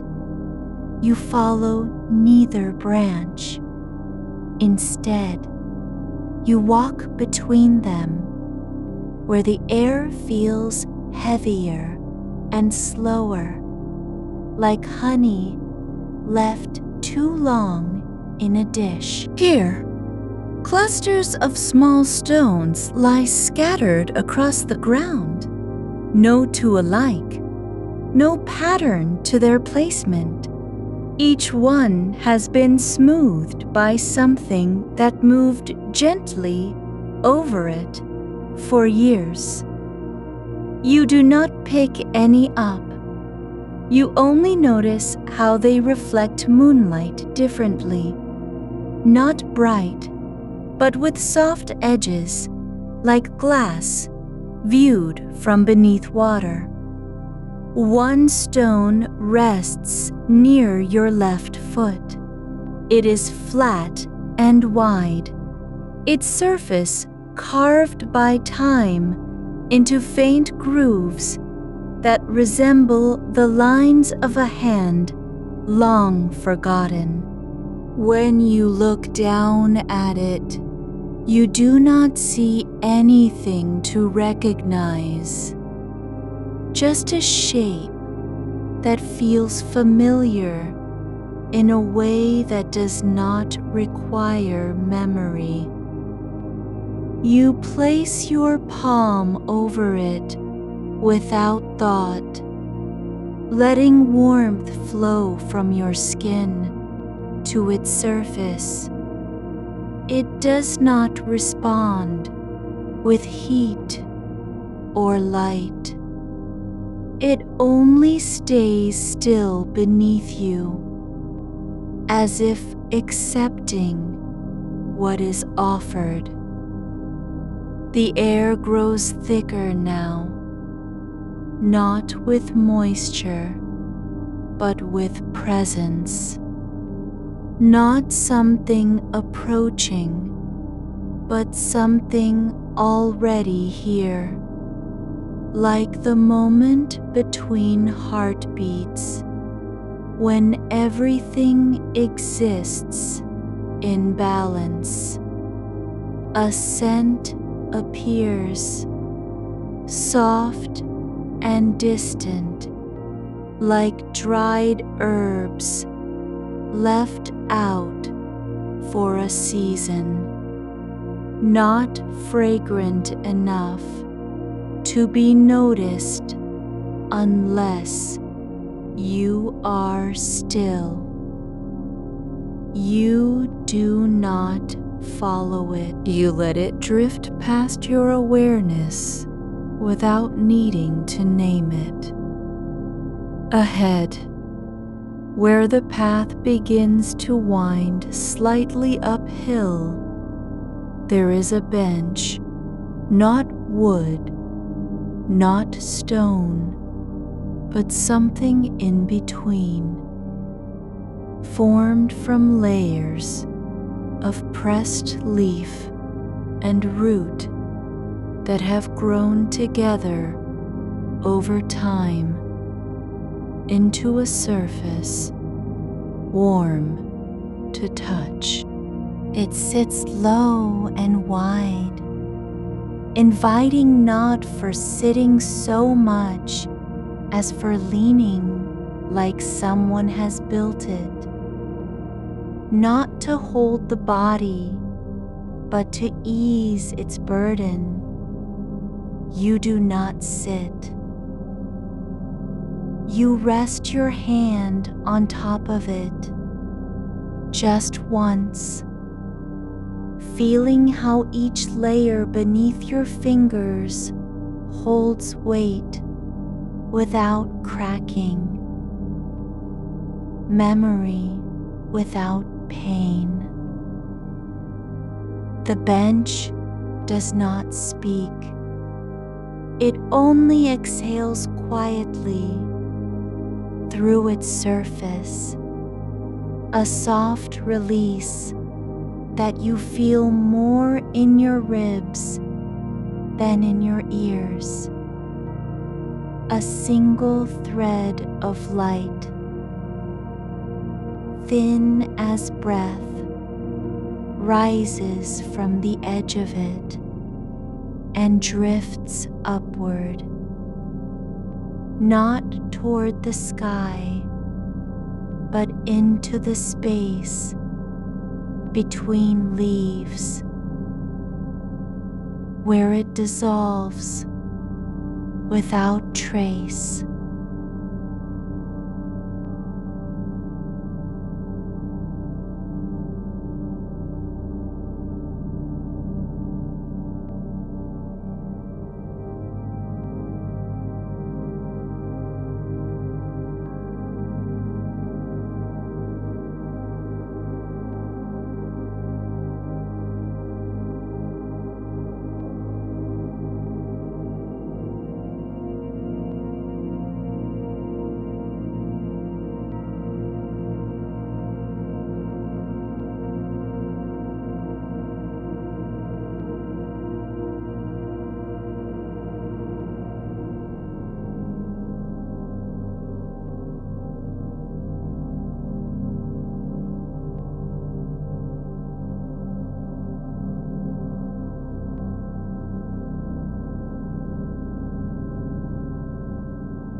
The garden widens again, not with open fields or sudden clearing, but with a quiet expansion in the way things breathe. The moonlight no longer falls directly down. Instead, it glides sideways across surfaces, as if the air has learned to carry light like water carries scent. You see now that the flowers are not only pale but translucent, some shaped like hands open at the wrist, some like closed eyes, others like small cups without bottoms. They do not sway. They do not grow toward anything. They simply remain where they are, rooted in stillness. One of them shifts, not with movement, but with change. Its center deepens slightly, becoming darker for just a moment, as though it has taken a breath inward. Then it returns to its original hue, faint blue-gray, like sky before morning. You do not wonder why. You only notice how the space around it seems lighter when it is still. You walk closer. The soil here gives beneath your foot with such gentleness that you feel less like walking than being carried forward by something slow and patient.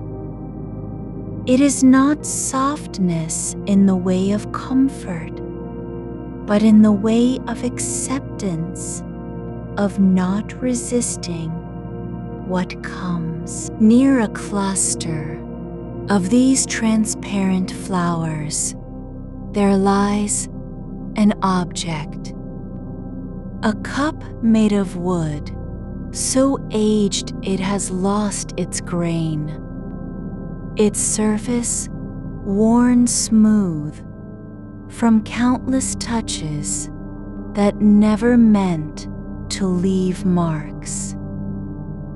It sits half buried in soil, tilted slightly as if someone set it down and forgot they had.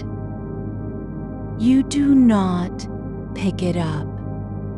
Instead, you crouch just enough to let your hand rest near the rim, feeling how cool it is without being cold, how even after all this time, it still holds the shape of a hand that once held it. There is no reason for this cup to be here.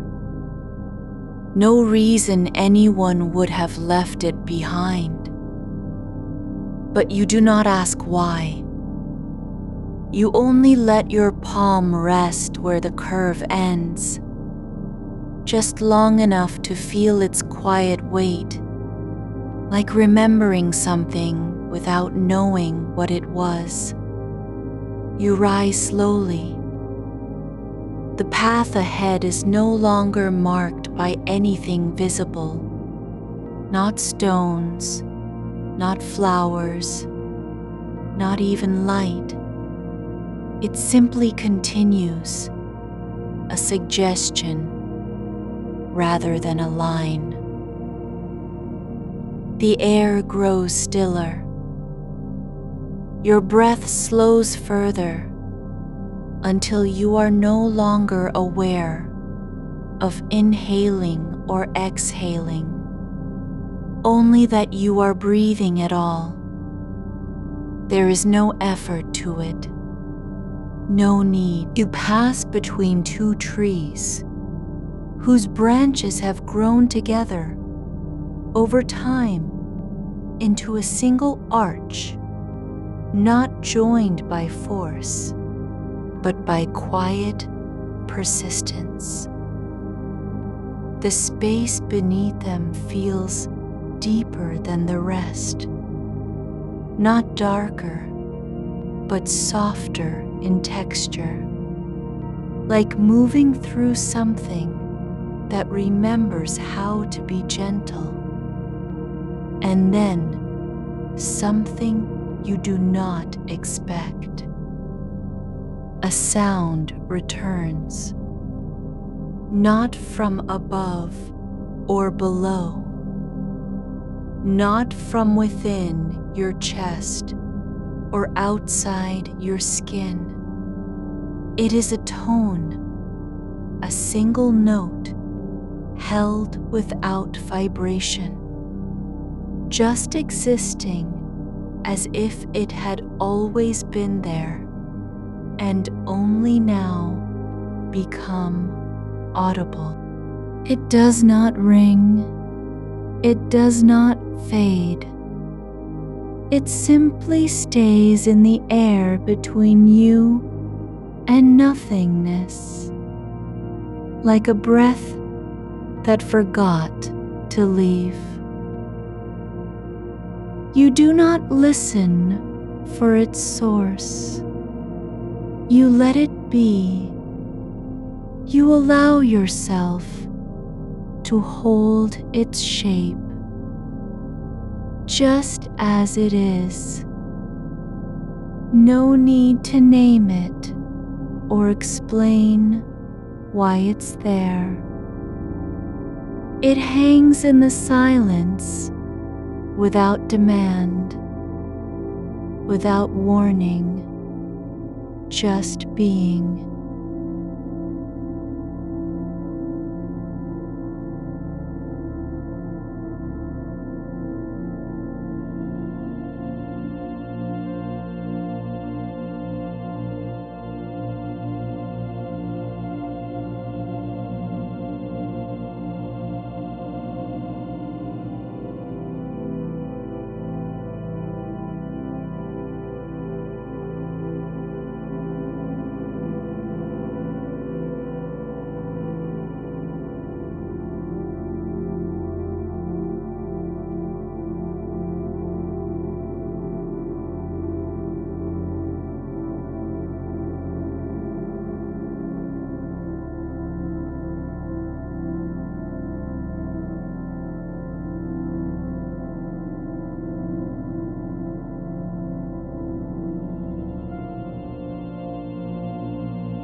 It does not leave your ears.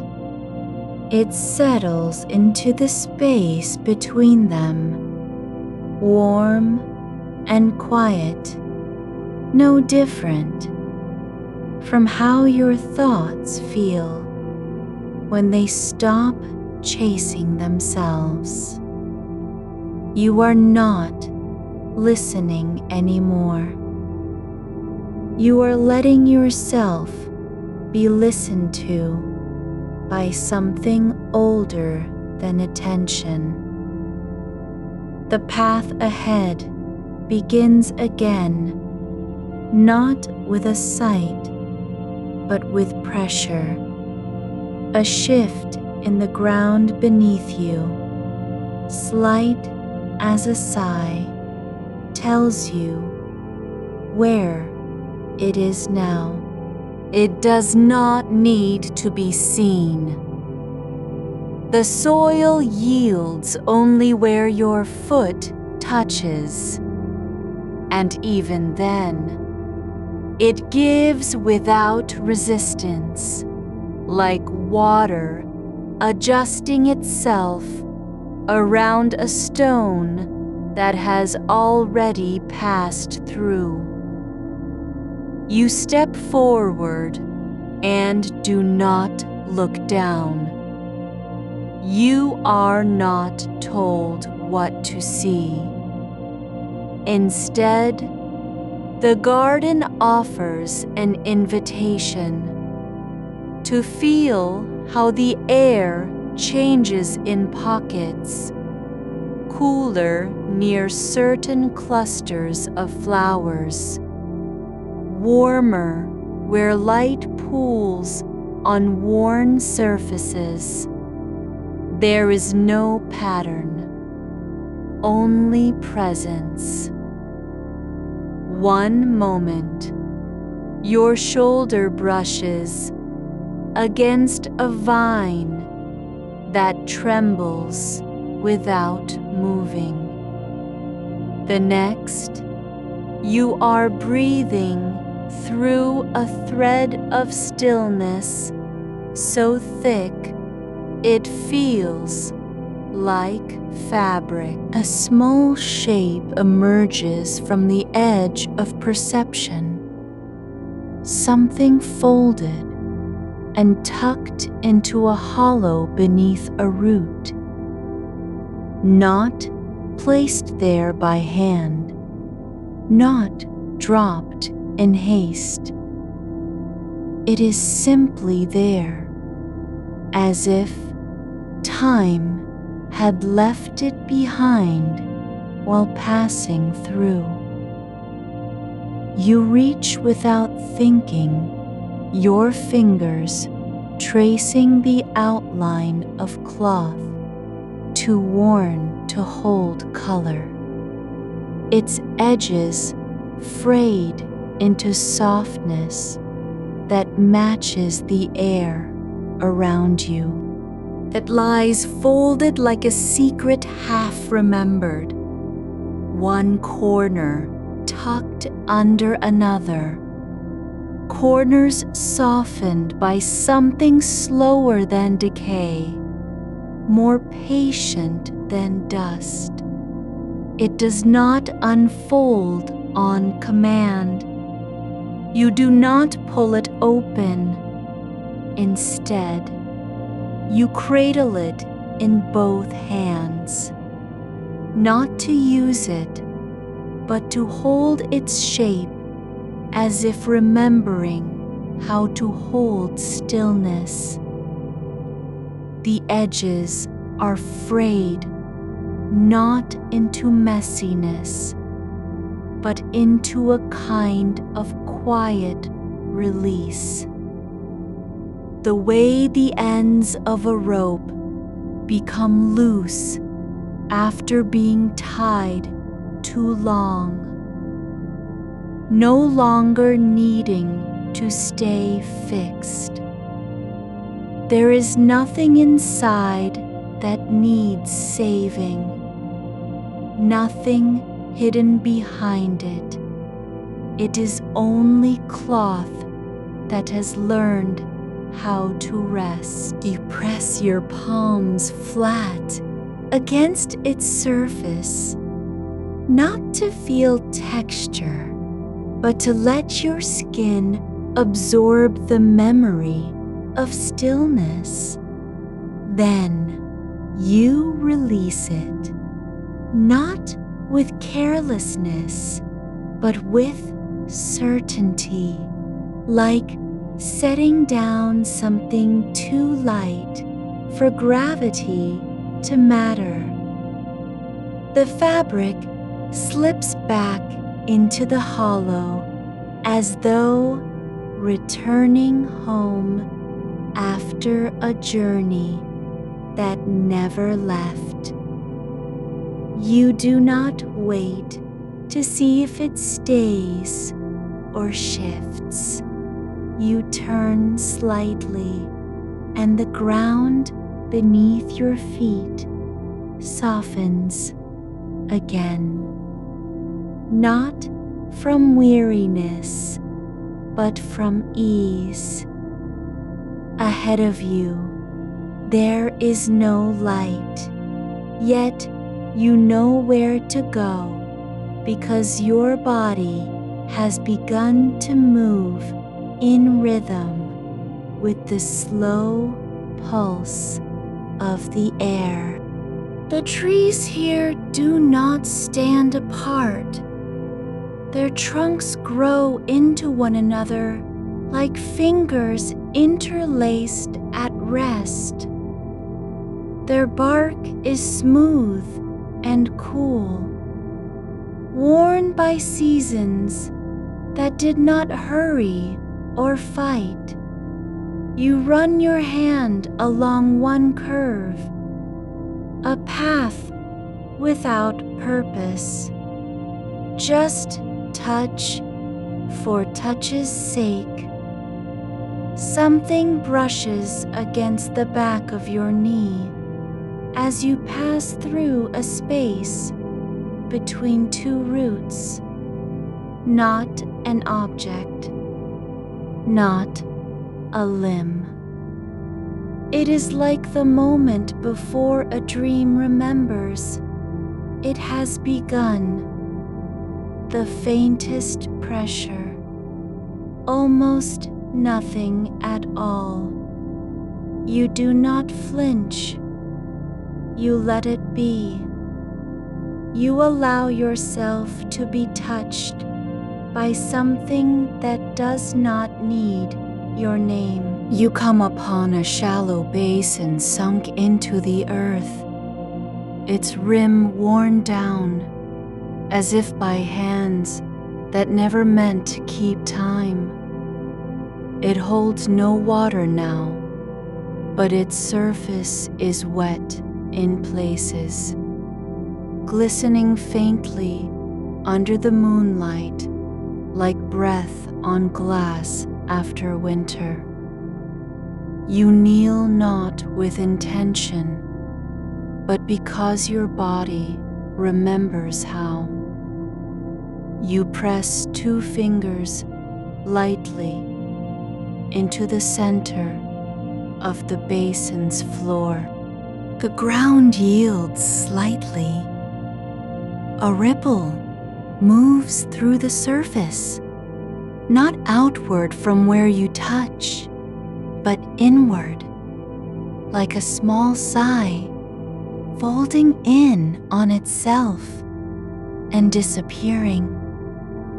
The wetness spreads slowly across the stone, like a thought that refuses to be spoken aloud. It does not stain or darken. It simply exists as moisture, with no source, no destination, just presence. You do not wonder how it got there. You do not ask what will happen when it vanishes. You stay until your fingers grow warm against the coolness of the stone. And then you pull back slowly, as if lifting something that had only been borrowed for a moment. The path ahead becomes softer still. The air no longer carries scent or sound, but weight, the kind of quiet that settles into bones when there is nothing left to do but be. You walk now not toward anything, but because the earth beneath you has begun to whisper without words. You are not following it. You are letting yourself be carried by its rhythm. The trees grow taller, their branches arching inward until they form a roof that does not block light so much as shape it, diffusing it into patches of silver that rest on your shoulders and hands, like something meant for touching. There is no gate now, no beginning or end. Only the slow turning of attention from one small detail to another, with no need to name them or remember their names. You pass a bench carved from wood, so old its grain has turned to memory. It sits low in the earth, as if it had sunk there over time rather than been placed. Its surface is smooth, not polished, but worn by countless still moments, by hands that once rested there and left no trace behind except this shape of rest. You do not sit. You lower yourself just enough so your thighs press against its edge, feeling how the wood holds warmth in small pockets, like holding a breath too long without realizing it. A single thread hangs from one side, a thin piece of fiber caught between two cracks near the back. It does not move, not because there is no wind, but because the air itself has stopped needing to flow. You reach out and let your fingertip hover above it, not touching, just letting the space between you be full of quiet. The thread remains still. So do you. The moment stretches without breaking. No thought enters. No word forms.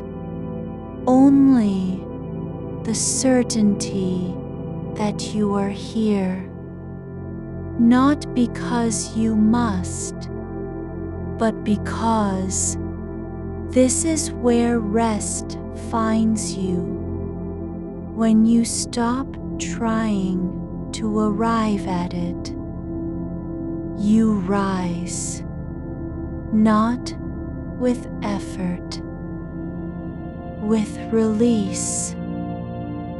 Ahead lies a line of flowers taller than before, their stems straight and thin as silver needles, each tipped with a bloom the color of faint dawn light on wet stone. They do not turn toward the moon. They do not open or close. But when you walk near, they tilt ever so slightly, not in greeting, but in recognition,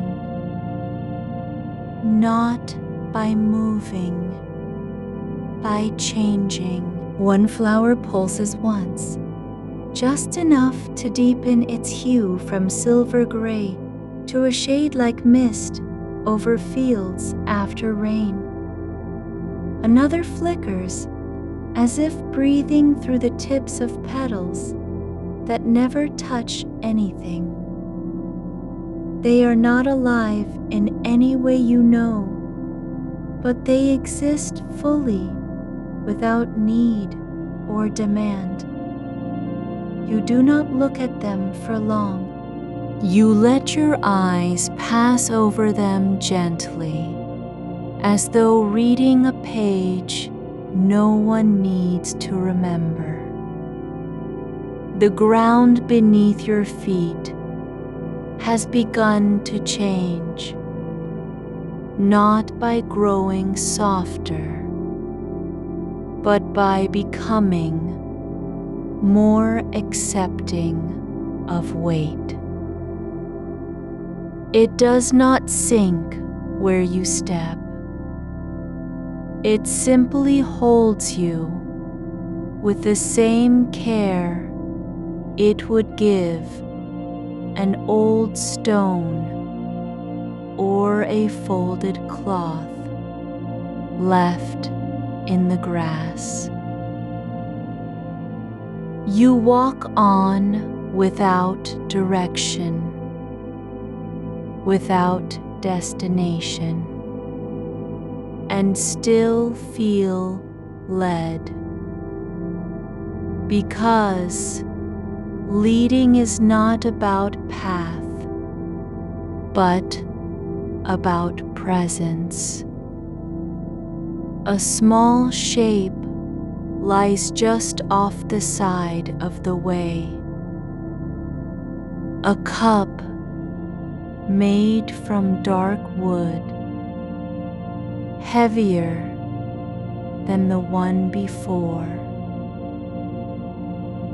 Its surface carved with lines that do not form letters or patterns. They are like the marks left by fingers tracing a memory without knowing what it was.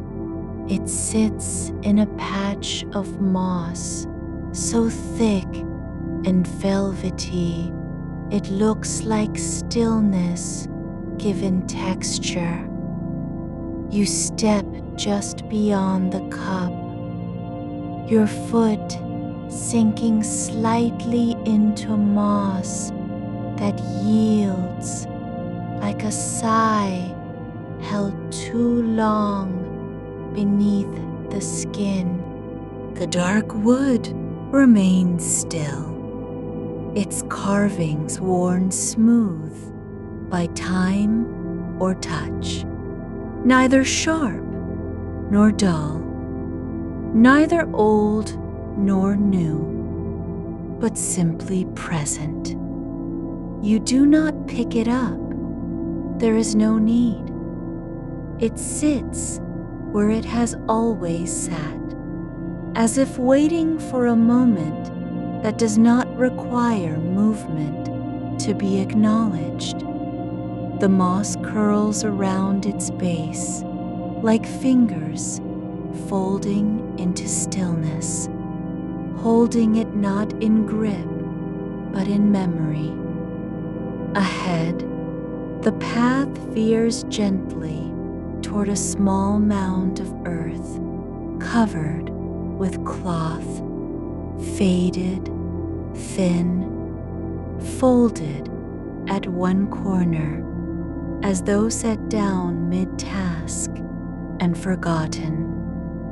It is neither white nor gray nor blue, but something between, a color that cannot be named because no name has ever been given to it. The fabric lies flat against the ground, its edges curled up slightly where wind once passed through, or perhaps just where time pressed down with quiet insistence. You do not unfold it. You let your eyes rest on its surface, as if reading something written in a language that does not require understanding, only presence. The air ums at the edge of hearing, not a sound, but a vibration beneath sound, like when you press your ear to stone and feel warmth pass through. It is not loud enough to disturb sleep. It is only there, like breath after silence, like pulse in absence. You stand before the mound for a long time, longer than it would take to count 10 heartbeats. Your feet are still warm from walking, though you have walked no distance that matters. The ground accepts your weight without effort, and your body leans forward just enough to touch the cloth's corner with your fingertips. You do not lift it. You only press gently, once, and feel how the fabric gives slightly under pressure, as if remembering what lightness feels like after years of holding nothing at all. Then you let go, not because you are done, but because this is not about completion. It is about allowing. Behind you, a soft rustle, not from leaves nor wind, but from movement without motion. A small shape has appeared near the base of a tree whose bark resembles folded paper left in rain. It is neither stone nor root nor shadow, but something that looks like a hand laid down to rest for only a moment. You do not look at it long. The path now runs through low grass, taller than before, thin and silver-tipped, swaying in no wind, but still bending just enough to show where feet have been. They are not footsteps exactly, more like impressions left by being there at all. You step into the field of grass, not with purpose, but because you cannot avoid it without lifting your foot higher than necessary.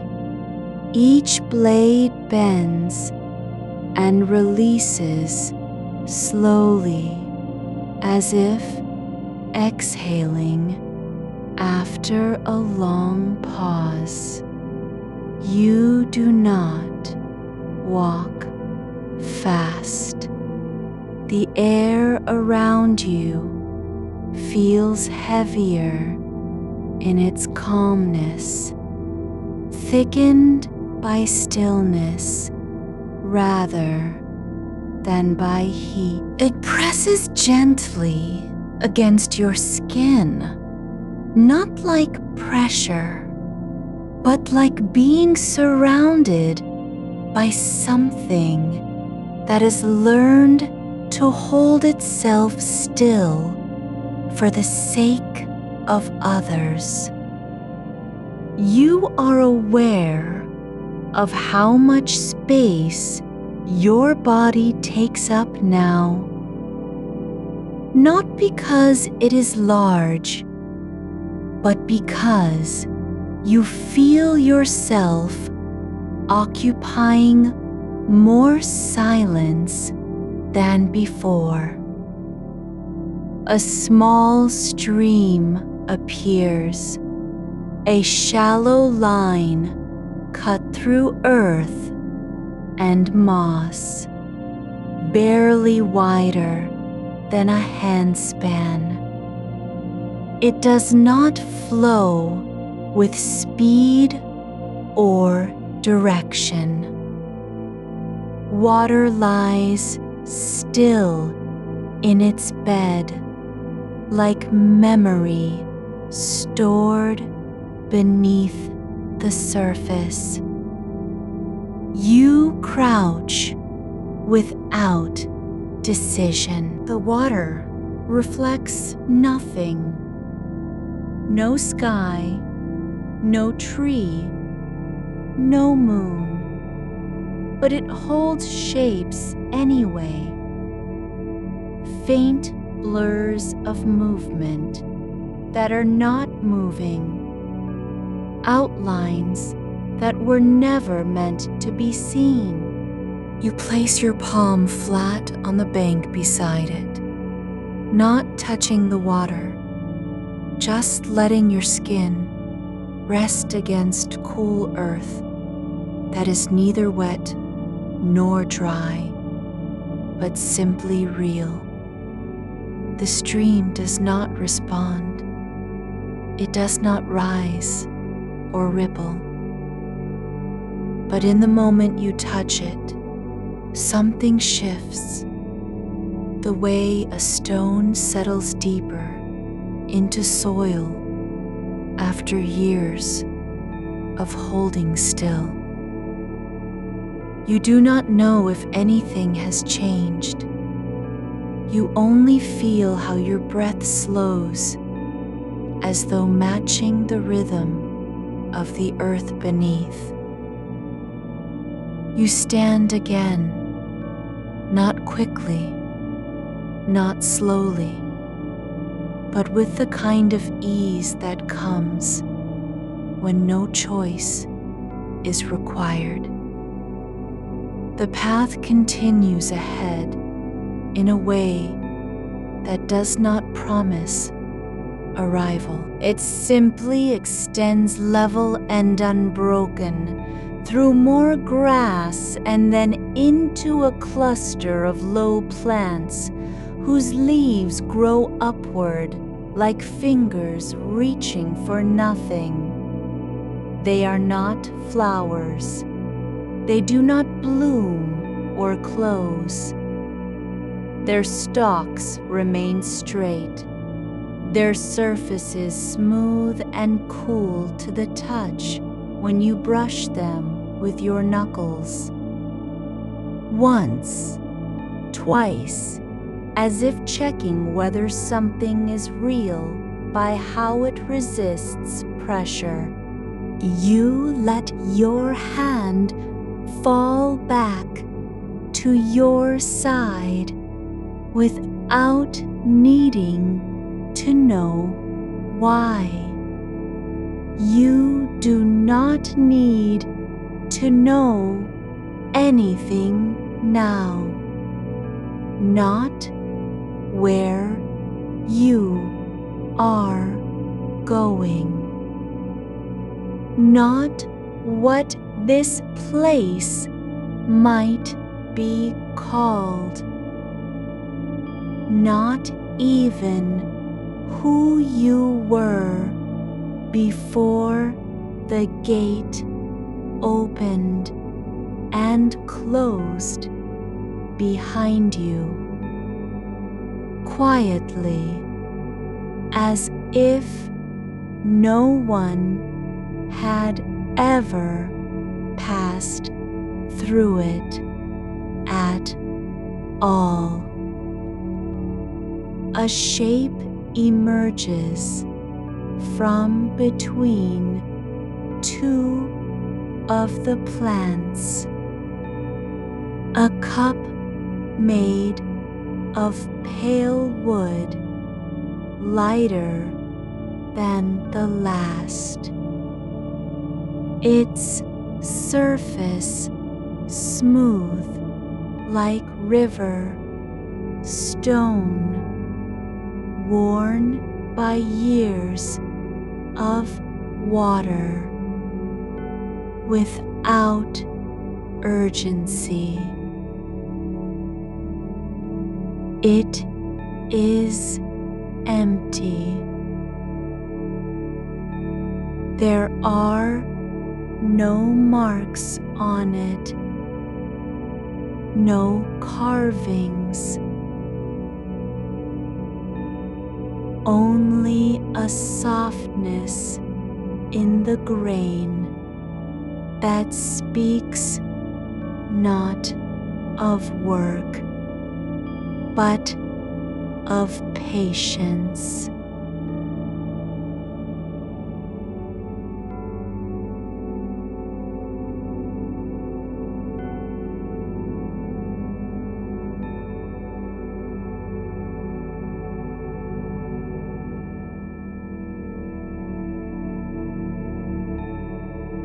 Instead, you kneel beside it, just enough to let your body lower into stillness, as if bowing not to anything, but to the idea of pause itself.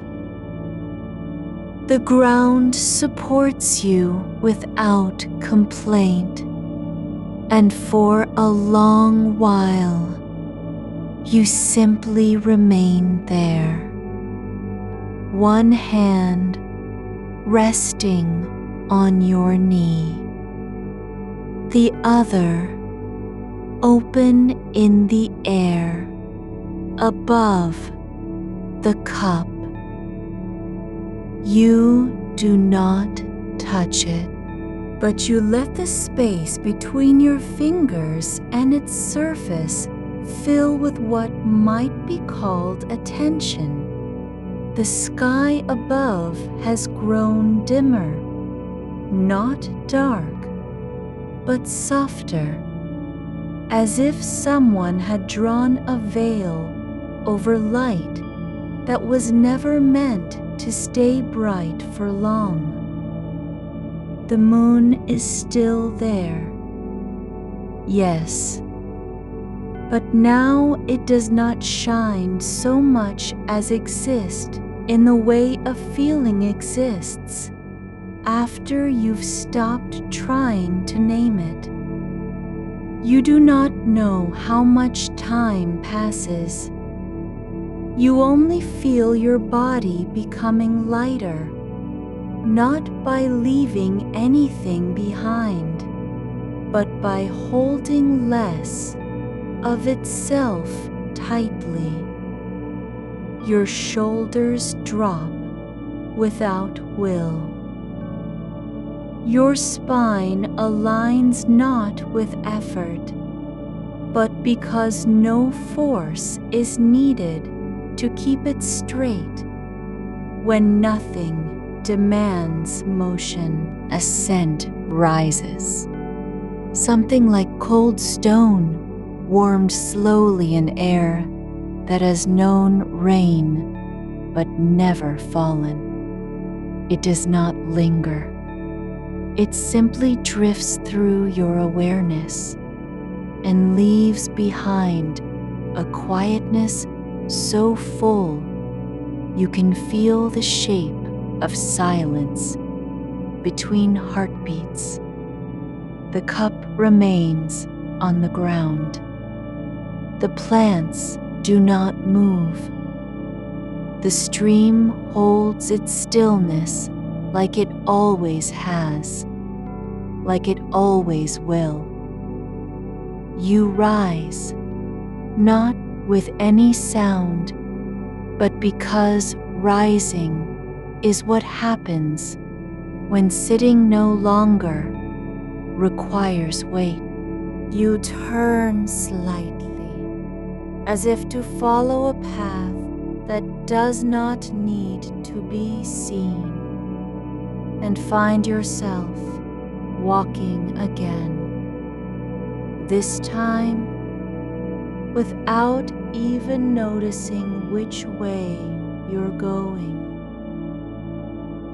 The air around you thickens in its gentleness, like breath held too long inside the body, waiting for release. It is not heavy. It is only full, with things that do not demand acknowledgement. A shape lies ahead, not a thing, not an object, but a space where light seems to gather and rest, without needing to go anywhere. You step into it, and then you do nothing at all. You step into the space where light settles like dust on an old shelf, unmoved by breath or motion, neither bright nor dim, only present as something that has always been there. The air is not warm, but it does not chill you either. Instead, it holds a kind of quiet warmth that comes from long stillness, like the memory of sun on stone after nightfall. You walk forward without needing to see where your feet go. Your soles know the texture beneath them before your mind names it. Soft earth, giving slightly underweight, then firmer soil, where roots have settled in silence. Ahead, a path curves gently between two low walls, made not of brick or wood, but of stacked stone that has grown into itself over time. The stones are worn smooth on one side and rough on the other. No way to tell which was facing outward when they were first placed. They stand without purpose now, simply leaning against each other, like elders who have stayed awake too long, waiting for someone else to remember what they meant to say. You do not touch them.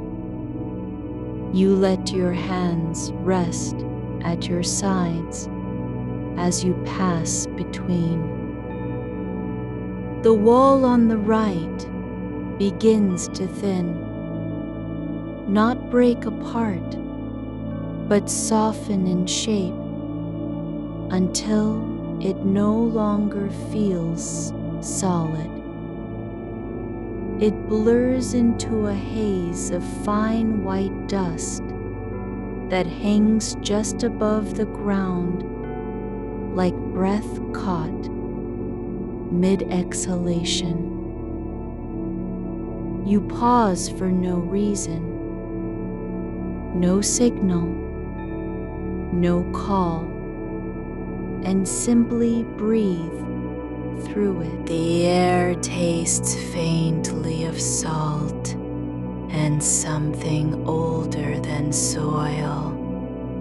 Not stone, but time itself, measured in how slowly things forget. You walk on. Another shape appears, not quite a bench, nor exactly a shelf, but a long, narrow slab of pale rock that curves gently at both ends, as if someone once meant to carry it somewhere and then stopped. It is covered with a thin layer of moss, so fine it looks like powdered light caught between layers of glass. You sit down without deciding to. Your back meets the stone, not with impact, but with surrender. Like the moment when you finally let go of holding your breath underwater, letting yourself sink instead of fight.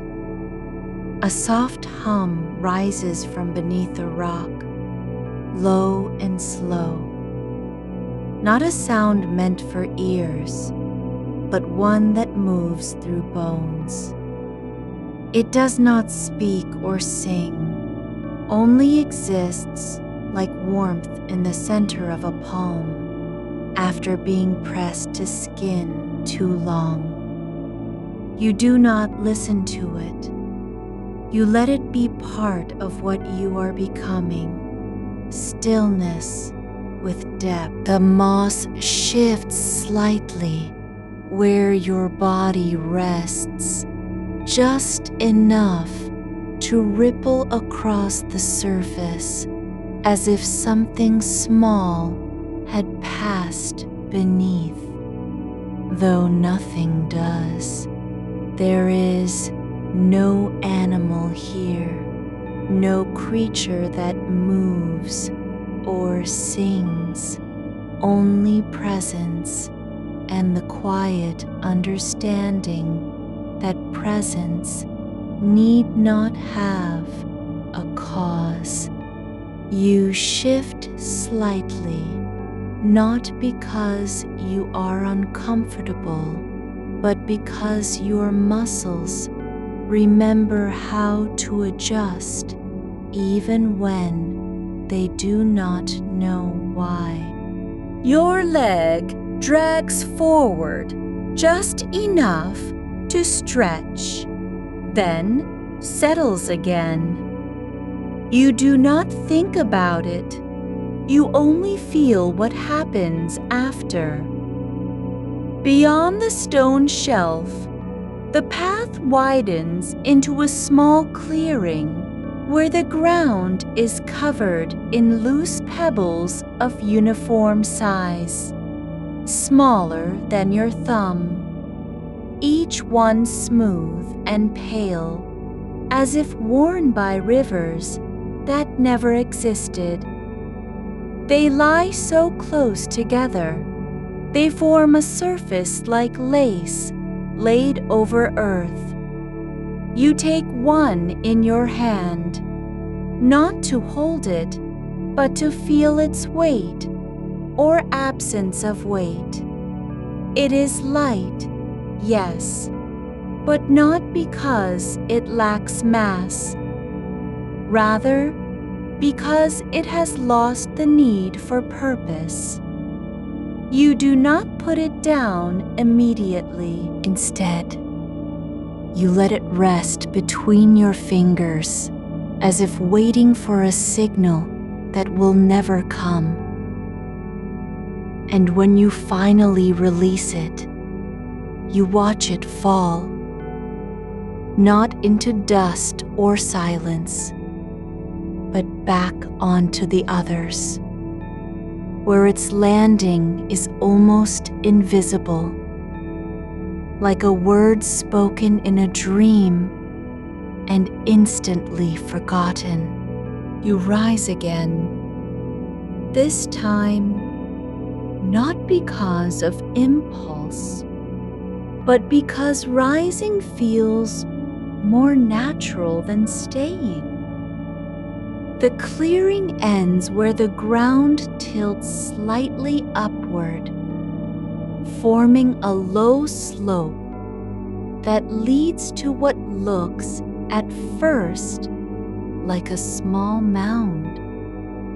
But as you approach, you see it is not earth or rock.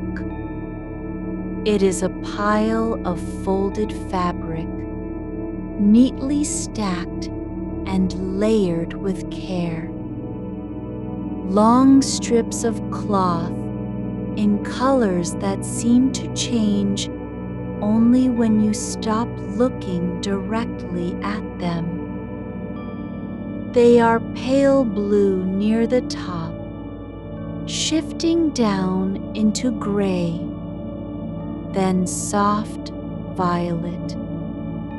Each fold precise, as if measured by something beyond sight. You kneel before it, not because you must, but because your knees understand what your mind does not yet name.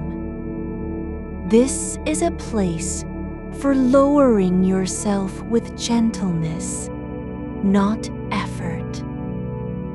There is no need to unfold them, no reason to see what lies beneath. You simply let your hands hover above the topmost layer, feeling the air move between fabric and hand, sensing the space where one thing ends and another begins. The cloth does not rustle, it does not breathe, but it holds a memory of touch, of fingers that once smoothed each fold with care, like someone who knew they would never return. You press your palms flat against the surface, not to move it, but to confirm its stillness. And in doing so, you feel something beneath, faint vibrations, barely there, a pattern too slow to be a heartbeat, too steady to be random. It is not music, it is not sound, yet it moves through your bones like a thought that arrives after the question has already been forgotten. You do not ask what it means. You sit back on your heels and wait, not for anything, but simply because waiting is how time becomes soft. The sky above dims further, though not in darkness. It deepens into a color you cannot name, neither blue nor black, but something older, quieter than night itself. The moon does not shine through it. It rests within it, like a stone at the bottom of still water. A shape appears on the far side of the clearing, a small frame made of thin wooden rods, arranged in a rectangle that leans slightly forward, as if leaning into air rather than ground. Inside, it is nothing. No picture, no mirror, not even shadow. But when you look toward it, your eyes do not feel drawn in or pulled away. They simply rest there, as if the space within had always been meant to hold attention without demand. You walk slowly, deliberately, not for the frame, but because walking has become a way of being present, like breathing after years of holding still.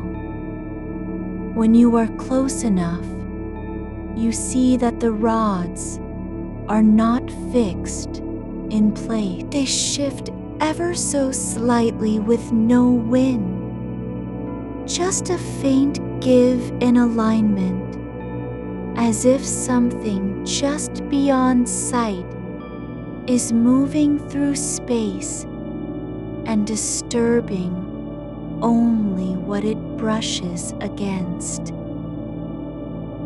You do not reach for it.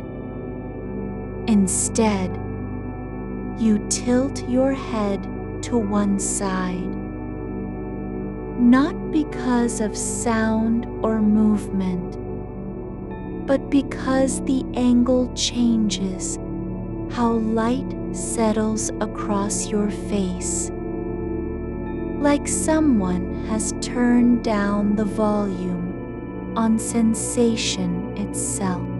The world grows quieter, not by removing noise, but by making everything feel less urgent.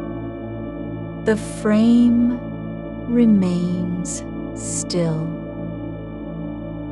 The rods do not tremble more than they already are.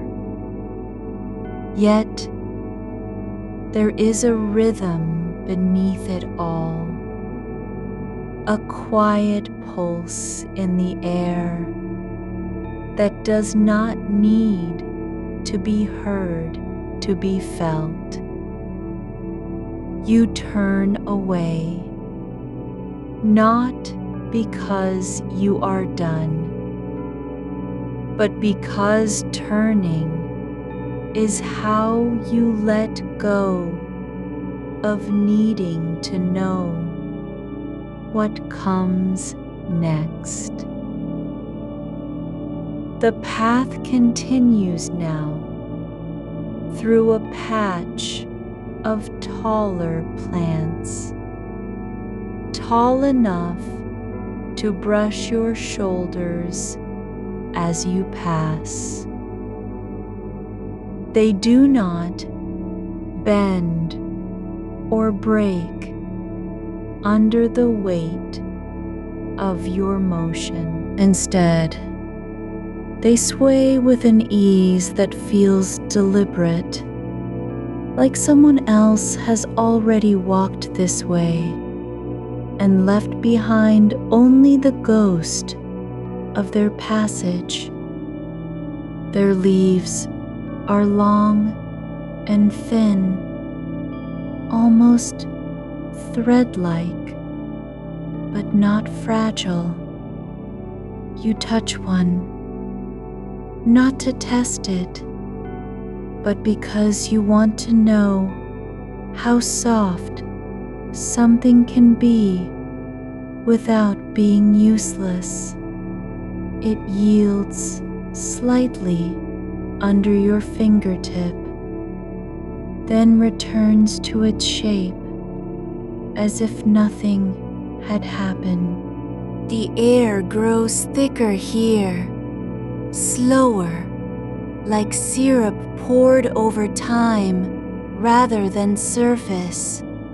Each breath feels longer than the last, not because of effort, but because there is no reason to hurry.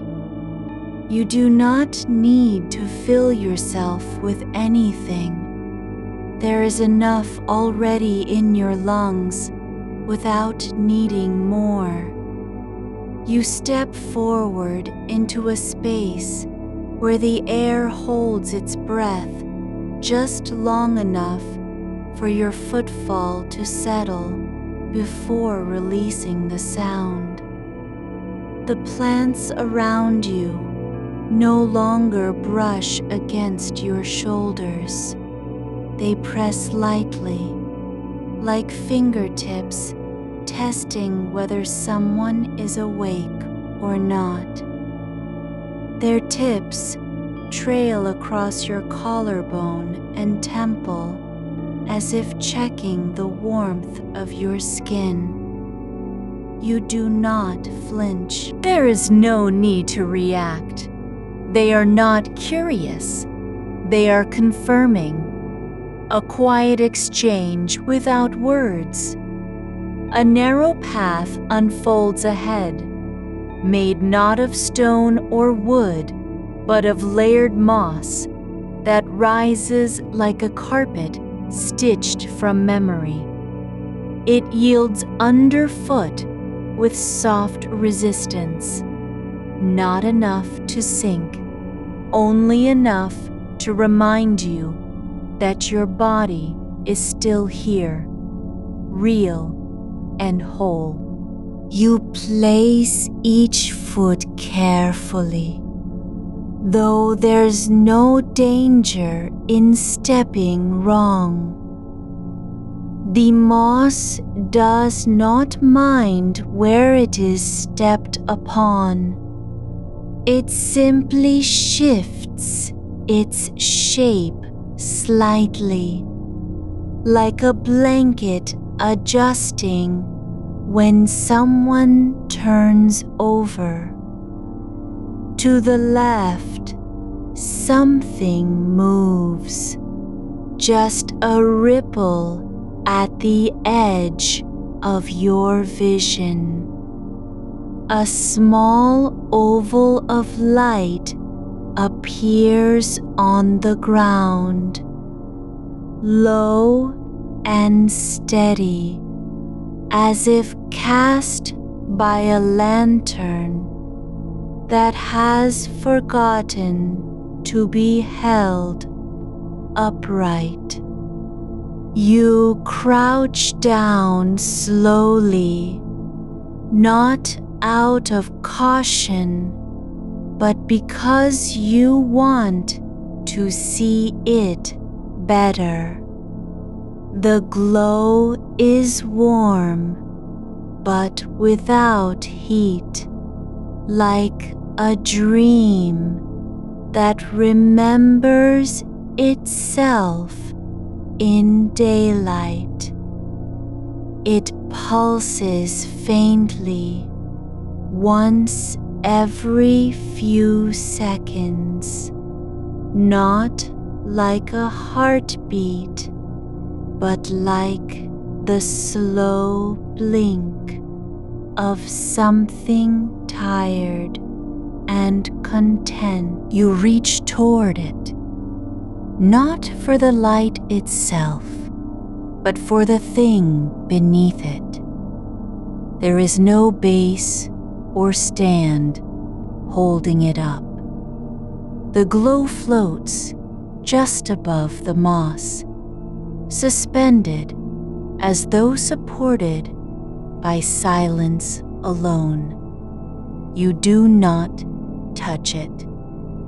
Instead, you press your palm flat against the ground beside it, letting warmth spread through your hand like a slow sigh. The light does not react. It does not brighten or dim. But in that moment of contact, something inside your chest loosens, the way a thread unknits when left alone too long. The path curves gently to the right now, threading between clusters of low-growing stems, whose leaves resemble folded paper left out in rain. They are pale gray and slightly translucent, catching what little light remains, not by reflecting it, but by holding it inside for a breath before releasing it again into shadow. You place your hand on one without pressing hard, just enough to feel the texture. Smooth, cool, like stone that has forgotten how to be cold. A faint scent rises, not from any flower or root, but from the air itself. It is not sweet or sharp. It does not belong to a season or a place. It arrives as if it were always there, waiting for you to notice its absence before remembering what it was. You inhale slowly through your nose and let it fill you without judgment. Ahead lies a small table set low to the ground, carved from wood that looks neither old nor new, but somewhere between, its surface worn smooth in patches, yet still bearing faint grooves where something once rested. A single cup sits at its center, made of dark ceramic with no handle and no rim. It is empty, yet it feels full. You do not pick it up. You don't need to know what was inside. Instead, you set your hands flat on the table's edge, not pushing, just resting, and feel how the grain runs in two directions at once, as if time had folded over itself beneath the surface. The cup does not tremble when you touch the wood beside it, but somewhere beyond the curve of the path, a sound begins, soft and low, like wind moving through an open door that is not quite closed. You listen, not to identify it, but because listening has become its own kind of stillness. It comes from no direction. It does not travel. It simply exists. When you close your eyes, it feels closer than before, not louder, just deeper, like a memory rising without permission. A bench appears ahead, tucked into the curve where the path dips slightly. It is made of the same dark wood as the table, but longer and wider, with no backrest and only 3 legs, one shorter than the others.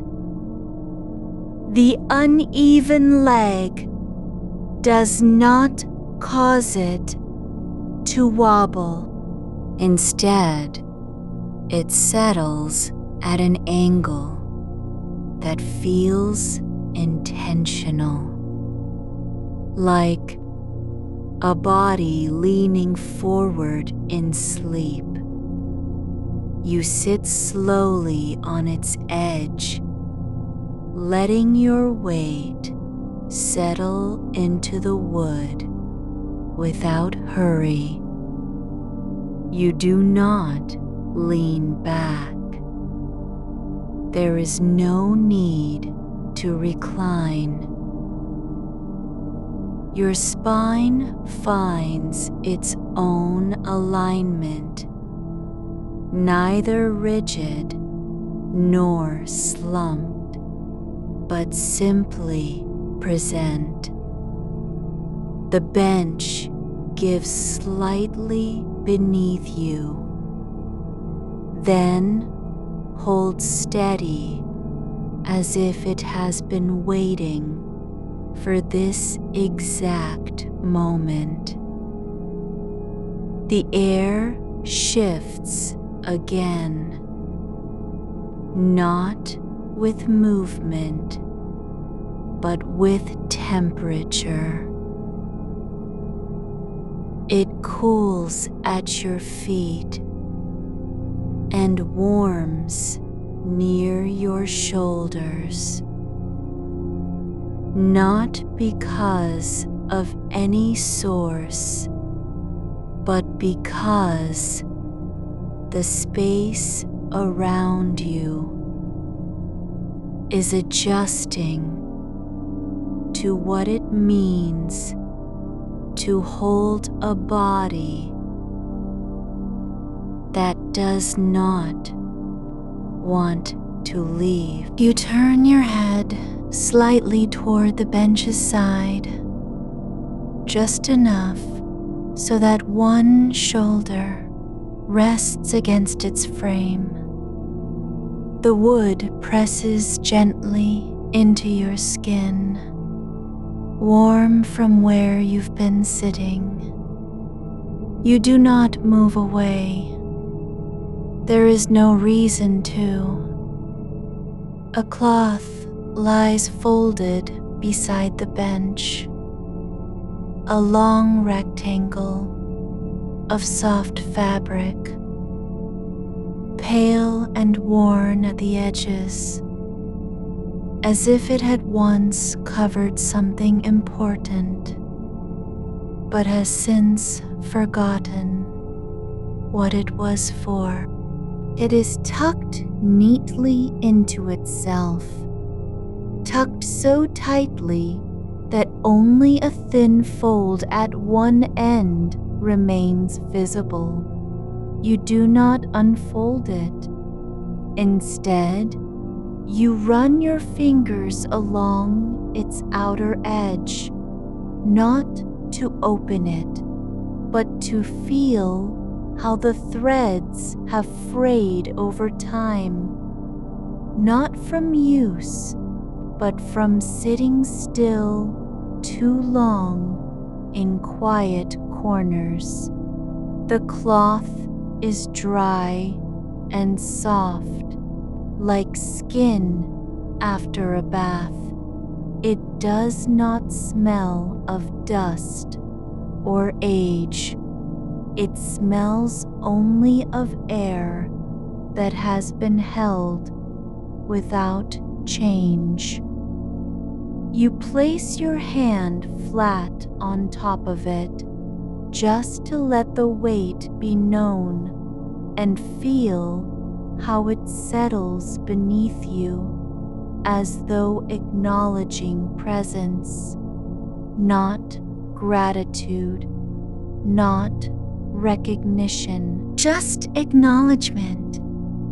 Like two people who have passed each other in a hallway and nodded once before turning away. The moonlight spills across the bench now, not bright, but deep, like liquid poured over stone.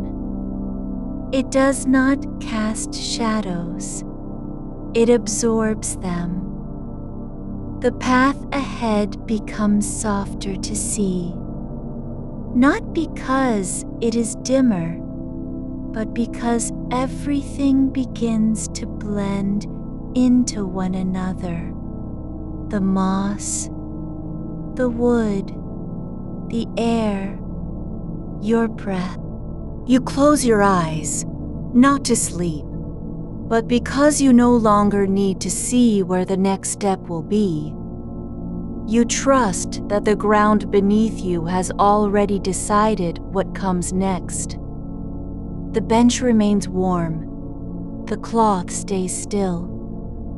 The cup sits untouched on its table. The light above the moss pulses once more, then fades into a glow so faint it could be imagined, but not quite forgotten.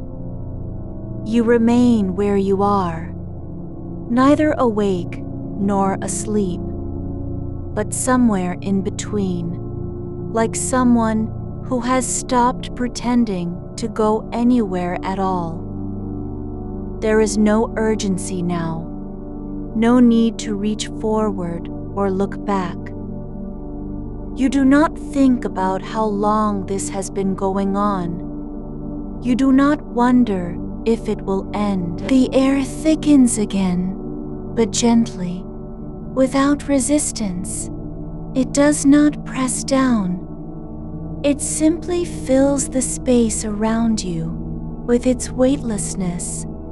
You breathe in and out slowly, each exhale longer than the last, as though your body is learning how to let go of effort by remembering what stillness feels like. A breeze passes, no more than a thought carried through leaves that do not move, but it stirs something deeper inside you. A slow release at the base of your throat, a loosening in your shoulders, a quiet surrender in your ribs. You do not try to hold onto it. You let it go. And then, without warning, there is nothing. No sound, no light, no weight on your hands or feet. Just stillness that does not feel empty, but full of something you cannot name. Not peace, not rest. Something quieter than both.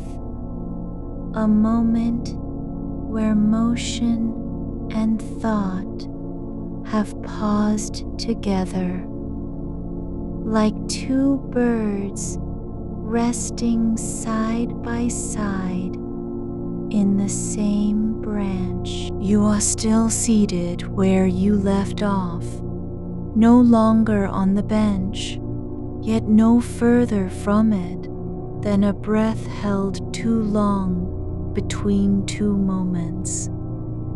The air has taken on a thickness that does not press upon you, but holds you instead, like fabric drawn softly around your limbs during a nap. Your body is not heavy nor light. It simply exists within itself, as if time had paused mid-sentence and decided to let the pause be its own sentence. There is no urgency in the stillness. There never was. The path ahead has softened further, not into darkness, but into quiet clarity, like a memory that only remembers being gentle. The ground beneath you feels less like stone or moss than like something remembered after waking. A sensation of belonging without explanation. You do not rise. You do not shift your weight.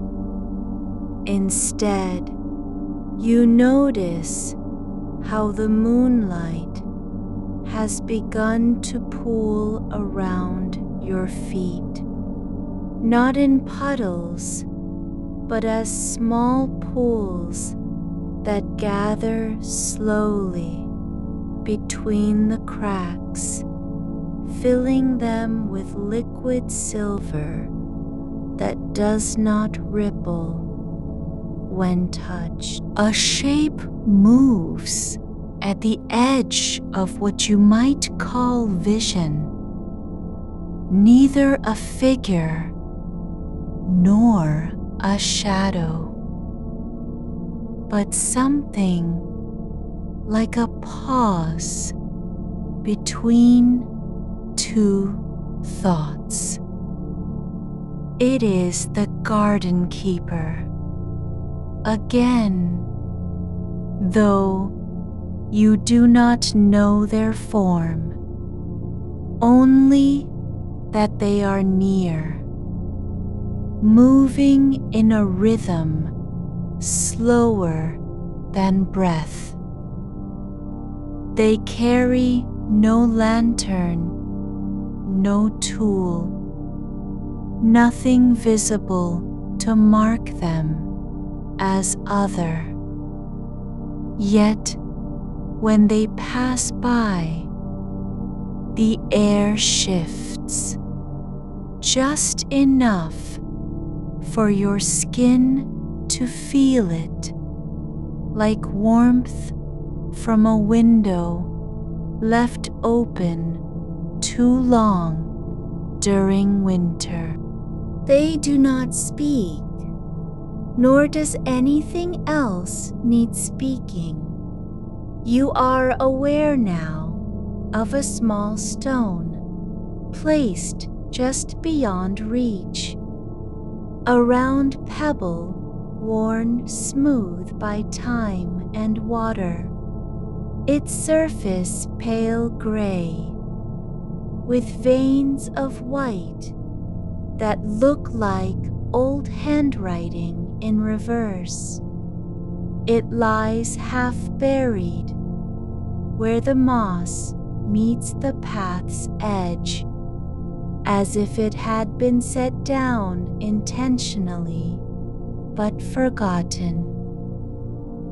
There is no reason to pick it up, no task assigned. Yet you notice how the air around it hums faintly, just once, and then settles into silence again.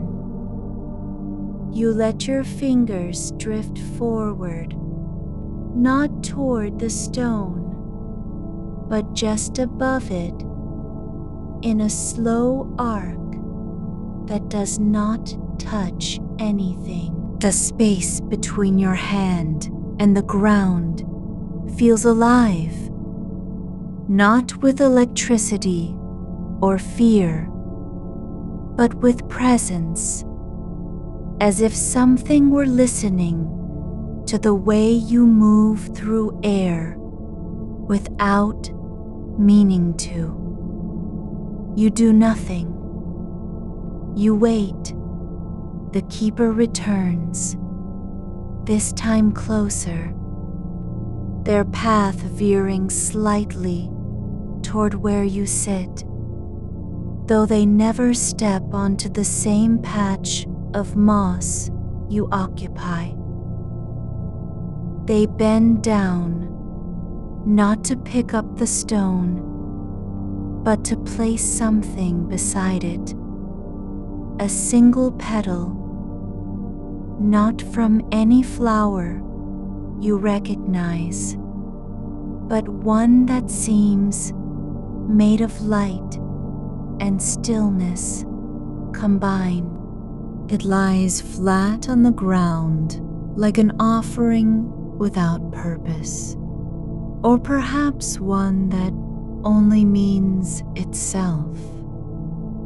You do not touch either item.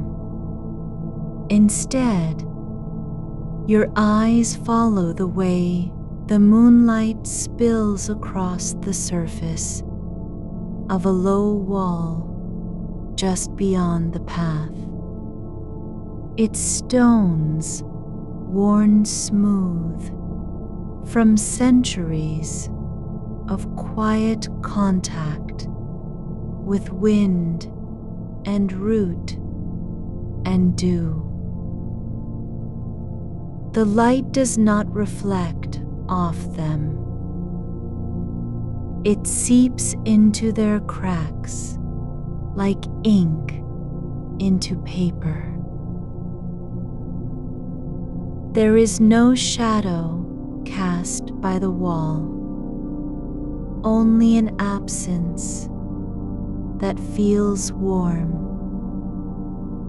The air shifts again, not as a breeze, but as a kind of remembering. A scent drifts through, not flower or soil, but the memory of linen hung on a line after rain. When sunlight finds it at last and dries the droplets one by one, you do not know what this means. You only feel it in your throat, a soft opening, like a door unlatched long ago. There is a small table just beyond the wall, tucked into a curve of earth where two roots rise side by side, forming a natural shelf.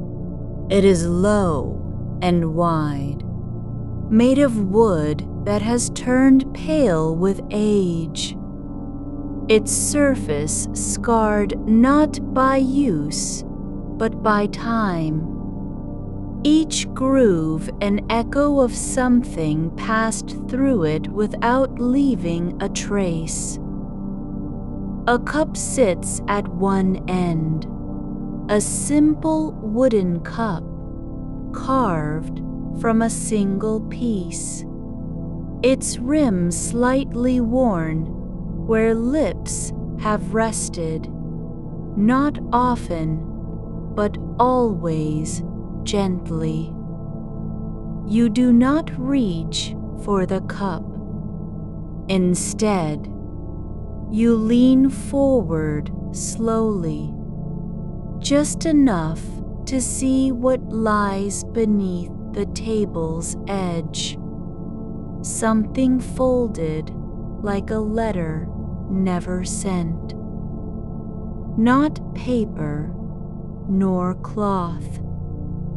Something softer, like skin that has forgotten how to be touched.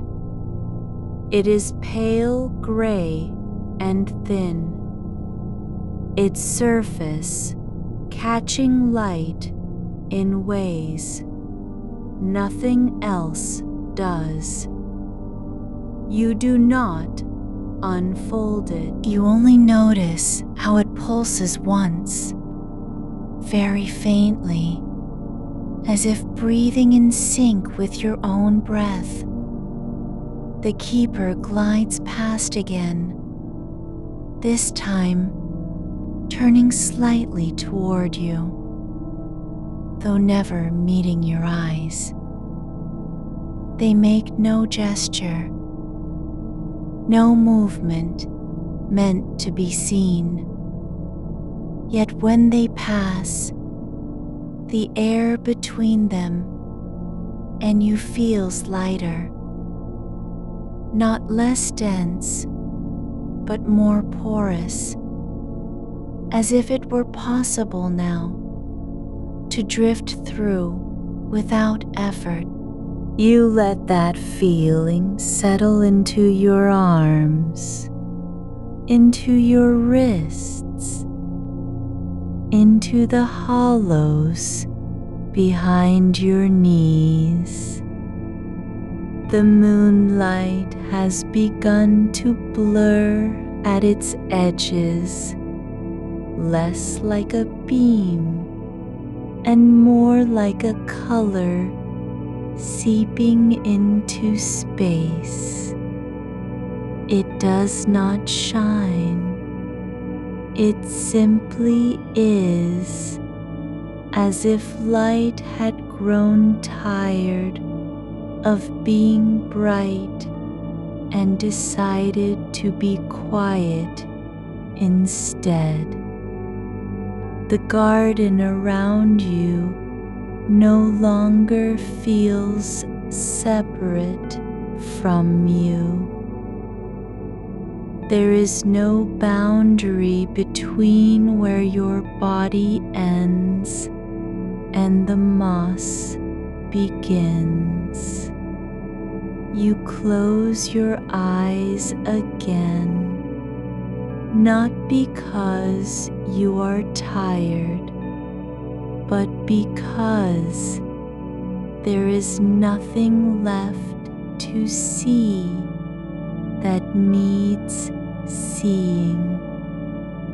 No need to follow a path, no demand to arrive anywhere. You do not think about what comes next. You only feel how the air has become thick enough to lie in, like sinking into a pool of slow-moving water with no current, a sound no louder than the turning of a leaf caught mid-fall comes from somewhere just beyond hearing. It is not a voice, not music, not wind, just a vibration that rises through your bones without disturbing them. You do not name it. You do not wonder what caused it.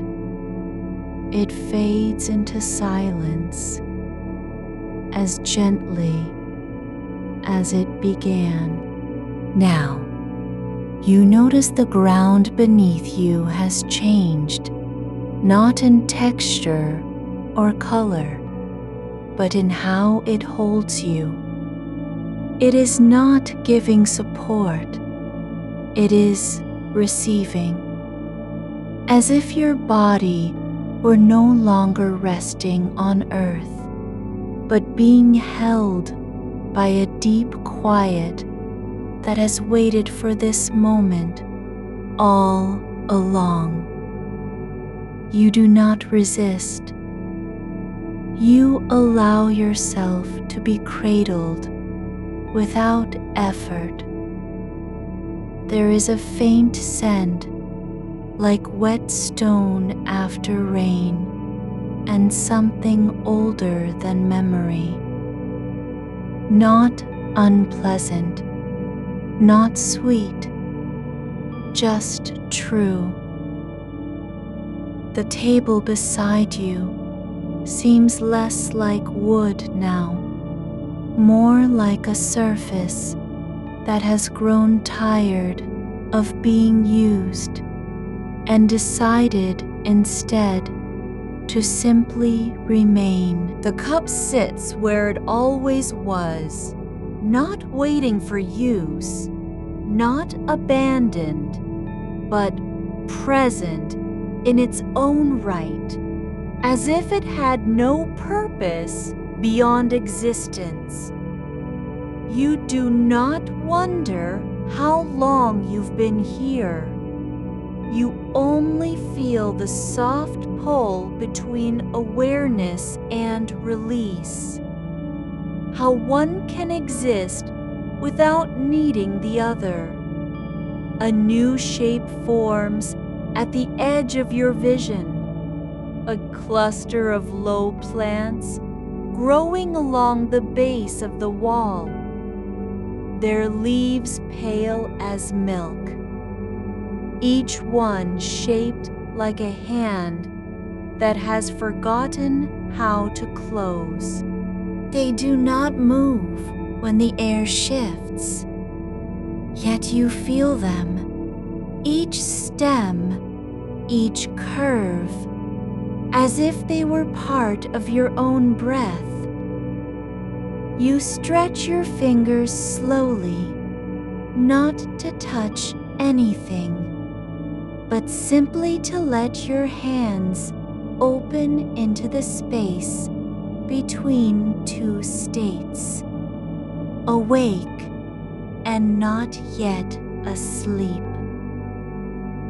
The air flows through them as though it had been waiting for this gesture all along.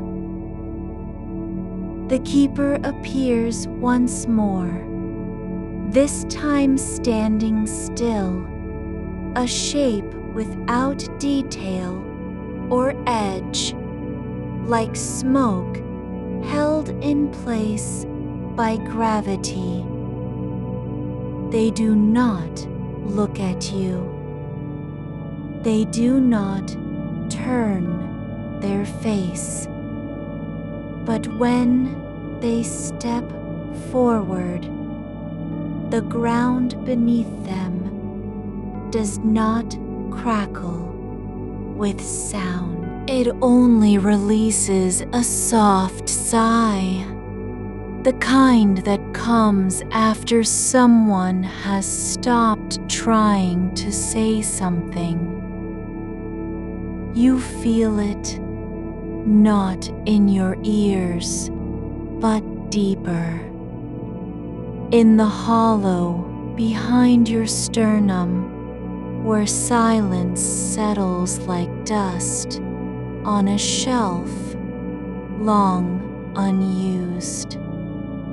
There is nothing left to do. You are not drifting yet, not quite, but you are becoming something that does not need to drift. The air has softened into a kind of weightlessness, as though gravity itself had paused its work long enough to let stillness settle in. There is no pressure on your shoulders, no pull toward motion. Even the rhythm of your breath has slowed to match the pulse of something older than time, something that does not hurry, but simply exists between moments. The pale light now pools around you like a slow liquid, thick with quiet and unspoken patience. It moves not in waves, but in layers, like mist rising from soil that remembers how to sleep.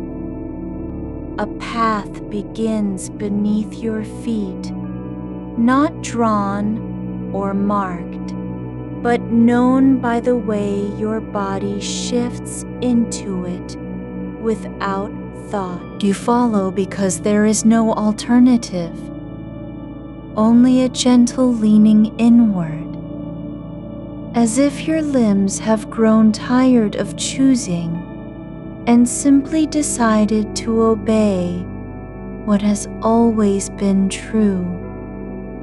You are meant to walk this way, not toward anything, but in accordance with stillness.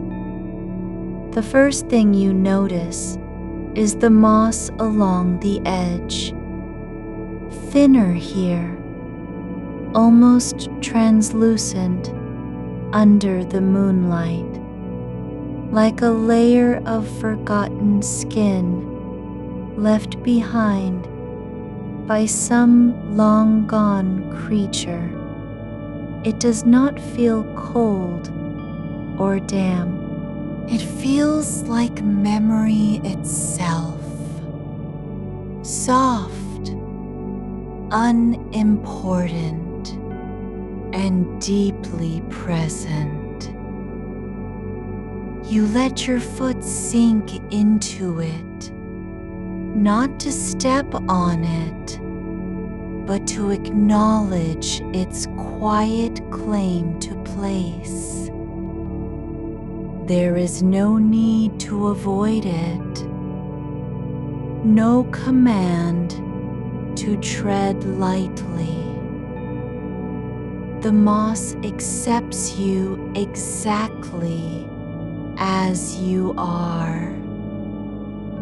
A head, a low arch of woven branches forms an opening, no longer solid, but shaped by time and silence into something that seems almost like breathing. You pass through without effort. On the other side, the ground changes again, not in texture, not in color, but in how it receives sound. There is no echo here, no ripple from a footfall. The air absorbs every small motion before it can leave behind trace. You notice a cup lying on its side near a stone that has grown round and smooth over centuries of being touched by nothing but wind and rain.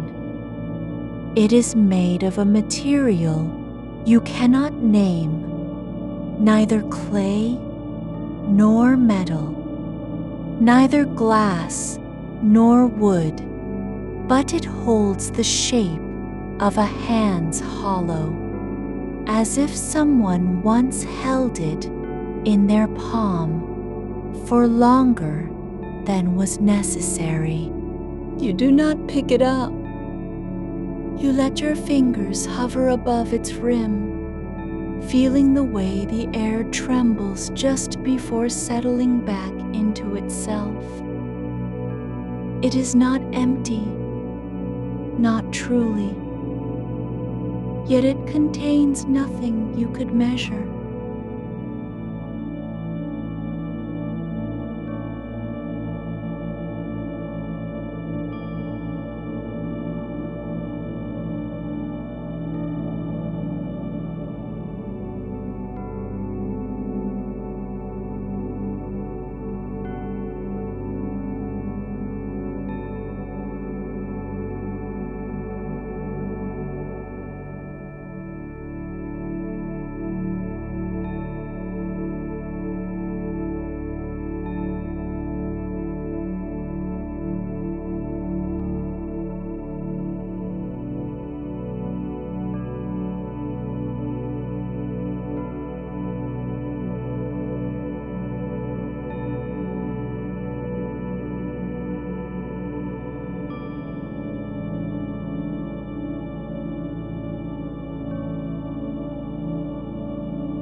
A small cloth lies folded beside the bench, edged in a thread, so fine it seems spun from moonlight itself.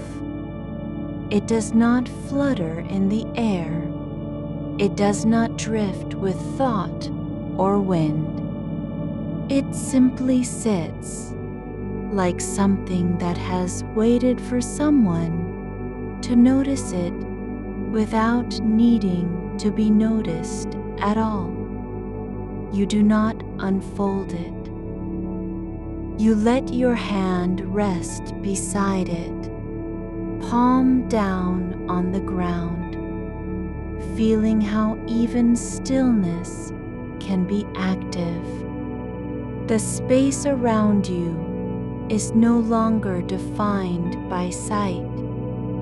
You know where things are, not because you see them, but because they have become part of your body's quiet awareness. The bench, the cup, the moss, the archway behind you that now feels more like a memory than a structure. Even the moonlight has ceased to be light and is simply a presence, like the aftertaste of something gentle. A sound comes from further along the path, not one that interrupts, but one that settles into your bones as if it had always been there. The softest scraping of stone against stone, like two pieces of earth slowly rubbing together in their sleep. It is not loud enough to wake you, not sharp enough to make you flinch. It moves through you like a thought that has no beginning and no end. You turn slightly, not toward it, but as if your body had decided to face the direction from which silence arrives most clearly. The path bends now in a way that does not lead anywhere. There is no sign of arrival, no marker for departure, just a curve that follows the shape of stillness itself, like a breath held too long and then slowly released. You rise, slowly, not because you are tired, but because rising has become part of resting. You stand without needing to know why. Your feet remain on the ground, not as anchors, but as gentle acknowledgments of where you belong. A cluster of pale flowers grows along the wall now, their petals thin and translucent, like old parchment left too long in a drawer. They do not open or close. They do not sway. They are simply there, like thoughts that have lost all urgency and no longer need to be spoken. You reach out, not to touch them, but to let your hand pass through the space they occupy, feeling how even their absence is full of presence. The air near them shifts in a way you cannot name, neither warm nor cool, neither dry nor wet. It feels like the moment just before rain arrives, but never does. The pause where everything waits without expectation.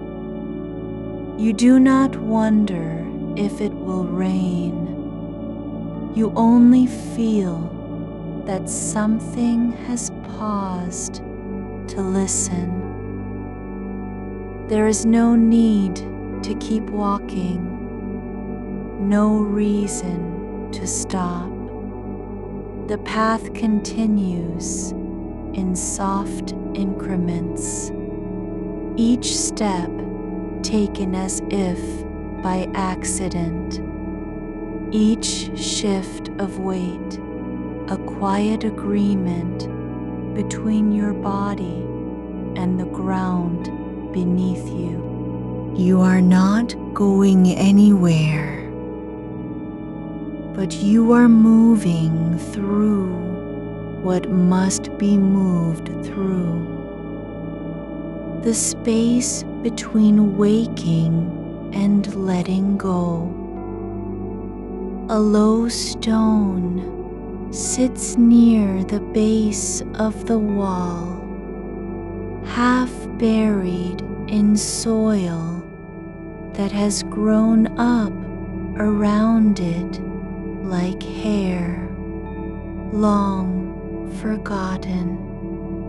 It is smooth where fingers have passed over it countless times, fingers that left no impression, but only time.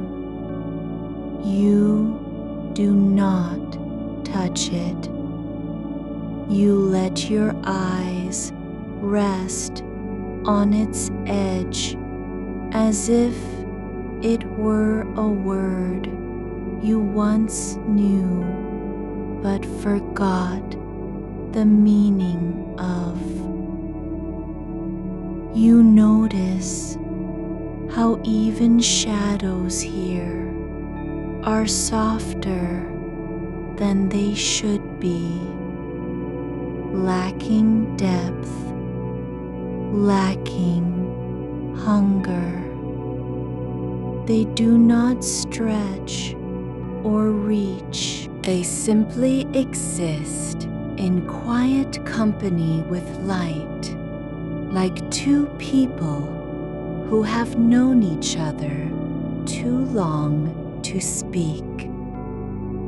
A breeze passes, not through your hair, not through trees, but through the space between things.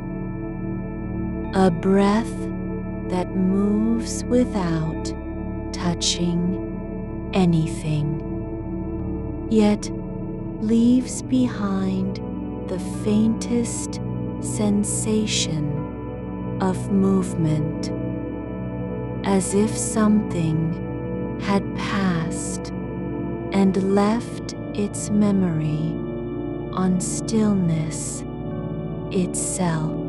You stop, not because you are tired, but because stopping has become a kind of arrival. You stand with your hands at your sides, not clenched, not raised, simply present. The air holds you in place without effort. There is no need to be held, no need to hold anything back. The garden does not ask for anything. It does not want recognition or gratitude. It only continues to exist as it always has, quietly, patiently, with a kind of endurance that is not strength, but simply being.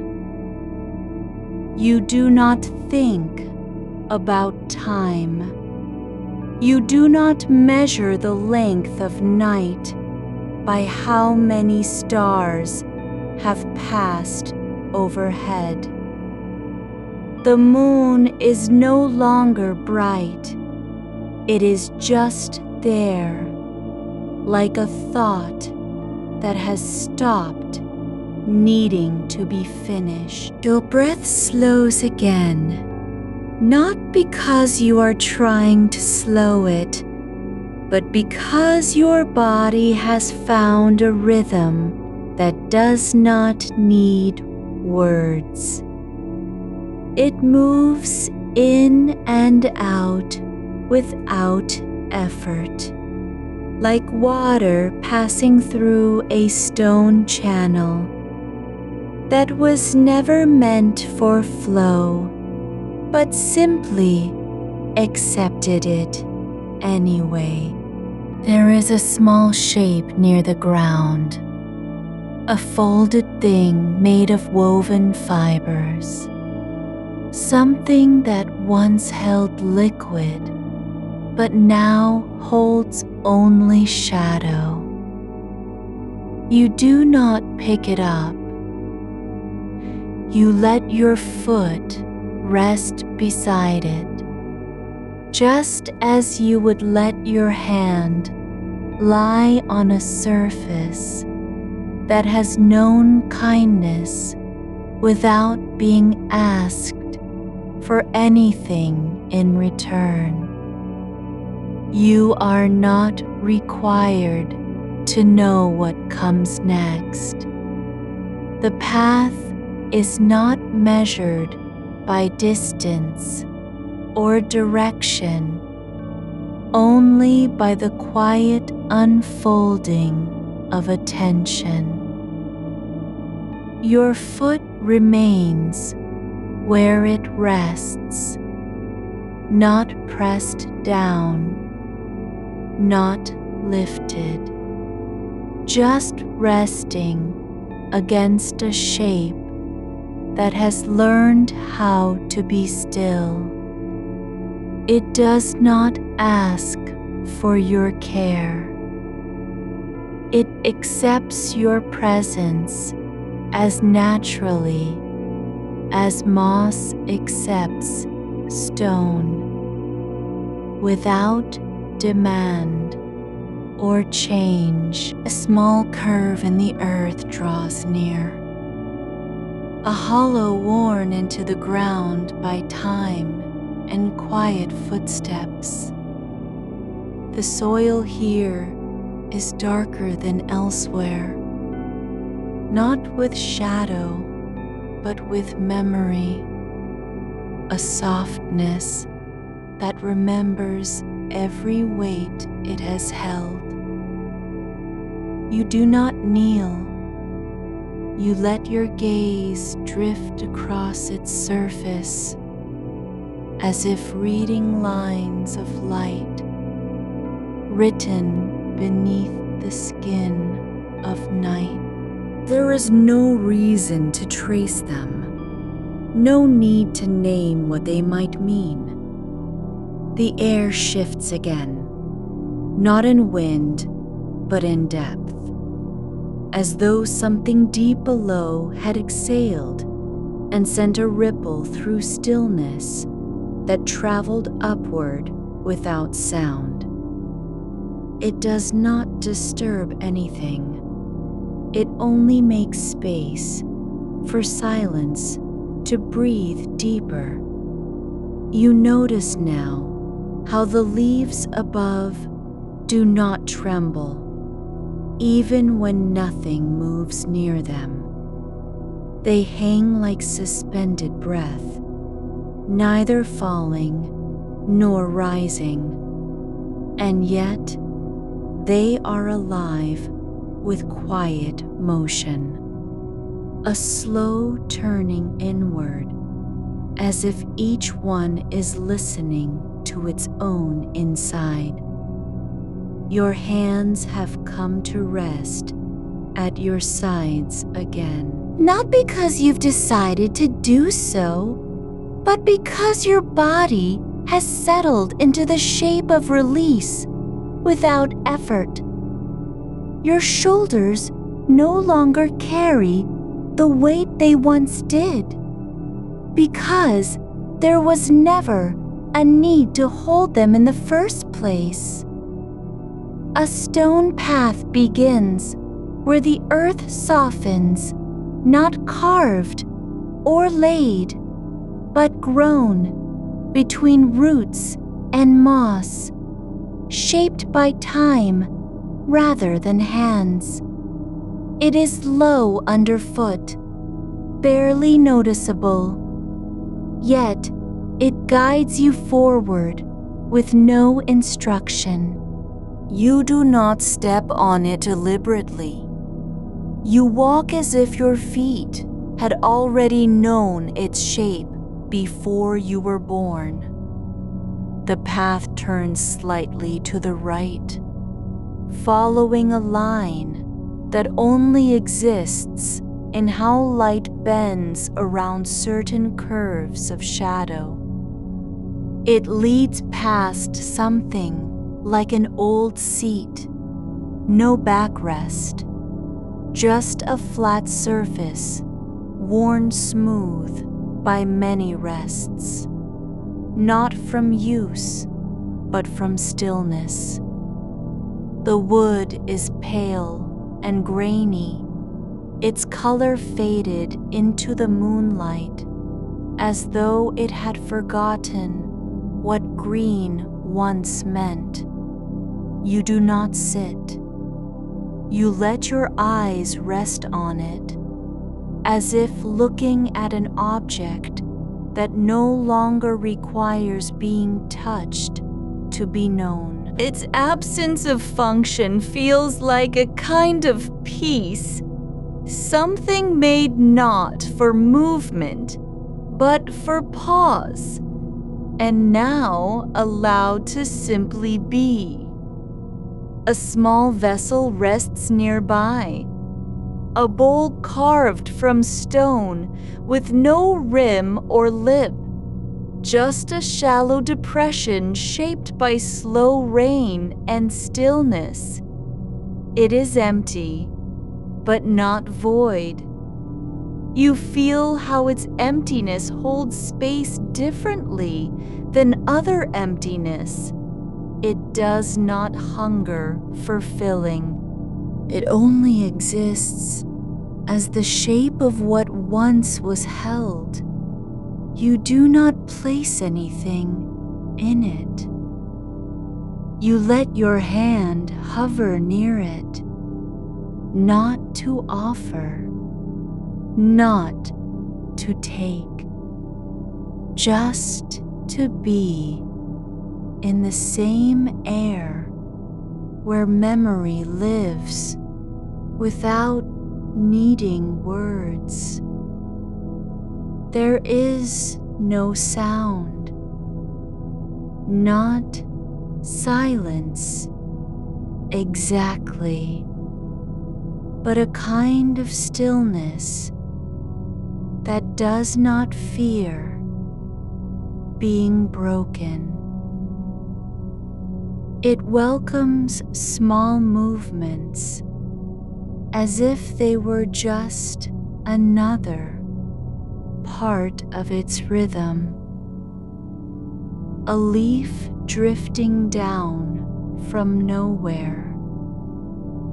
A slow shift in weight beneath your foot. Even the faintest ripple across the surface of something unseen.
It simply allows your body to move through what it already knows how to do, to carry its own weight with no need for explanation.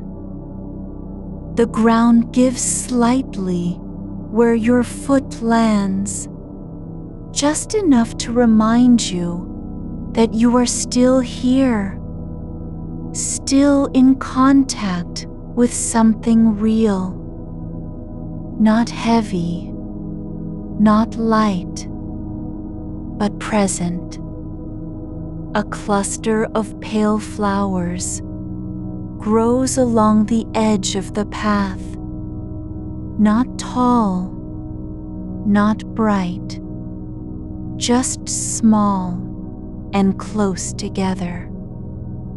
Their petals folded inward like hands at rest.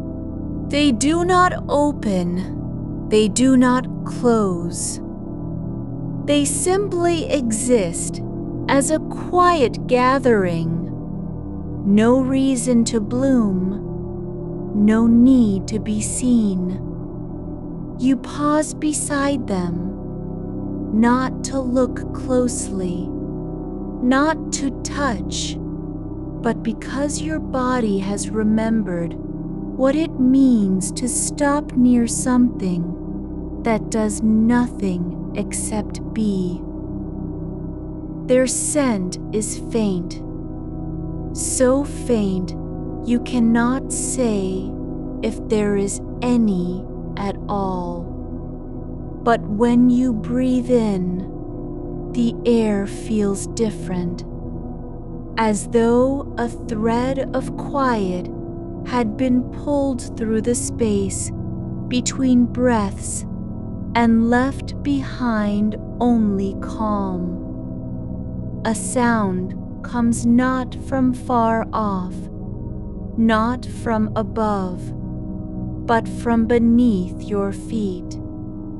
A soft vibration, like something deep in the earth shifting slightly, just enough to stir dust or sleep. It does not startle you. It does not require a name.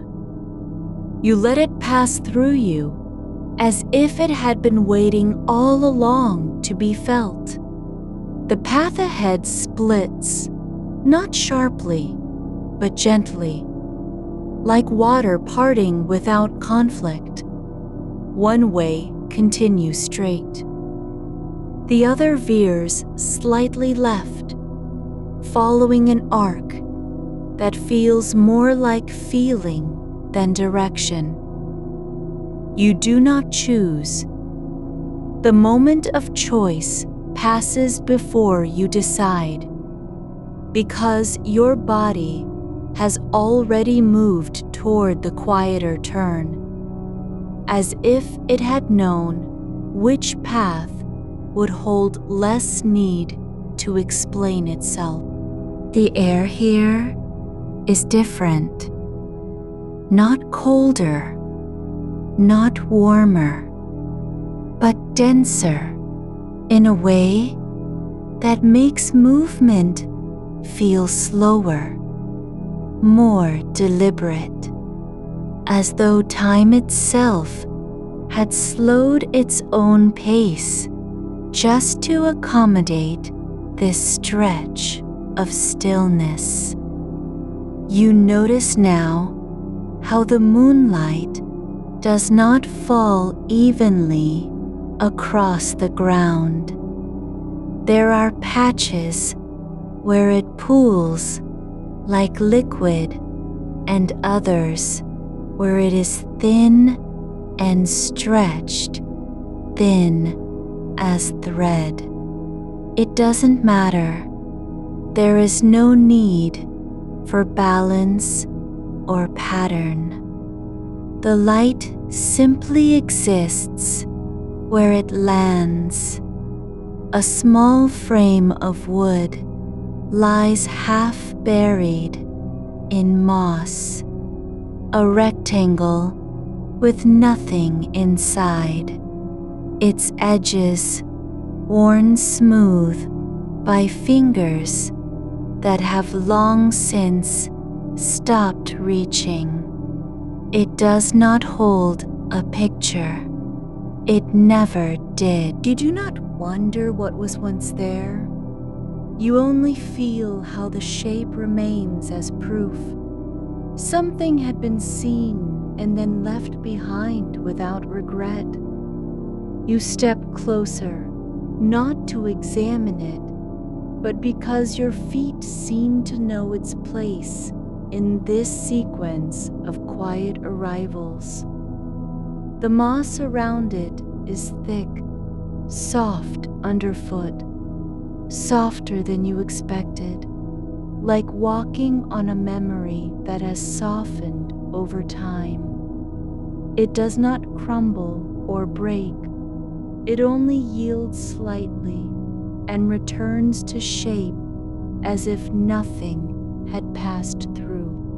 A low sound rises, not from the garden, not from within your own chest, but from between things. A hum so faint it might be imagined, yet you feel it in your bones, like the echo of something long finished. You do not listen for meaning. You only let it pass through you, as if it had always belonged to this moment. Your breath slows again, not because you are trying to control it, but because the space around you no longer needs noise to be full. It is already complete in its stillness. There is a shape ahead, a bench made of wood that has lost most of its color, left only with grain and shadow. Its surface is worn smooth from hands that once rested here without speaking.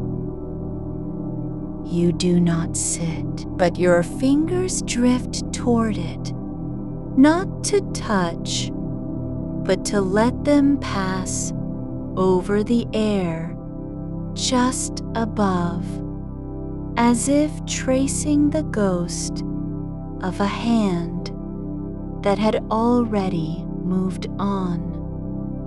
The wood does not respond. It only holds its shape, like an old promise. No need for fulfillment, only presence. A small cup lies beside it, wooden, carved from one piece. Its rim worn down at the edge where lips once rested. It is empty, but you feel how it remembers warmth, not fire, not drink, but the kind of heat that comes from being held in a hand during quiet hours. You do not pick it up. You let your eyes rest on it, as if seeing something that no longer needs to be used. It does not call for return.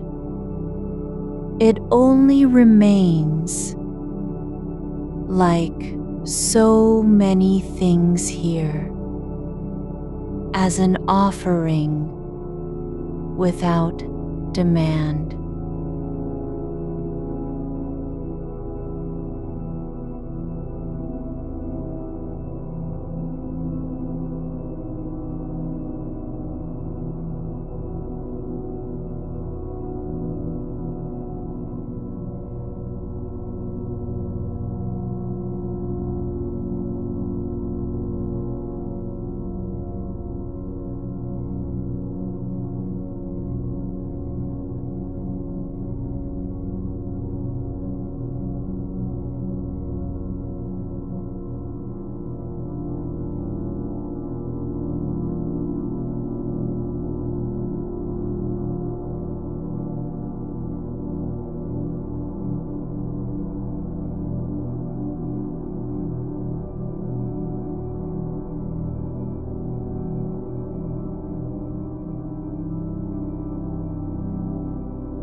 The air carries no scent beyond itself. Not earth, not bloom, not decay, just the quiet hum of presence, like breath held too long and released slowly. Ahead, a slender post stands half sunk in soil, its top worn smooth by something older than hands. A cord hangs from it, a single strand of braided fiber that moves without wind, trembling faintly as if answering to some pulse only the earth can hear. You do not reach for it. Instead, your fingers drift toward the space between your ribs, where a slow rhythm has settled. No need to name it, no need to follow it, only to let it exist like the quiet beneath a floorboard that never creaks. The path ahead widens into a clearing that is neither bright nor dark, just evenly lit in such a way that shadows do not fall but hang, still and soft, like smoke after fire has died. A small lantern rests on a low stone shelf, a plain vessel made of layered wood, its glass cracked only at the base where something long ago touched it with too much pressure. It is unlit now, but you feel how it holds light even when empty, as if memory were stored in material. You do not turn it on. You simply lean toward it, your hand hovering near the top. And for a moment, there's no distance between intention and action. The air between your fingers feels warm, though nothing has been kindled. When you pull back, your gaze settles on a length of cloth, stretched taut across two thin poles, like an invisible line drawn in memory.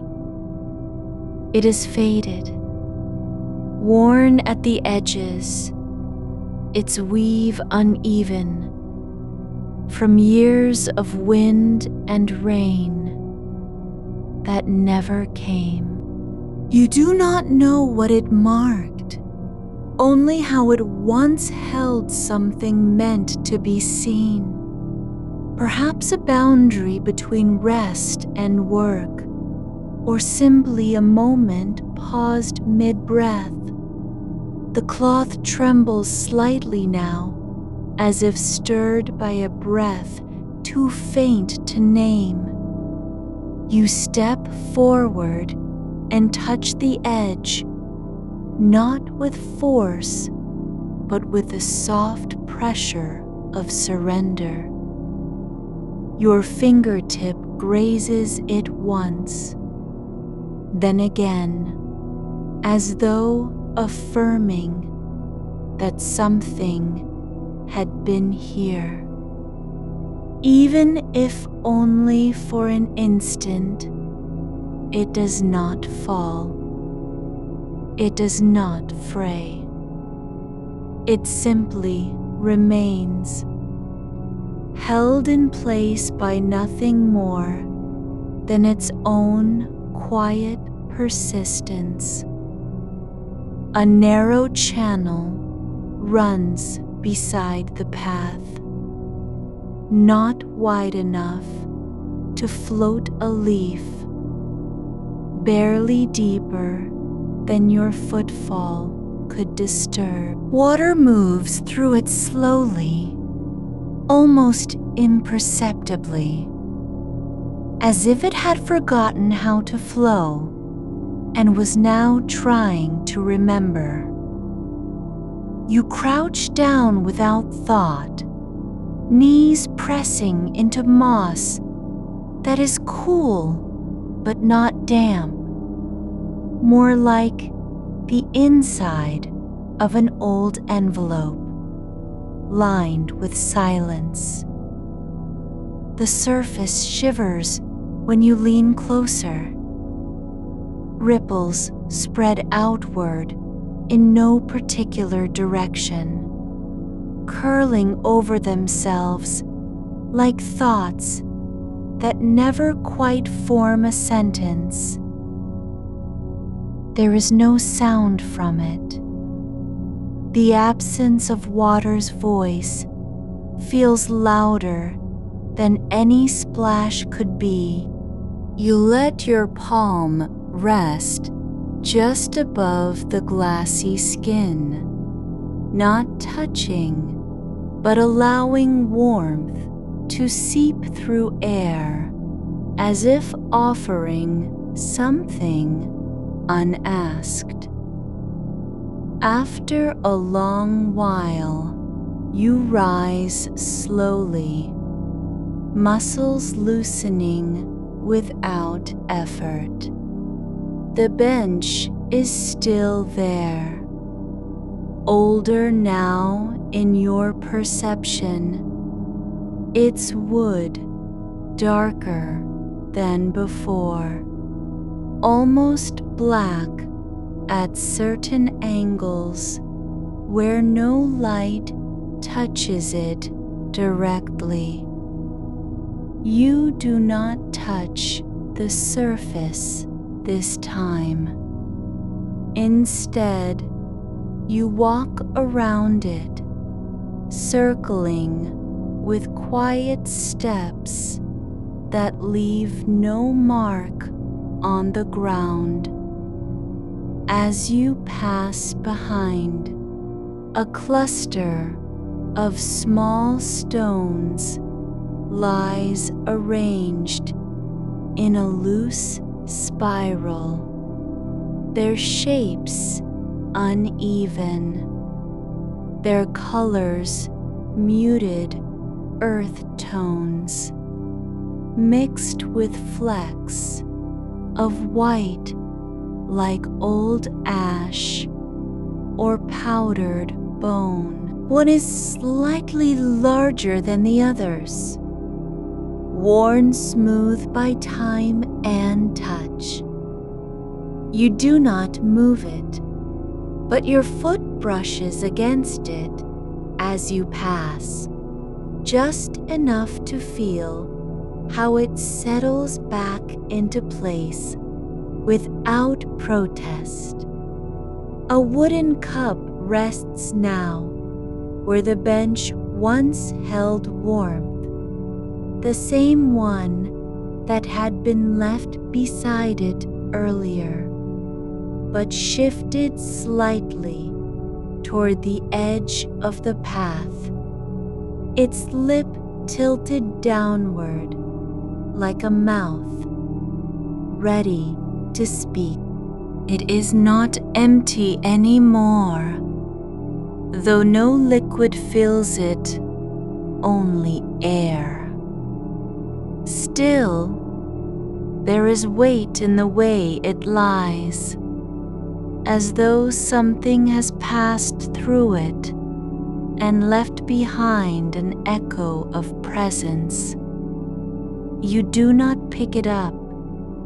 Instead, You bend down slowly until your face is level with its rim. The grain on the inside runs in spirals that seem to shift when observed from certain angles, not moving but revealing themselves gradually, like secrets spoken too softly to catch. You turn away and walk a few steps further, where another object lies half buried.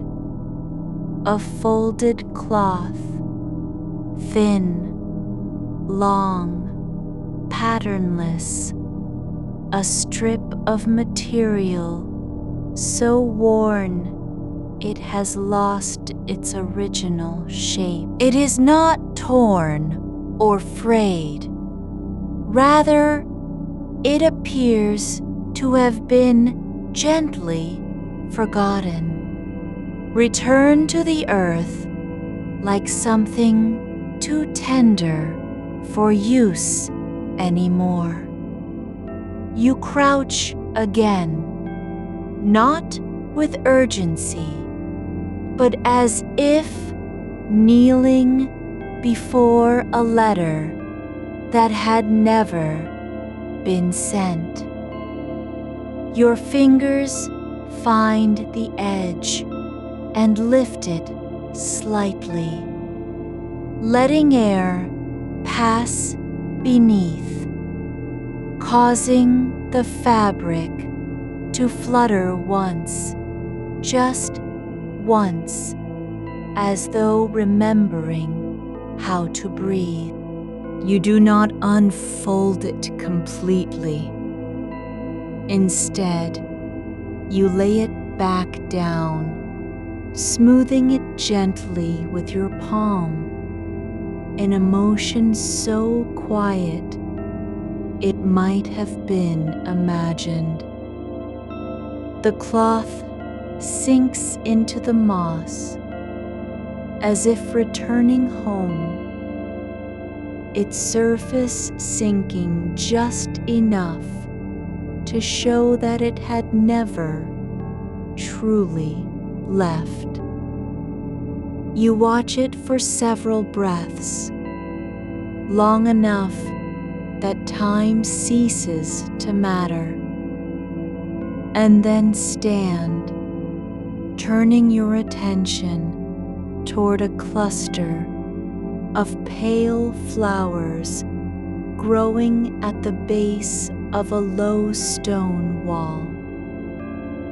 They are not blooming now, not in any way you recognize, but their stems rise straight and slender, each one tipped with a small white bud like closed eyes.